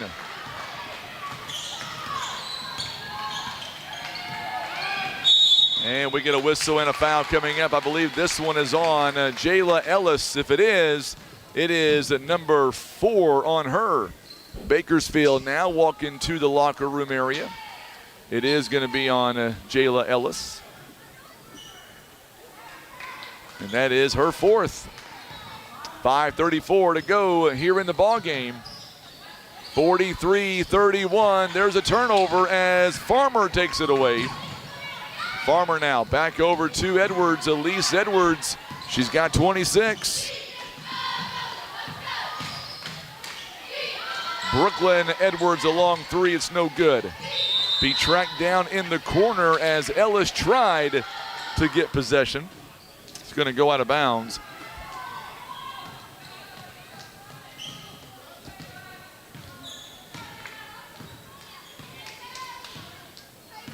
.508 to go here in the first half, or make that the ball game rather. I went backwards there. Going to go out of bounds. Last touched by Kennett. Good job by Brooklyn Edwards.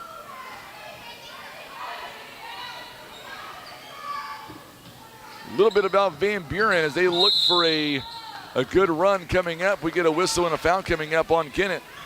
For Van Buren, they've got the gauntlet as well, much like Kennett has the gauntlet in the districts. That is the 5th foul on Elena Edwards. She will check out. Jasmine Perry is back in. Elena Edwards, 5 fouls, 5 points, 1 assist, 2 rebounds.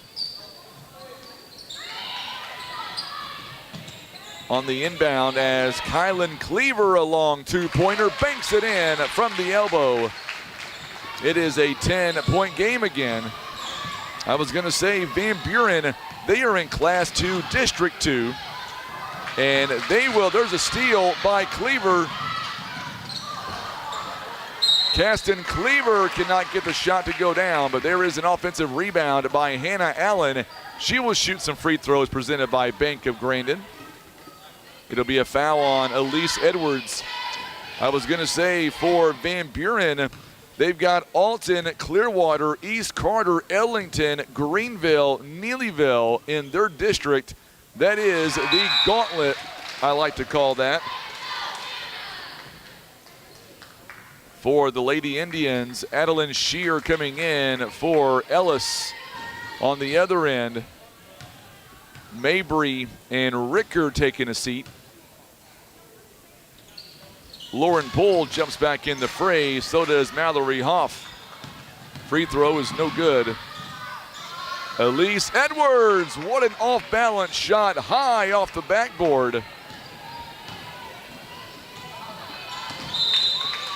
45-34, there's a turnover.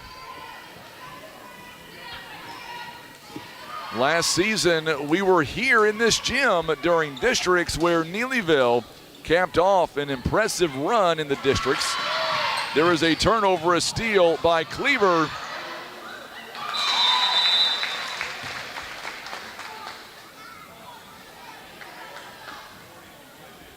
It is a 45-36 ball game. There's a whistle and a foul.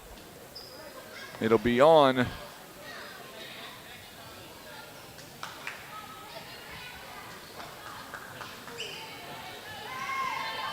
.45-36. Another steal on the inbound. That is 2 back-to-back steals, and now we're going to get a jump ball, and it's going to stay with Kennett. Well, I tell you what, Kennett, there's that. Kennett, very fortunate there that they're able to maintain possession via the jump ball. And we've got a timeout here, a Missouri Highlands Healthcare timeout. It'll be on Kennett. Kennett taking the timeout. It is a 30-second timeout. They've got 2 timeouts left. So coming up next, it'll be Bakersfield. They will take on Pocahontas. Remember, following that game, we will have to end our current video stream, and we will have to start a brand new one.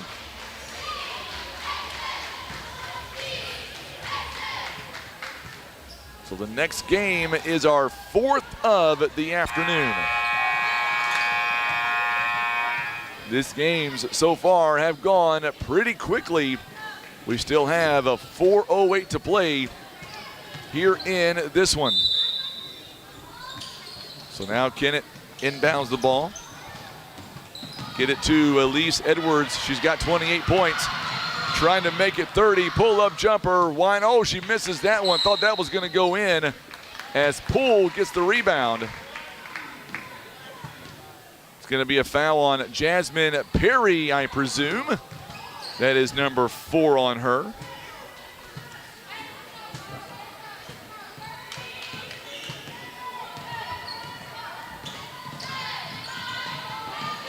So now Van Buren, Elise Edwards playing some hard-nosed defense.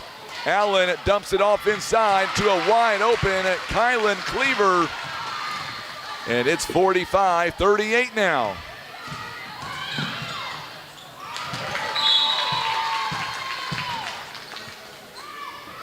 Van Buren is going to get the ball right back. They're down by 7. They are making this a ball game.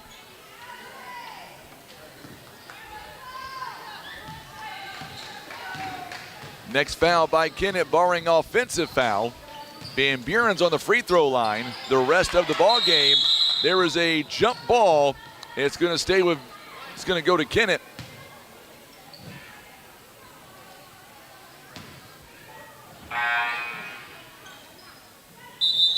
I didn't think so. It's going to go to Van Buren. I thought so.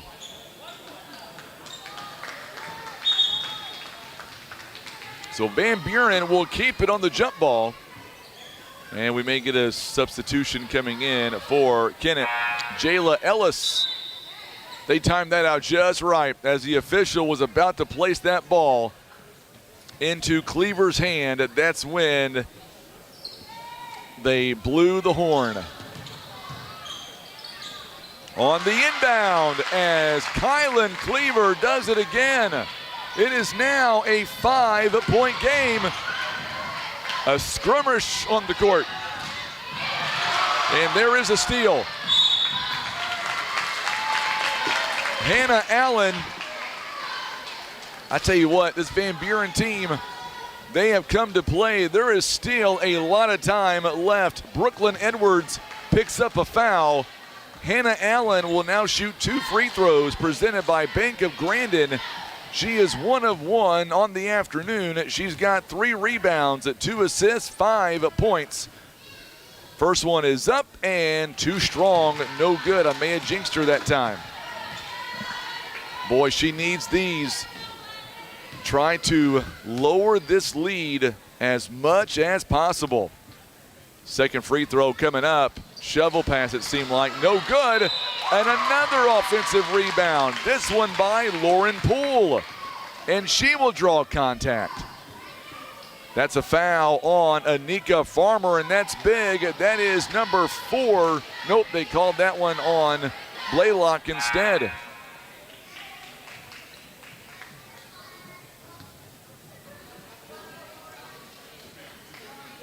But no, wait a minute. They called that one. No, I'm right. It has to be right because there they go. Now they changed. I was going to say they had it on Blaylock, but she's not even out there. So Lauren Poole makes the first free throw presented by Bank of Grandin. Second one, nothing but net. 45-42. Once like we were in last game. It is now down to a 3-point game. Van Buren trying to make a run. And we're going to get a whistle and a foul on the floor. Van Buren has 4 fouls now to give. And that'll be a foul, I believe, on Mallory Hoff. It is. That's just the first foul of the quarter.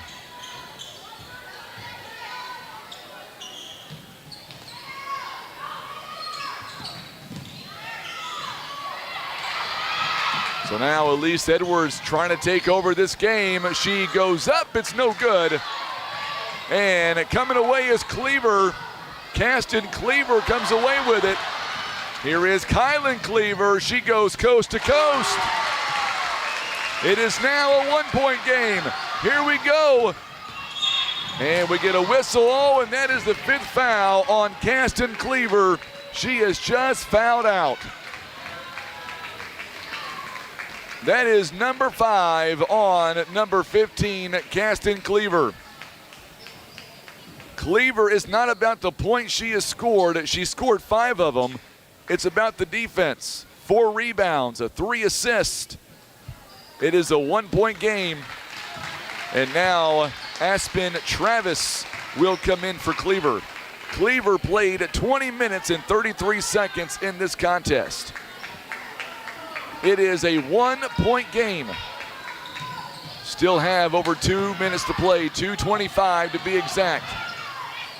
Brooklyn Edwards goes up and she draws contact. She will shoot 2 free throws coming up, presented by the Bank of Grandin. It'll be on Aspen Travis. Edwards going to the charity stripe. She has not been there today. First one coming up here by Brooklyn Edwards. It is a 1-point game. Knocks it down. Big free throw that time for Brooklyn Edwards. She gets another.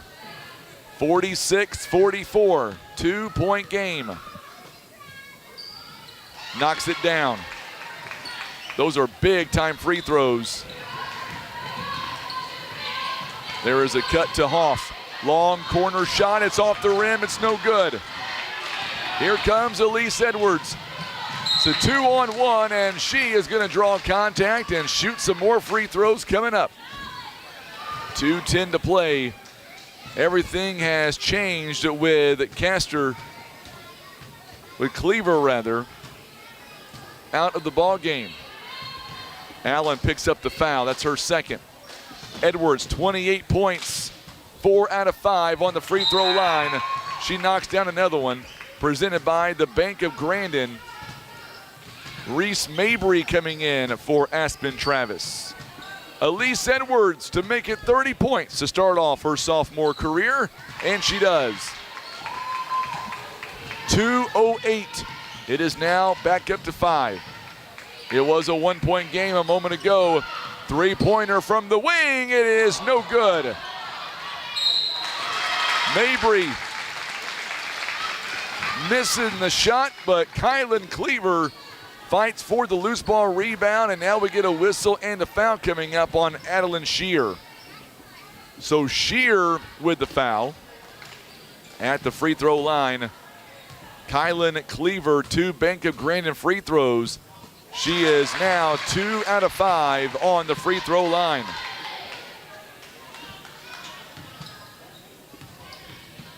Second one is on the way. It is up, and this one is no good. Ellis picks up the rebound. Ball was tipped right into Elise Edwards. We're going to get a foul, I believe, on Mallory Hoff. Yep, going to be on Hoff. Too much contact there, and now we're shooting 2 free throws for each team the remainder of the way. Should be a 2-shot foul, I believe. I've got 5 fouls for the team, so it should be a double bonus. There we go. Now they got it right. Lots of moving parts to these games. It's impossible for anybody to keep it off straight. Edwards with 30 points on the afternoon. 6 out of 7, and she knocks down another one. If Kennett holds on to win this ball game, Tim, I bet you can figure out who the Senator Jason Bean, a player of the game, is going to be. Tim says, oh yeah, we can figure that out pretty quick. It is a 5-point game. 50-45. Good move inside to make it a 3-point game as Lauren Poole gets the jumper. This game is still far from over. Elise Edwards now hands it off Going to give it to Brooklyn Edwards. It is no good. And we've got a whistle and a foul. We're shooting free throws. I believe Brooklyn Edwards has picked up foul number 3. She did. So far in the half, just in the half, not the quarter, but the entire half, so far, 23 fouls by the two teams combined just in this half alone. All right, free throw line, Kylan Cleaver. She is 2 out of 6, presented by the Bank of Grandin. It makes the first one. That's a big one there. Flowers coming back in for Lauren Poole. Cleaver, 17 points. It is a 2-point game. And we have one more sub coming in. Kylan Cleaver said, I'm ready for the ball. Bella Wilson's going to check in for Jasmine Perry. Kylan Cleaver, 3 out of 7 on the free throw line. And makes that one 4 out of 8. It is now a 1-point game again. Elise Edwards goes up, off balance shot, no good. It is rebounded by Flowers. And Van Buren nearly throws it away. And I believe they will turn it over. They do. It is a turnover along the baseline, on the sideline rather, on the far side. They could not control, and we may get a timeout. We're going to get a Missouri Highlands Healthcare timeout. It is a 30-second timeout. 2 timeouts on each side. Boy, what a ball game, folks. 1-point game. Now this, Tim, this is what we were hoping for. We love saying stuff like this. We have no dog in this fight. We just want to see good competition. Both teams are in the bonus. 111 is all that remains. It is a 1-point game. It'll be Kennett basketball. Turnovers so far for Van Buren at 29-15 for Kennett. Almost a 2-to-1 ratio. And now they inbound to Elise Edwards. Edwards still with her speed, bringing it down the floor. Picked up by Cleaver with 3 fouls. Under a minute to go. If you're Coach Cobb, that's who you want. Oh, good job to Shear, and a block and a foul on Flowers. Boy, Shear was going up, had a wide open layup. What a pass from Elise Edwards. And now Adeline Shear is gonna shoot 2 Bank of Grandin free throws. Has not been there today. 49 seconds. First one is off the mark. It's no good. Kennett as a team, 9 of 12 on the free throw line. Second one coming up. It is on the way. This one is short. Rebounded by Mabry. Oh boy, I tell you what, a lot of contact and no foul. They're gonna say on out of bounds on Kylan Cleaver. And it will go back to Kennett. 42 seconds. And we got a whistle and a timeout called, a Missouri Highlands Healthcare timeout. It is by Kennett. It is a full timeout. Let's step away for 30 seconds. Don't go anywhere. We're coming right back. It is a 1-point game from the 19th annual Current River Challenge presented by First Midwest Bank.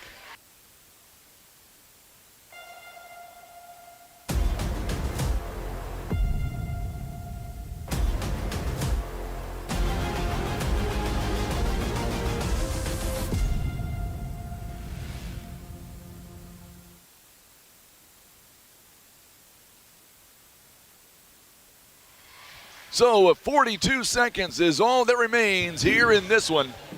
It'll be Kennett basketball. Kennett down to 1 timeout. Van Buren, they've got 2. Boy, the last 2 ball games, we got off to Greenville, had a great start. to their ball game. They won with no problem. Second ball game, Billings ended up winning, but it was a very close ball game, pretty much all the way through. And now in game 3, same scenario. Can't ask for much better basketball. There is the inbound. Elise Edwards, she gets out of trouble with 4 defenders over her. Elise Edwards now still with the ball. Triple teamed briefly with 29 seconds. They get it away, a long 3. It is no good, and now the ball is in the air, and we got a whistle and a foul as Brooklyn Edwards is going to shoot the free throws. 2 free throws coming up, presented by the Bank of Grandin, and that'll be a foul on Flowers, her second personal. And now Brooklyn Edwards for 2 free throws. She is 2 of 2 on the afternoon. Presented by the Bank of Grandin, knocks down the first one. That's a big one. And we're going to have coming back in Mackenzie Ricker for rebounding right now. Mabry comes out. It is a 2-point ball game. If she makes this one, still within reach. All right, 3-point game. Here we go. 22 seconds. Now you need a 3. Flowers goes up, and, well, she'll get the free throws coming up. She'll have 2 Bank of Grandin free throws. Annalyn Shear is going to commit her 3rd foul. Flowers, 4 points. She is 2 out of 4 on the free throw line. Still 16 seconds is what remains. These are big free throws now. Van Buren is 15 of 29. First one too strong. Van Buren now 15 of 30 on the free throw line, 30 turnovers. Second one by Flowers coming up, and missed them both. Rebounded by Ricker. Oh, they threw it away. Ball is on the floor, and it's going to be a jump ball, and it's going to go to Kennett. 11 seconds left. Now you've got a foul. If you are Van Buren, you got a foul. You don't want at least to get the ball. Oh, they're going to say it was last touch by... Okay, I was going to say one official pointed toward Van Buren that got it right.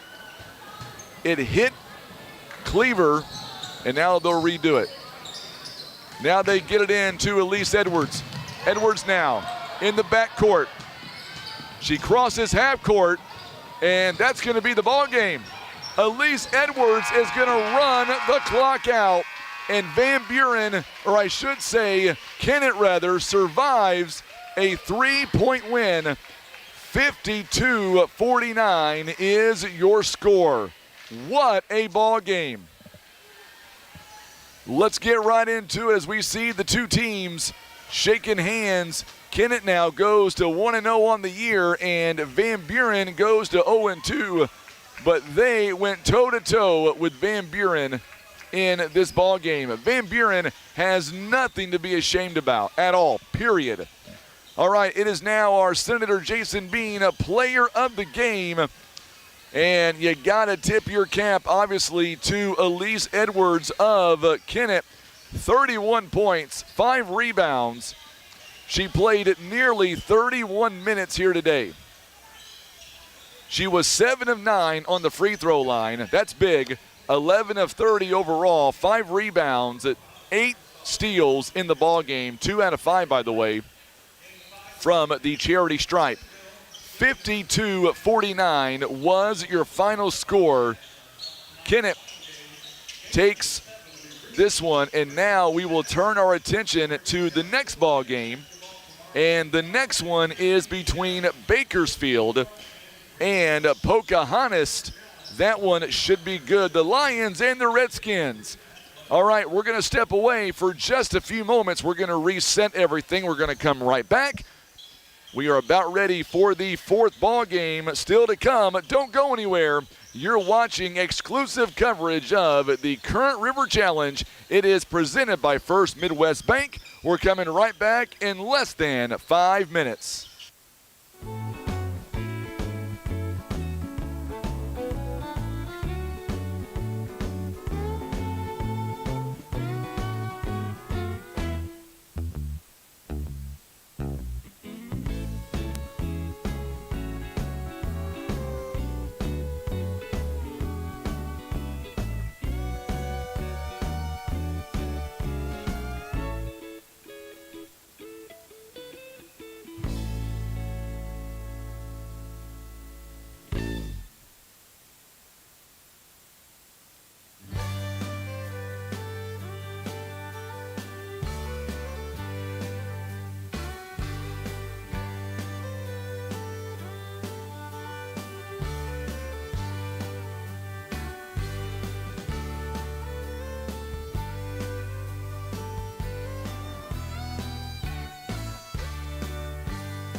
versus Bakersfield.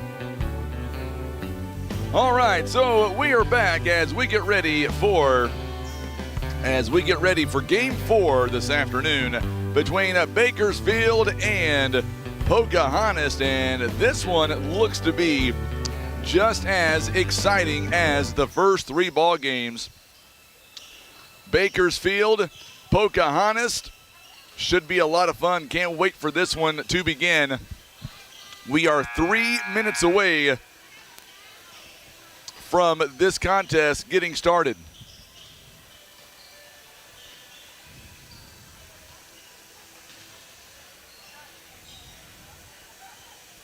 So as we get ready, the Bakersfield Lions coming up. The Lions are being coached by James Denton in his 3rd season. By the way, they are 2-0 this season so far. We'll talk about them in detail coming up. We also will go down courtside here in just a moment, and we will get you the starting lineup. That is coming up as well. Pocahontas, they are coming in being coached by Chris Pills, a team out of Arkansas, the only Arkansas team that we have here today. So we'll see how it all transpires here in just a moment as we get ready for game number 4. Remember, following this contest, we will be ending our live stream, not for the day though. We're going to end it just so we can come back, and we will have our second round of games. We'll have 3 games following this game here today. So, that being said, we are about ready for the next round.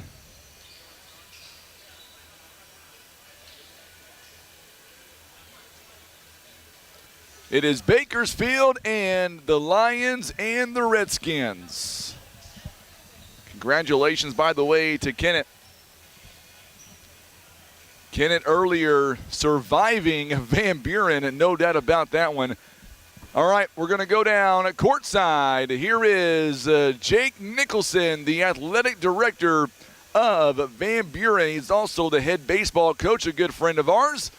We will go down to Jake Nicholson, and he will have our starting lineups for the Redskins as well as for the Lions. And I'm not sure what they're waiting on here. They were thinking maybe that we were going to have the national anthem. Ladies and gentlemen, welcome to Van Buren High School for Day 1, Game 4 of the 19th Current River Challenge, sponsored by First Midwest Bank. Let's meet the starting lineups first for the visiting team on the scoreboard, the Bakersfield High School Lions.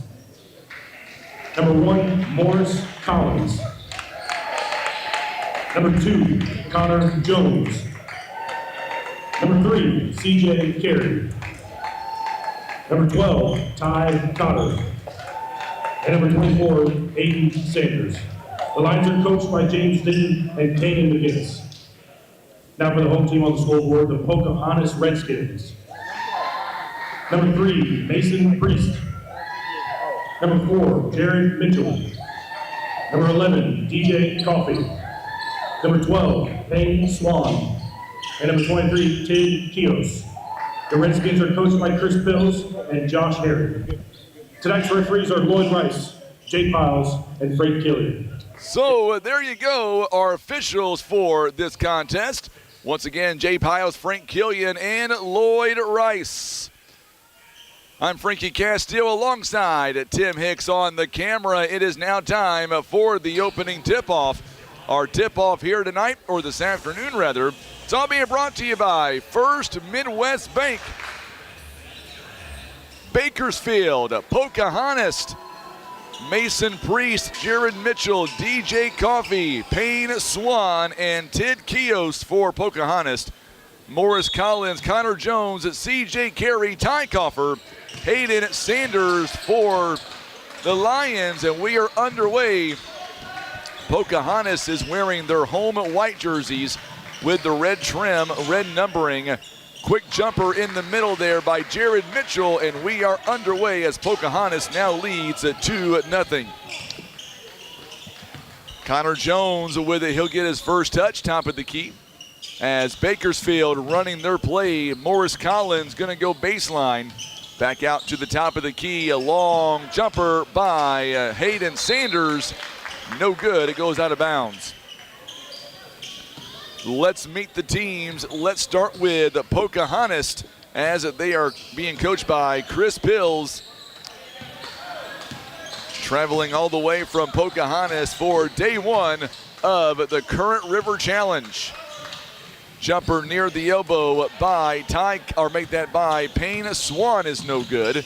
Connor Jones now with it. Bakersfield, they are 2-0 this season so far, being coached by James Denton in his third season at 38-18 on the season for his career, with a winning percentage of .679. Jumper by Morris Collins is no good. Rebound by Hayden Sanders goes their way, and now Bakersfield has tied the game at 2.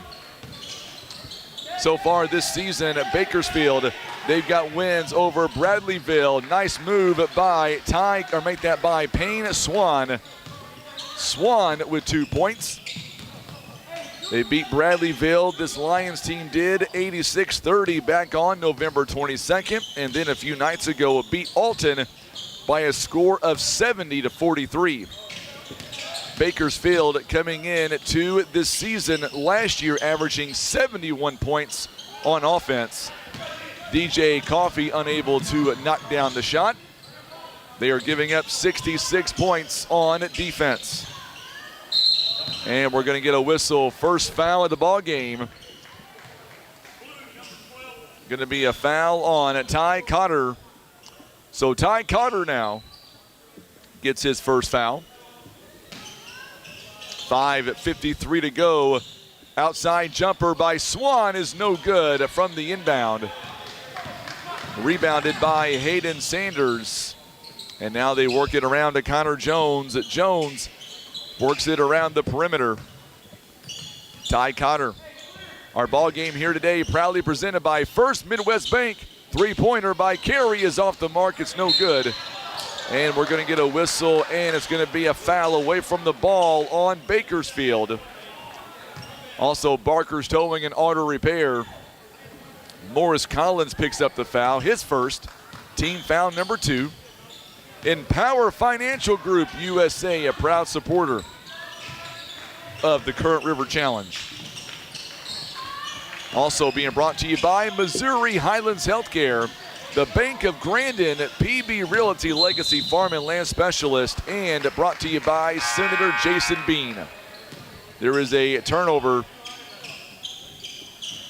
And for Bakersfield, Eli Cotter is coming into the ball game. Checking out is Hayden Sanders.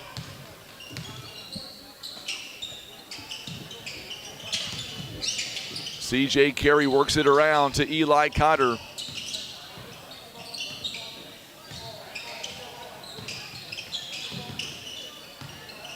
So Ty Cotter and Eli Cotter out there. Three-pointer by CJ Carey is no good. Offensive rebound by Ty Cotter. Here is another three-pointer. This one is no good. It is rebounded by Jared Mitchell. So now Mason Priest, he'll step across the timeline. 4:26. It is a 4-2 ball game. Pocahontas leading by 2. What a move by Payne Swan. 6-2 now the score. Calling for it is Morris Collins. He'll dish it over to CJ Carey. Back to the top of the key. Long three, top of the key. It's no good for Ty Cotter. Swan, a long pass to Mitchell. Mitchell back to Swan. Swan, a long pass intercepted by Connor Jones, out of bounds. Out of bounds, they say. It's going to stay right here.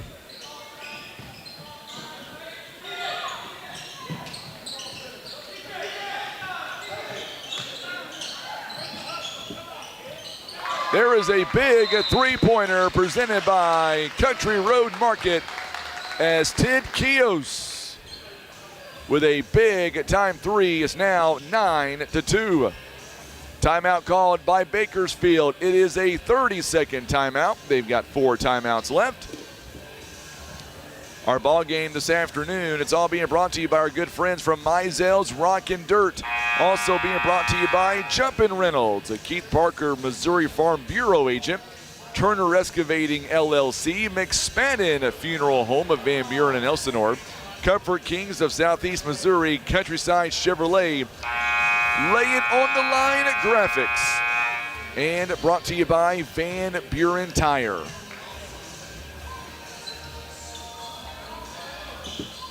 Let us know where you're watching from on this Saturday, or make that Friday afternoon. Not quite Saturday just yet. 3:39 here in the first quarter of play.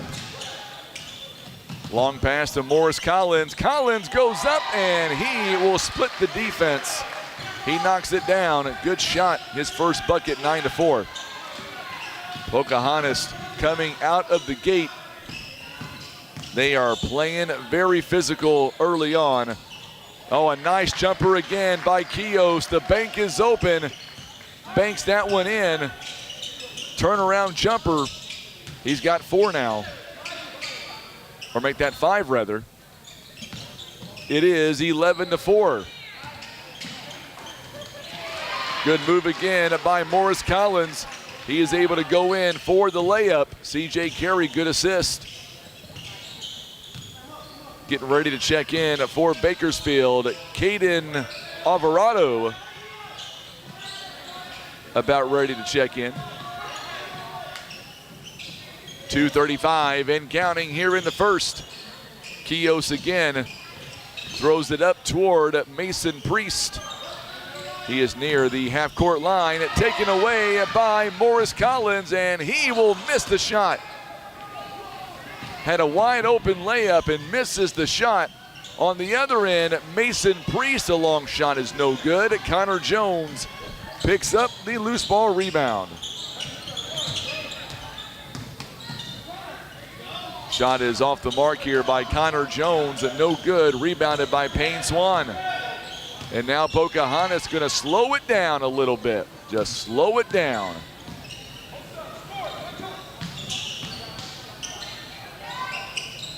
Nice shot. Got a deuce that time. 13-6 Pocahontas. Ty Cotter with it. Cotter looking to go in the middle. He does so. Eli Cotter from the wing. It's no good. Rebounded by Tid Kios. 13-6 is your score.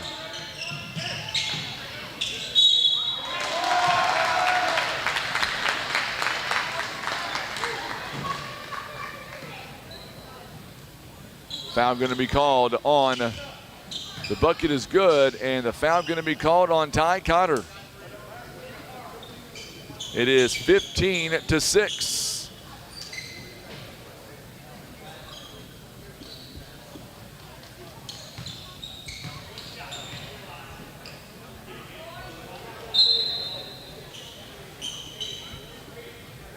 So now coming in for Pocahontas, Xavier Ballard. He will check in on the other end. And free throw is up and good, presented by Bank of Grandin. It is now 16-6.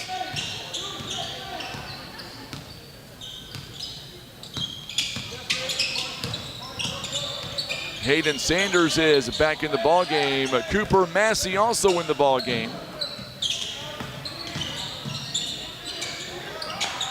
Three-pointer coming is good by Connor Jones, a Country Road Market three-pointer. It is now 16-9. Spencer James for Pocahontas also checking in.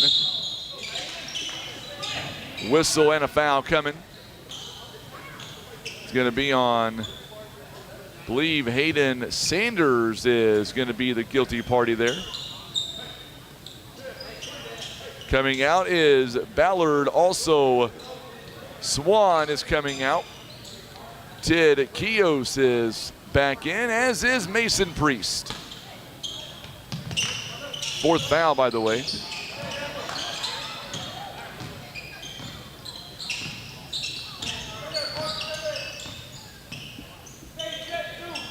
Connor Jones, top of the key.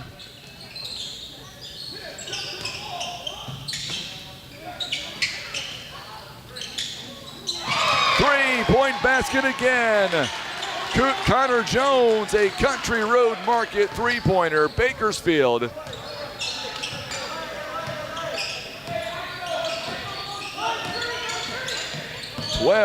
Make that 16-12 the score. Shot is up and no good by Coffee.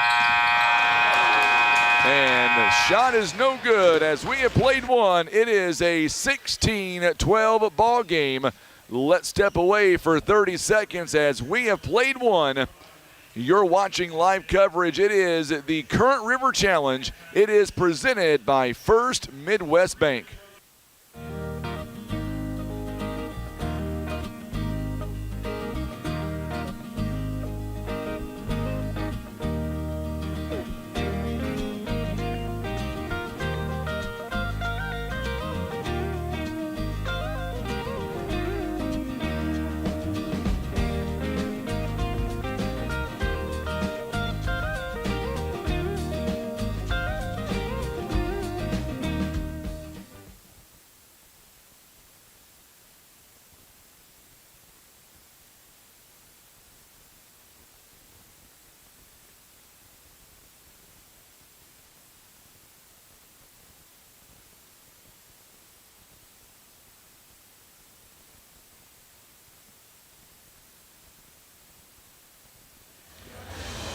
All right, so as we get ready for the second quarter, 8 minutes now, it'll belong to the Bakersfield Lions. Bakersfield 2-0 this season so far. 16-12 is your score. Here we go now. As Morris Collins, 4 points in the ball game, carries, or double dribble rather, be a turnover on Bakersfield. It is their first turnover of the ball game. Payne Swan back in for Spencer James. So James will take a seat. Big crowd watching us on Facebook, also on YouTube. So now Neelyville coming into the scene. Neelyville just now arriving here in Van Buren. They play next. Three-pointer coming is good by Hayden Sanders. It is a Country Road Market three-pointer. And it's all of a sudden, it's a one-point game. Boy, Bakersfield has come to play. They are matching Pocahontas right now, toe-to-toe. Good move inside by DJ Coffee. Gives Pocahontas 2 more points. It is now 18-15. On the other end, rebounded by Mitchell. 18-15 your score. Going inside to Swan. Swan shot is up and good. Good assist by DJ Coffee, and now it's a 5-point game again. Quickly, 5 points. 5-point swing. Jumper is off the mark there by Cooper Jones. Coffee had the rebound. Kios misses the shot. It looked good on the way down. Rebounded by the Lions. Very fast pace action right now. 6:13 to go. Here before halftime. Good move inside by Morris Collins. Ending that run. And now it is a 20-17 ball game. So Neelyville is going to come up next. Neelyville will join the fray in the next ball game. Eminence Neelyville. Could be a good one. Make sure to hit that share button for us on social media. Good shot by Jared Mitchell inside the paint. Roughly 14 feet away, 22-17 now. Bakersfield can score from anywhere on the floor at any point in time. Long pass outside. Sanders again for three. It's no good this time. Mason Priest bring it down the floor, and he is going to turn it over. And coming in for Pocahontas, Spencer James. We got a timeout called. 30-second timeout will be called here for Bakersfield, and they will have 3 timeouts left. So a timeout. Bakersfield using a 30-second timeout. Coming up in our next ball game, you're looking at Eminence taking on Neelyville. Should be a good one. Should be a dandy coming your way. We thank you for tuning in on this Friday afternoon. Let us know where you're watching from. Make sure subscribe to our YouTube channel. We'll be here all weekend covering the 19th annual Current River Challenge presented by First Midwest Bank.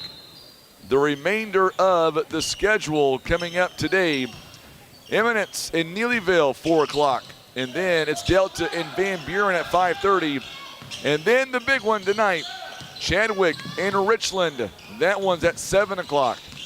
That is a rematch of last year's state quarterfinal. That one should be a dandy. Long three-pointer is off the mark. It's no good by Connor Jones. Still a 5-point game. Bakersfield trails at 22-17. Coming up on 3 o'clock. Long three by Priest. It's off the front end. No good. What a tip in by Swan. He's got 11 points in the ball game. 7-point game here by Pocahontas.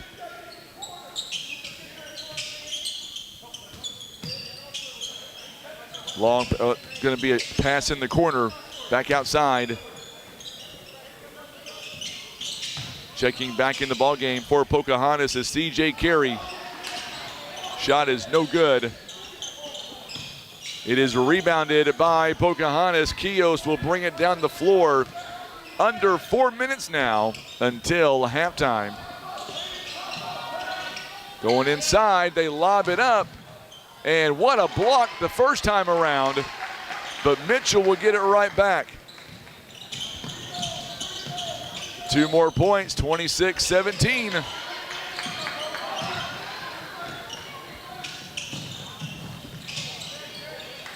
Boy, this was a fast-paced action right now.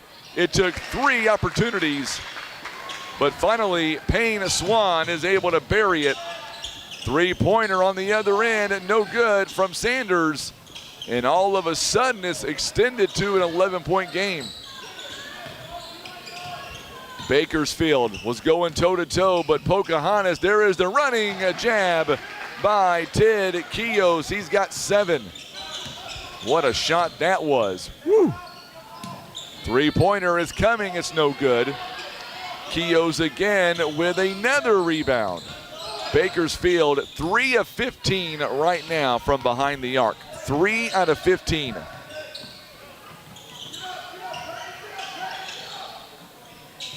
Here's another 3. This one is money by Mason Priest. A Country Road Market 3-pointer. And all of a sudden, it is now a Pocahontas has doubled up. Bakersfield using a timeout. They are down to 2 timeouts. Let's step away for 30 seconds and let's hear from our good friends at Country Road Market. You're watching live coverage. It is the Current River Challenge. It is presented by First Midwest Bank. Tired of wondering where your meat comes from? Country Road Market has the answer. We're bringing the farm straight to your table. From fresh cuts to custom processing, we do it all. Bring us your deer, hog, or cattle, and let our expert butchers work their magic. Skip the grocery store and support your local farmers. Country Road Market is located at 558 County Road 507, just off Highway KK in Wapapillo. Also, Country Road Market is a wonderful deer processor. So when you bag that trophy deer, remember it is Country Road Market, located off of County Road 507 off of KK Highway in Butler County, northern Butler County. Timeout called here by Bakersfield. Only 2 timeouts left in the ball game, and we still have 2 more minutes to go here before halftime. So now Bakersfield going to inbound. 2:38 and counting. Bakersfield taking their time, bringing it down. Already 15 three-point shots, and they have only sank 2 of them to this point. They are down. Shot is off the mark. It's no good. Right now, they cannot buy a bucket. Eli Cotter could not get the shot to go down.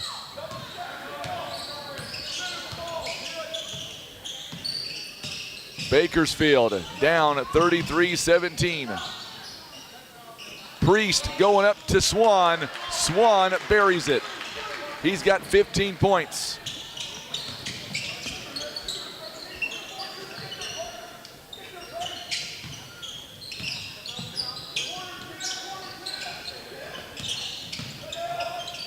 Flying through the middle is Morris Collins, and man, they needed that shot. He's got 8 in the game.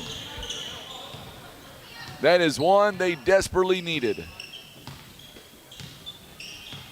90 seconds and counting here in the first half. 35-19. All the way through is coast to coast, Morris Collins. He's got 10 of their 20, 10 of the 21. 35-21 the score, 1:08 to count. Kios now trying to get separation. Going inside to Swan. Oh, he made that hook shot, and they're going to wave it off and say it was before the shot, the foul happened. So Cooper Massey will come in for Sanders. On the other end, DJ Coffey will come back in. Spencer James comes out. 59 seconds. Morris Collins, by the way, called for the foul. Shot is no good. Rebounded by the Lions. Good no-look pass inside the paint. Now we get a whistle and a foul coming up. I believe Swan is going to be called for the foul. He will. And here is Bank of Grandin free throws is upcoming. It is a 35-21 lead. Pocahontas now leading by 2 touchdowns. First one is up, it's good. Alex Helm is coming in for Morris Collins. Second one is on the way, knocks it down. So Connor Jones with 8 points. 35-23 with under a minute to go. 35-23. 30 seconds and counting. DJ Coffey back over to Kios.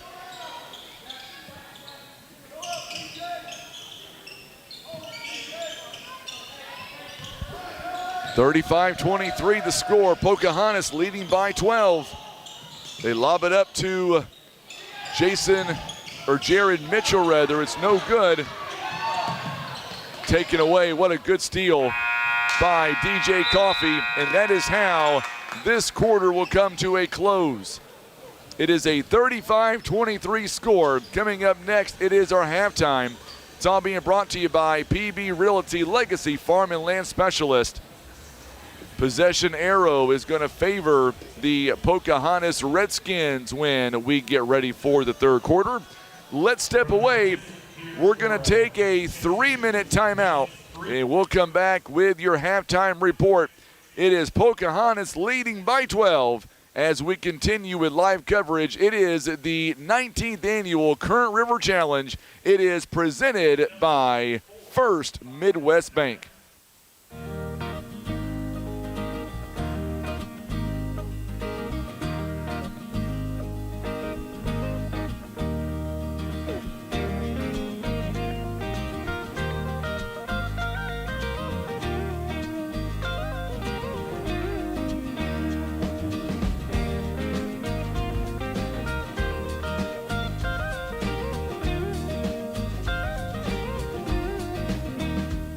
Tired of wondering where your meat comes from? Country Road Market has the answer. We're bringing the farm straight to your table. From fresh cuts to custom processing, we do it all. Bring us your deer, hog, or cattle, and let our expert butchers work their magic. Skip the grocery store and support your local farmers. Country Road Market is located at 558 County Road 507, just off Highway KK in Wapapillo. Barker's Towing and Auto Repair. As the name suggests, Barker's does more than just towing. Here at Barker's, we offer a complete line of automotive services, including tires, brakes, alignments, maintenance, and repair. And for our car enthusiasts, you'll enjoy our speed shop for quality performance parts. We are locally owned and look forward to earning your business. And for those times that you need a tow, Barker's Towing is available 24/7 for all of your towing and auto recovery needs. It's Barker's by request. 573-785-7811.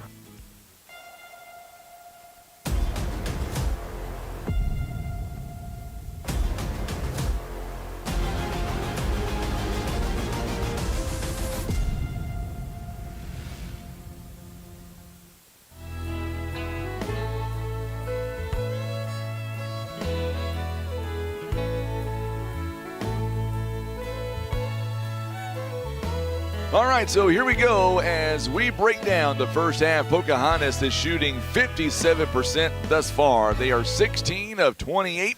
They are 2 out of 4 from behind the arc and 1 of 1 on the free throw line. 18 rebounds, 4 first half assists, 5 turnovers, and 2 steals in the first half. Bakersfield, by the way, they are shooting just 33% overall. They are 9 out of 27. They are 3 of 15 from behind the arc and 2 out of 2 on the free throw line. 10 rebounds, 2 assists, 3 steals, and 3 turnovers. Let's look at Pocahontas. First off, they are led in scoring by Payne Swan, 15 points overall. He's got 4 rebounds. Also, Jared Mitchell with 8 points on the ball game, 7 rebounds. Tid Kios, he's got 7 points and 5 rebounds here in the first half. And then 3 points by Mason Priest to go along with 2 assists and 1 rebound, and 2 points by DJ Coffey. He's got 2 points, 2 assists, and 1 rebound. Looking at Bakersfield, they are led by Morris Collins. He's got 10 points on the first half to go along with 1 assist, 8 points by Connor Jones. He also has 3 rebounds. And then 5 points by Hayden Sanders. He's got 2 rebounds so far in the first half. And that's it. That is all of the scoring right now for Bakersfield. They've got 3 players right now that have scored in this ball game. So we'll wait and see what kind of adjustments coming up at halftime head coach James Denton makes. Can Bakersfield climb back in this contest? They are down by 12 points. We're going to find out in about 5 minutes. Once again, we want to say a big shout out to all of our sponsors making all this possible. Without them, we would not be here today. They include First Midwest Bank, also being brought to you by Barker's Towing and Auto Repair, Empower Financial Group USA, also Missouri Highlands Healthcare, our good friends at PB Realty Legacy Farm and Land Specialist, Senator Jason Bean at Country Road Market, also being brought to you by the Bank of Grandin, S&T Contracting, Van Buren Tire, Lay It On Me Graphics here in Van Buren, also being brought to you by Countryside Chevrolet in Donovan, Comfort Kings of Southeast Missouri, McSpadden Funeral Home of Van Buren and Elsinore. Also being brought to you by Turner Excavating LLC, Keith Parker, Missouri Farm Bureau Insurance Agent, also Jumpin' Reynolds, and being brought to you by Mizell's Rock and Dirt, are proud supporters of this year's Current River Challenge. All right, we're going to step away. We'll come back in about 4 minutes. Enjoy our sponsorship video as we see the great ads scrolling on your screen, thanking our amazing sponsors for a very successful Current River Challenge. We're going to come right back. Don't go anywhere. You're watching exclusive coverage. It is the Current River Challenge. It is presented by First Midwest Bank.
All right, so we are back and we are gearing up for the second half. It is a 12-point ball game between Pocahontas and Bakersfield. I'm Frankie Castillo, glad to have you alongside after this ball game. If you are tuning in for the Neelyville Eminence ball game, we will have to shut down this feed and restart it because of the time limitations that are given to us by Facebook and by YouTube. Third quarter about to begin, and then we will get ready for the last three games of the afternoon of day one of the Current River Challenge. And I believe we will have the same starting 5 on the floor for both teams, and we will. All right, so here we go as we get ready for the third quarter. It is underway. Pocahontas in the home white, Bakersfield in the royal blue. And a foul on Morris Collins right out of the gate. That's his third personal foul.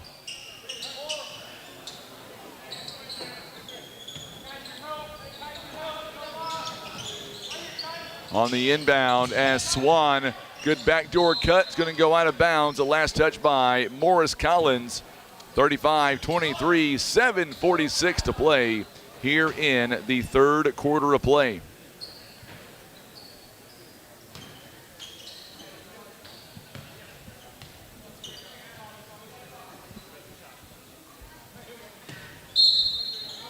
.746 now. Good job there on the hustle by Ty Cotter. And we're going to get a whistle timeout here taken by Pocahontas. It's a 30-second timeout. Let's break and let's hear from First Midwest Bank, as they are a proud supporter of this year's and every year's Current River Challenge.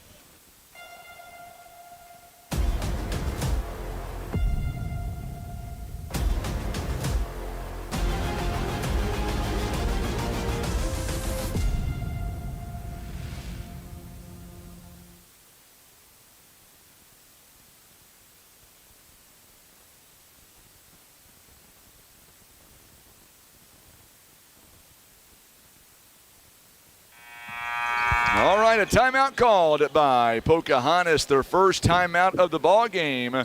They've got 4 remaining. On the inbound from Mason Priest, Kios will bring it down the floor. Crossing half court, they are going from right to left.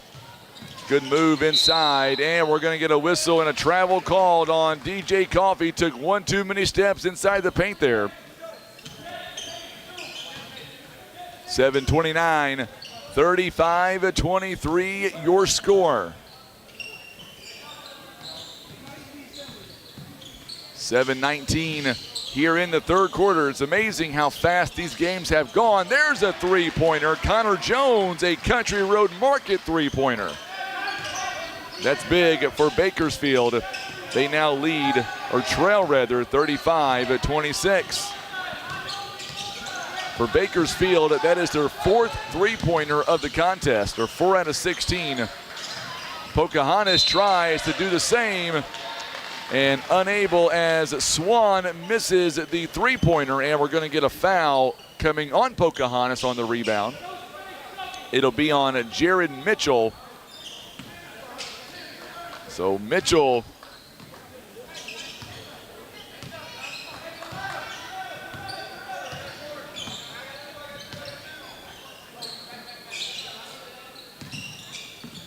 .637 and counting.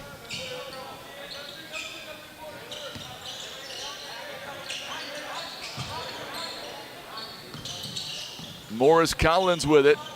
Collins double team there. Good defense by Jared Mitchell and by DJ Coffey. Going inside. Good move up top is no good by Connor Jones. Offensive rebound by Ty Cotter, and there's the tip in. Bakersfield 35-28.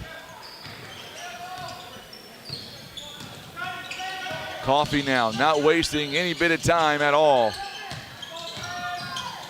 Mitchell steps inside the paint. Mitchell scores at 2 on his own as he gets inside the paint.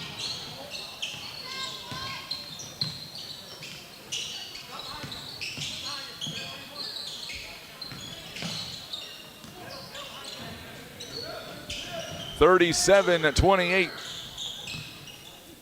Back in to back out is Morris Collins for Bakersfield. 5:24 to go here in the third. Bakersfield trying to make this a game again. There's a turnover by the Lions. Lions are 2-0 so far this season. Pocahontas, though, they are a handful. Three-pointer by Priest is no good. C.J. Carey with the rebound.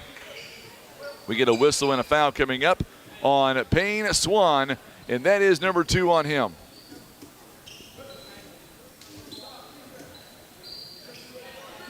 And coming in for Bakersfield, Cooper Massey will come in for Kaiden Alvarado. 5 minutes to play here in the third. Bakersfield not going down without a fight. C.J. Carey, his first points of the contest. It is back down to 7. 7-point game. Good job there by Ty Cotter taking it out of bounds. Literally knocked it away as it went out of bounds. 4:41 to play, 37-30 the score. This is a big possession right here. Kios, wide open 3, it is money. That's a huge shot, a Country Road Market three-pointer. Big time 3.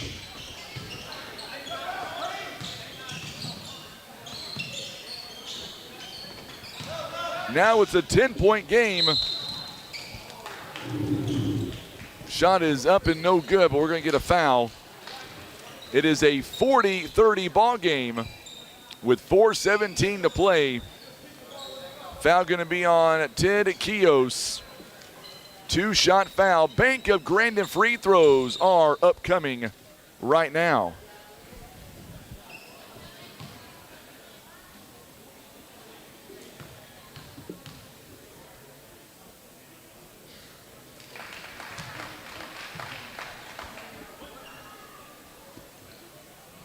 Cotter making the first.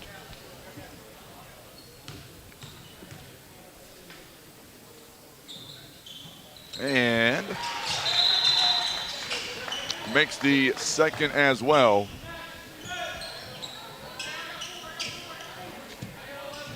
So Swan will take a seat. Xavier Ballard checks in. It is now down to 8 points.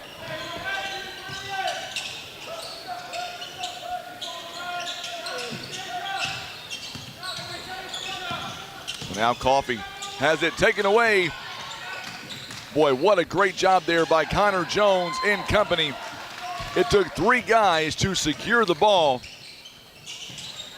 Good move inside. Morris Collins dumps it off the backboard. It is now down to 6 points. 6 points now is all it is in this game. Three-pointer is off the mark by Mason Priest.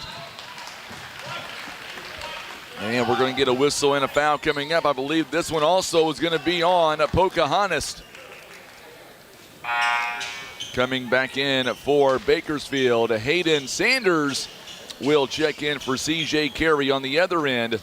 Swan back in for Xavier Ballard. 3:27 and counting. It is a 6-point game.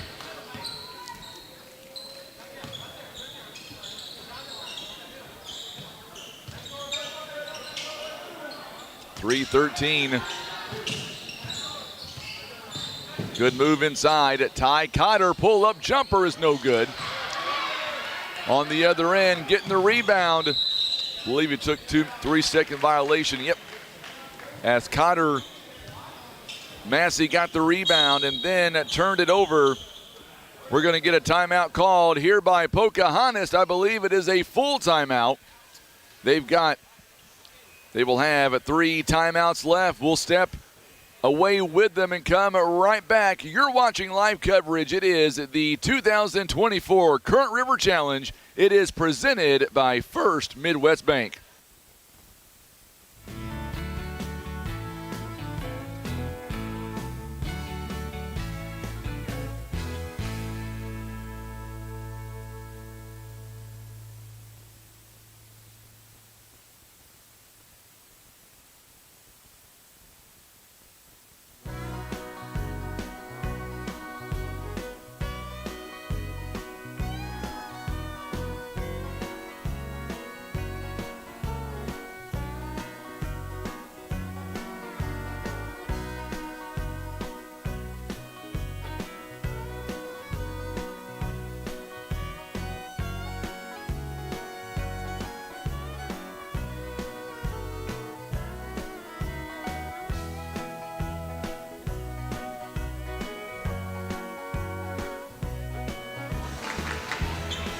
All right, 3:01 to go here in the third quarter.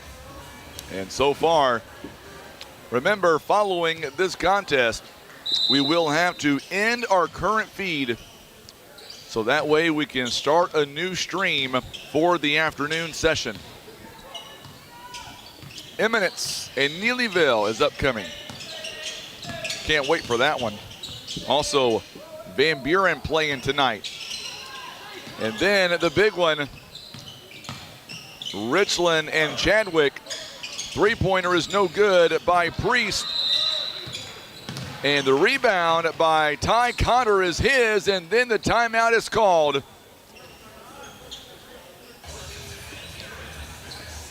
One timeout left by Bakersfield. You're watching live coverage. It is the Current River Challenge presented by First Midwest Bank.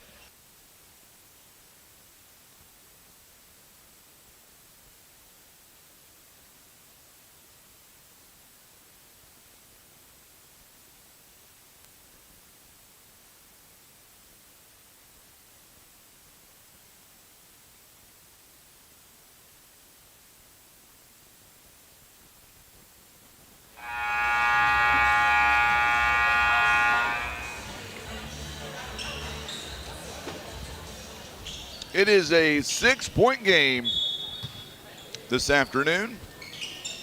Here we go. Bakersfield, one timeout left.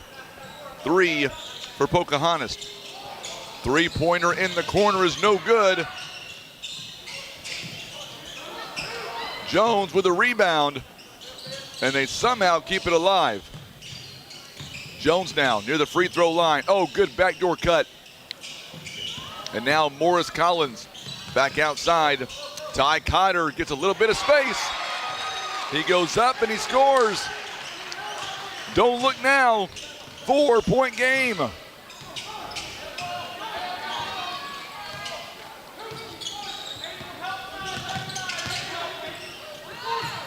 On the floor again. Oh, what a great job by Cotter. And now we get a foul on the other end. It's going to be a foul on DJ Coffey.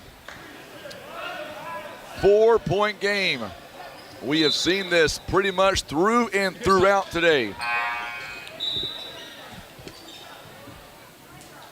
Alvarado is going to check back in for Cooper Massey. Free throws upcoming. Coffey picks up his first foul. 2 free throws presented by the Bank of Grandin. Sanders, first one, hits the front end, no good. He'll get one more.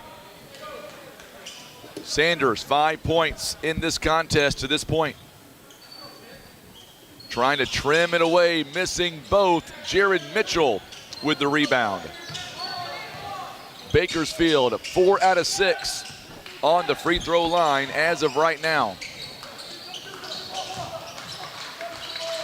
Mitchell works it over to DJ Coffey. Now Kios taken away. There's a steal. Cotter doing a good job defensively, giving his team yet again another opportunity to cut into this lead. Ball is batted around. We got a jump ball, and it's going to stay with Bakersfield. And now C.J. Carey coming back in for Hayden Sanders. On the floor for Bakersfield, Morris Collins, Connor Jones, C.J. Carey, Ty Cotter, and Kaiden Alvarado. Coming up on a minute 5. Morris Collins driving the lane.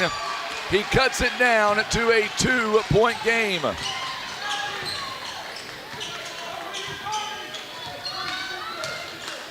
Under a minute to go. Close contest. It was a 12-point contest at halftime. Bakersfield 15-5 in this quarter alone. You can hear the applause by some of the fans here.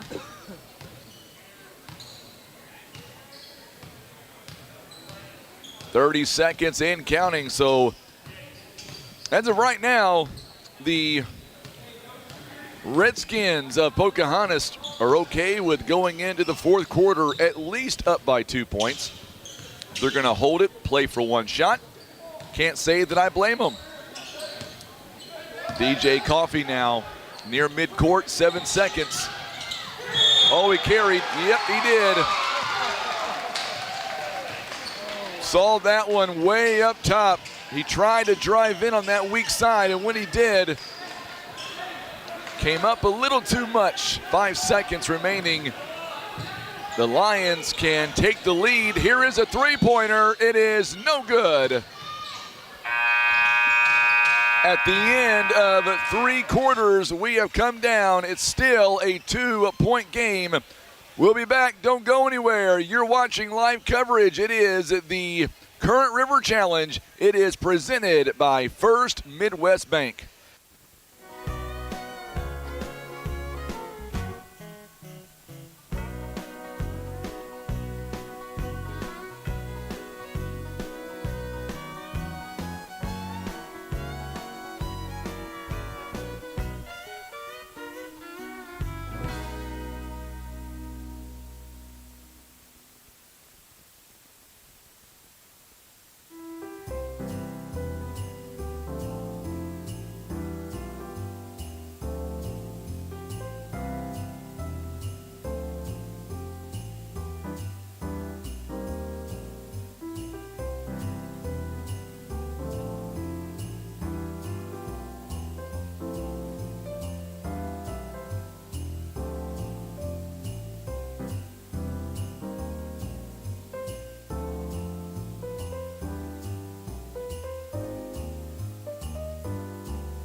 All right.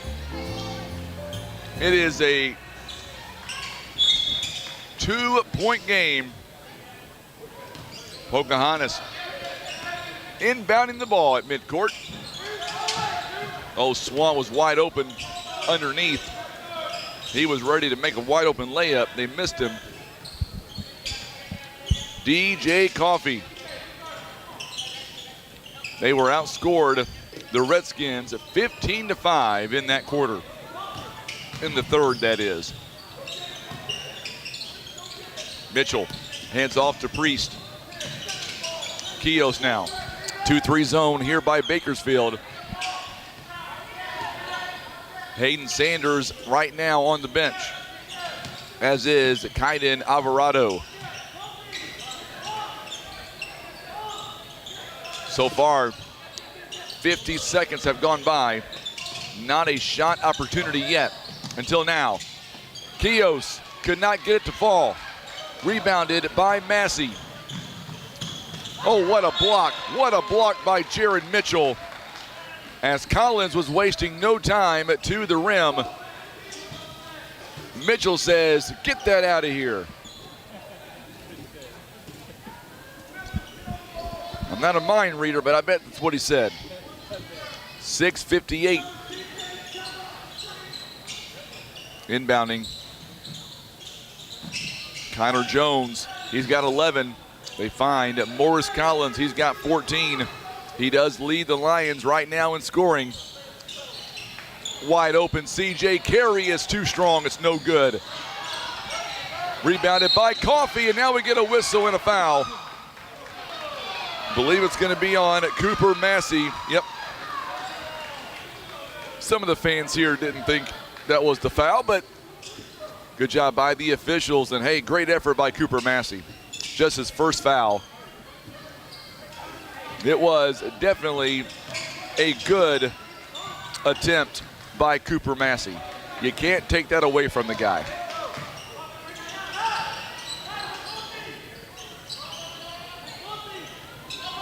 .623 and counting.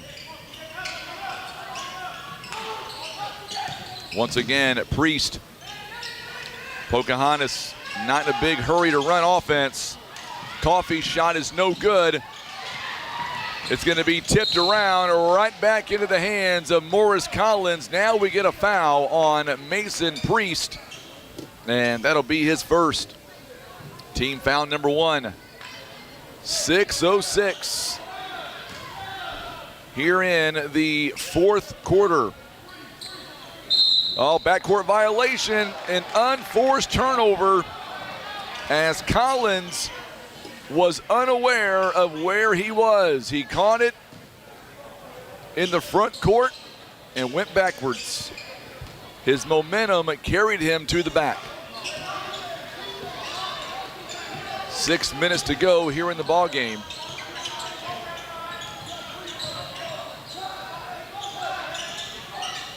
Three-pointer is no good. The offensive rebound was 42-38 now. Coffey with 4 points here in the contest. Still anybody's ball game. Oh, that's a tight pass taken away by Kios. He is out in transition. He's got 12. That's a huge 4-point swing to make it a 6-point game again. It was down to 2. Going inside, Massey, good cut. They're gonna wave the shot off, a foul on the floor as Connor Jones had a wide open layup. It's gonna be on Kios, his second. And now we're gonna see Alvarado coming in now for Massey on the other end.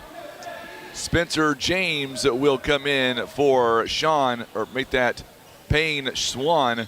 He is limping a little bit. 15 points, 4 assists. Three-pointer, good pump fake there. Collins nearly had it taken away by Priest.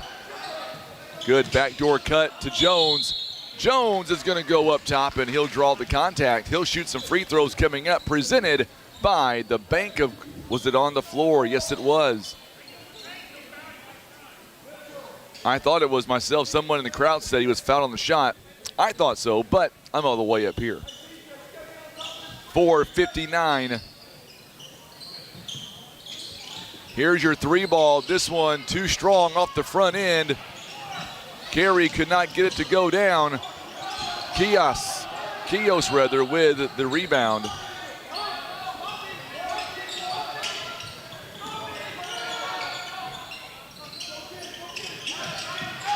Coming up on 4:30 to play. Priest, Mitchell rather. And now all of a sudden it is up to 8 points. It is a 6-0 run. Still cannot buy a bucket right now. Ty Cotter too strong. Rebounded by Spencer James.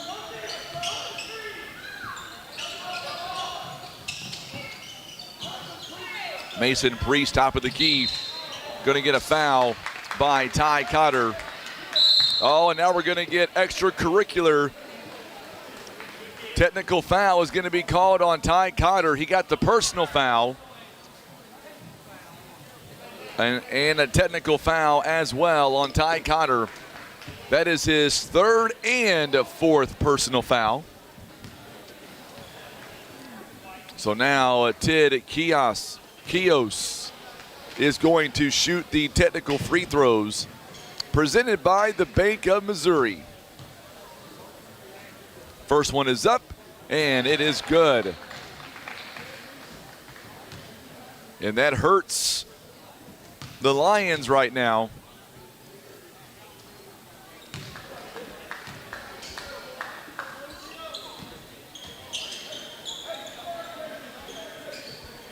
So 1 of 2 on the free throw line, and now they'll get the ball back. It was a 2-point game a minute ago. It was 40-38. It is a 7-0 run here by the Redskins with about 4 minutes to go in the ball game. 4:08 to be exact. Long pass, this one to Jared Mitchell. Mitchell has 12. Now they get it to Spencer James going inside to Coffey. Good spin move by Coffee. Shot is no good. Rebounded by Alvarado. They need a bucket, and they need one in a hurry. Good move. This one wide open. Misses the first shot. Jones gets his own rebound and then swatted from behind. A foul's going to be called. If it's on Kios, I believe it is, that is number 4 on him. 2 shots coming up here for Connor Jones, presented by the Bank of Missouri. He makes that one to end the drought. Swan comes back in for James.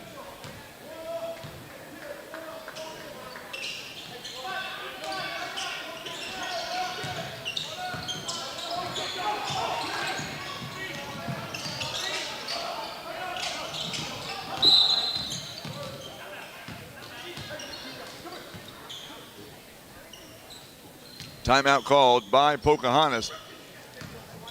They've got 2 left. It is a 30-second break. You're watching live coverage of the Current River Challenge presented by First Midwest Bank.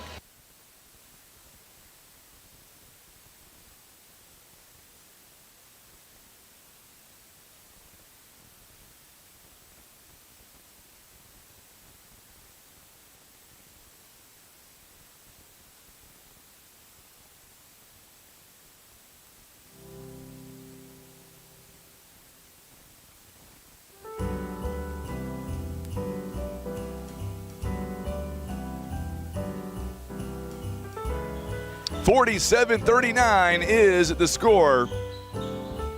Current River Challenge presented by First Midwest Bank. 2 timeouts remaining here for Pocahontas, 1 by Bakersfield. 47-39, and we've got a whistle here. Be 2 shots coming up for the Pocahontas Redskins.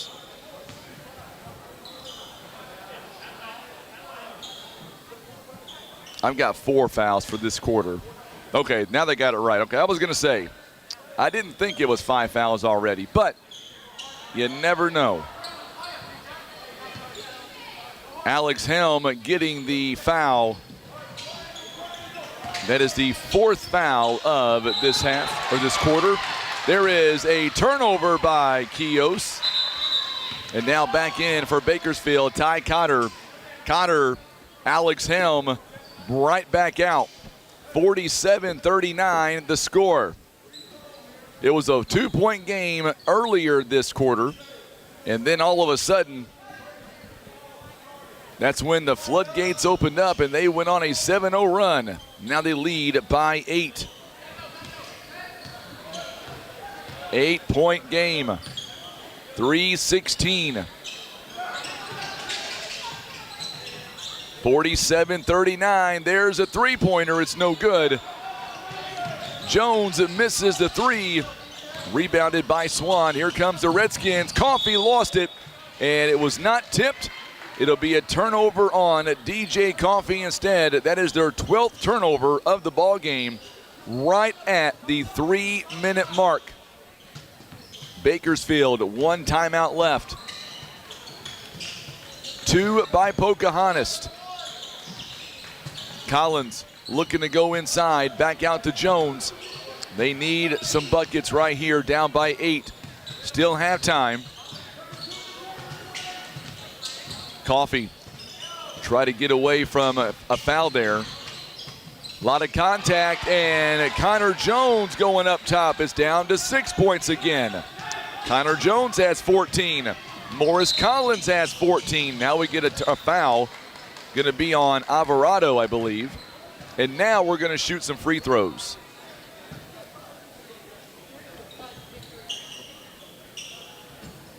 So Alvarado picks up his first personal foul. Remember, following this broadcast, we will cut the feed on Facebook and YouTube, and we'll restart it soon after. Free throw by Ted Kios is good. It is now 48-41.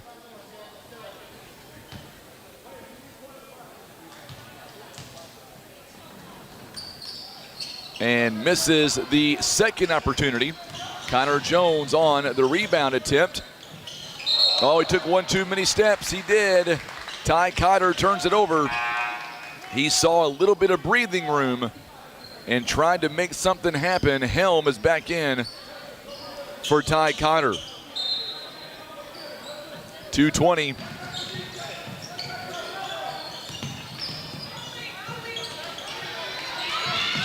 Hard to believe the first 4 games are winding down here this afternoon, and there is a turnover on Payne Swan.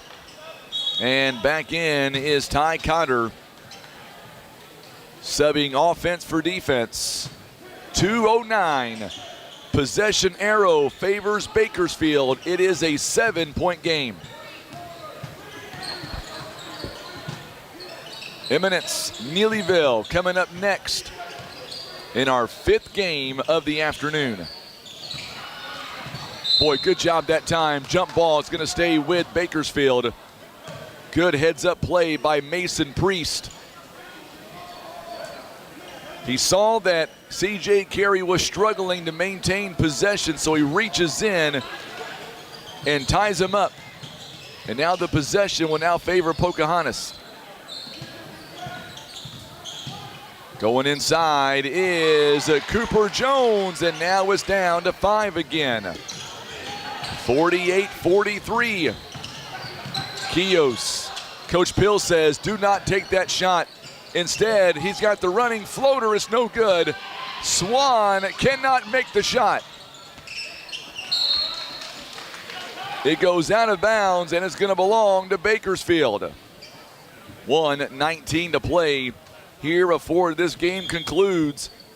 And we may, going to get an official's timeout here, so that way Swan can tie his shoe. So Eminence in Neelyville coming up next. 1:27 and counting. First Midwest Bank proudly presents the Current River Challenge. 3-pointer is no good. Swan rips it out of midair. And now they're going to slow it down a little bit. And we're going to get a whistle here, and a foul going to be called on the Lions. And we're going to shoot some free throws the other way. It'll be a foul on C.J. Carey.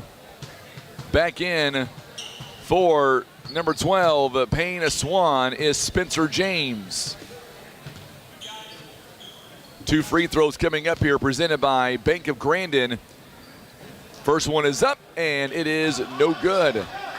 Kios here this afternoon. He is 2 out of 5 on the free throw line, 6 rebounds, 14 points. Second one is up, and it's good. It is back to a 6-point game again. 1:06. Coming up, it is our Senator Jason Bean, a player of the game. Foul going to be called against Pocahontas. It'll be on Spencer James, his first, and 2 more free throws upcoming, presented by Bank of Grandin. Connor Jones, first one, sinks it. And coming back in for the Lions, Ty Cotter takes a seat. Alex Helm back in. 5-point game. Big free throw coming up here by Jones. Sinks it again. It is a 4-point game. Not a bad foul by Connor Jones. Spencer James has not been at the free throw line today. So that is why they foul him directly. 2 free throws upcoming. These are huge Bank of Grandin free throws. It is up and no good. So the strategy so far pays off. If he doesn't make this one, that foul is well worth it. Now we're going to get a timeout. He called a timeout. He did call a timeout. So Pocahontas, they've got 1 timeout left. Let's hear from First Midwest Bank We'll come right back. You're watching live coverage of the Current River Challenge. It is presented by First Midwest Bank.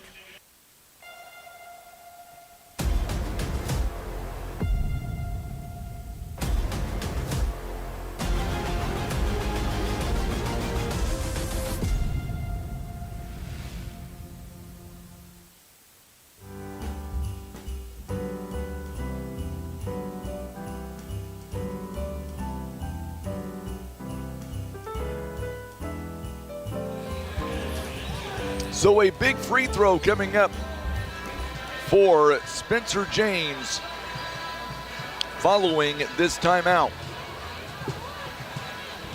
And it is a big one too. It is a 4-point game, each team with 1 timeout left. You can see there on your screen, Coach Bills with Pocahontas. They called the timeout. There is the Lions as well. They have fought back hard in this ball game. Second half has been a barn burner. The Lions outscoring Pocahontas 15-5 in that third. Pocahontas so far has outscored 9-7 in this quarter. Free throw coming up for James. Knocks that one down. That was a big one. Payne Swan now going to come in for Spencer James. 55 seconds and counting.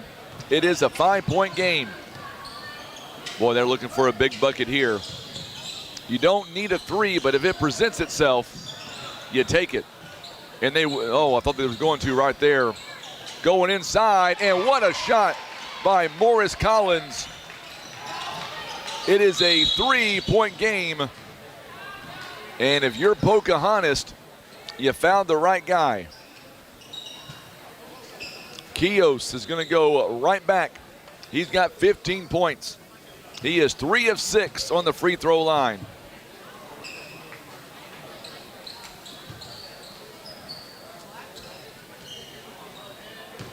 So now Eli Cotter comes in for Ty Cotter. Ted Kios with 15, make it 16 points. Big time free throw presented by the Bank of Grandin. A lot of fans making their way into the gym this afternoon. Makes them both. It is a 5-point game again. 31 seconds. Got to have a 3 here. And they know it too. There it is, and no good on the shot. Good rebound by Alvarado. They'll take another 3. This one is going to be short as well. Collins unable to make the 3. And Payne Swan picks up the rebound. Boy, I'll tell you what, Bakersfield never quit in this ball game. Our ball game here today is proudly presented by our good friends at S&T Contracting. Also, Van Buren Tire, Lay It On Me Graphics, Countryside Chevrolet, Comfort Kings of Southeast Missouri, McSpadden Funeral Home of Van Buren and Elsinore, Turner Excavating LLC, and Keith Parker, Missouri Farm Bureau agent. And missed them both.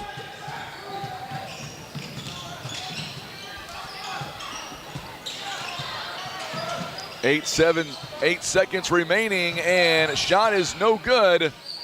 Still no good. And that is how this game will come to a close. Final score is 52-47. And we've got ourselves a state Senator Jason Bean player of the game coming up. We'll get to that following the two teams shaking hands. Pocahontas wins this ball game. They shot the ball 49%, 52-47 the final score. Pocahontas also out-rebounded 30-24. Our player of the game today, you got to give it to Teed Kios. 17 points, 6 rebounds. He was 5 of 8 on the free throw line. That was big time. So Kios is our State Farm agent. Our Senator Jason Bean, a player of the game. So final score is 52-47 the score. So what we're going to do is we're going to get ready for the 5th game of the afternoon. On this one, we're going to have to end our feed, and what we'll do is we'll start up a new stream on Facebook and on YouTube.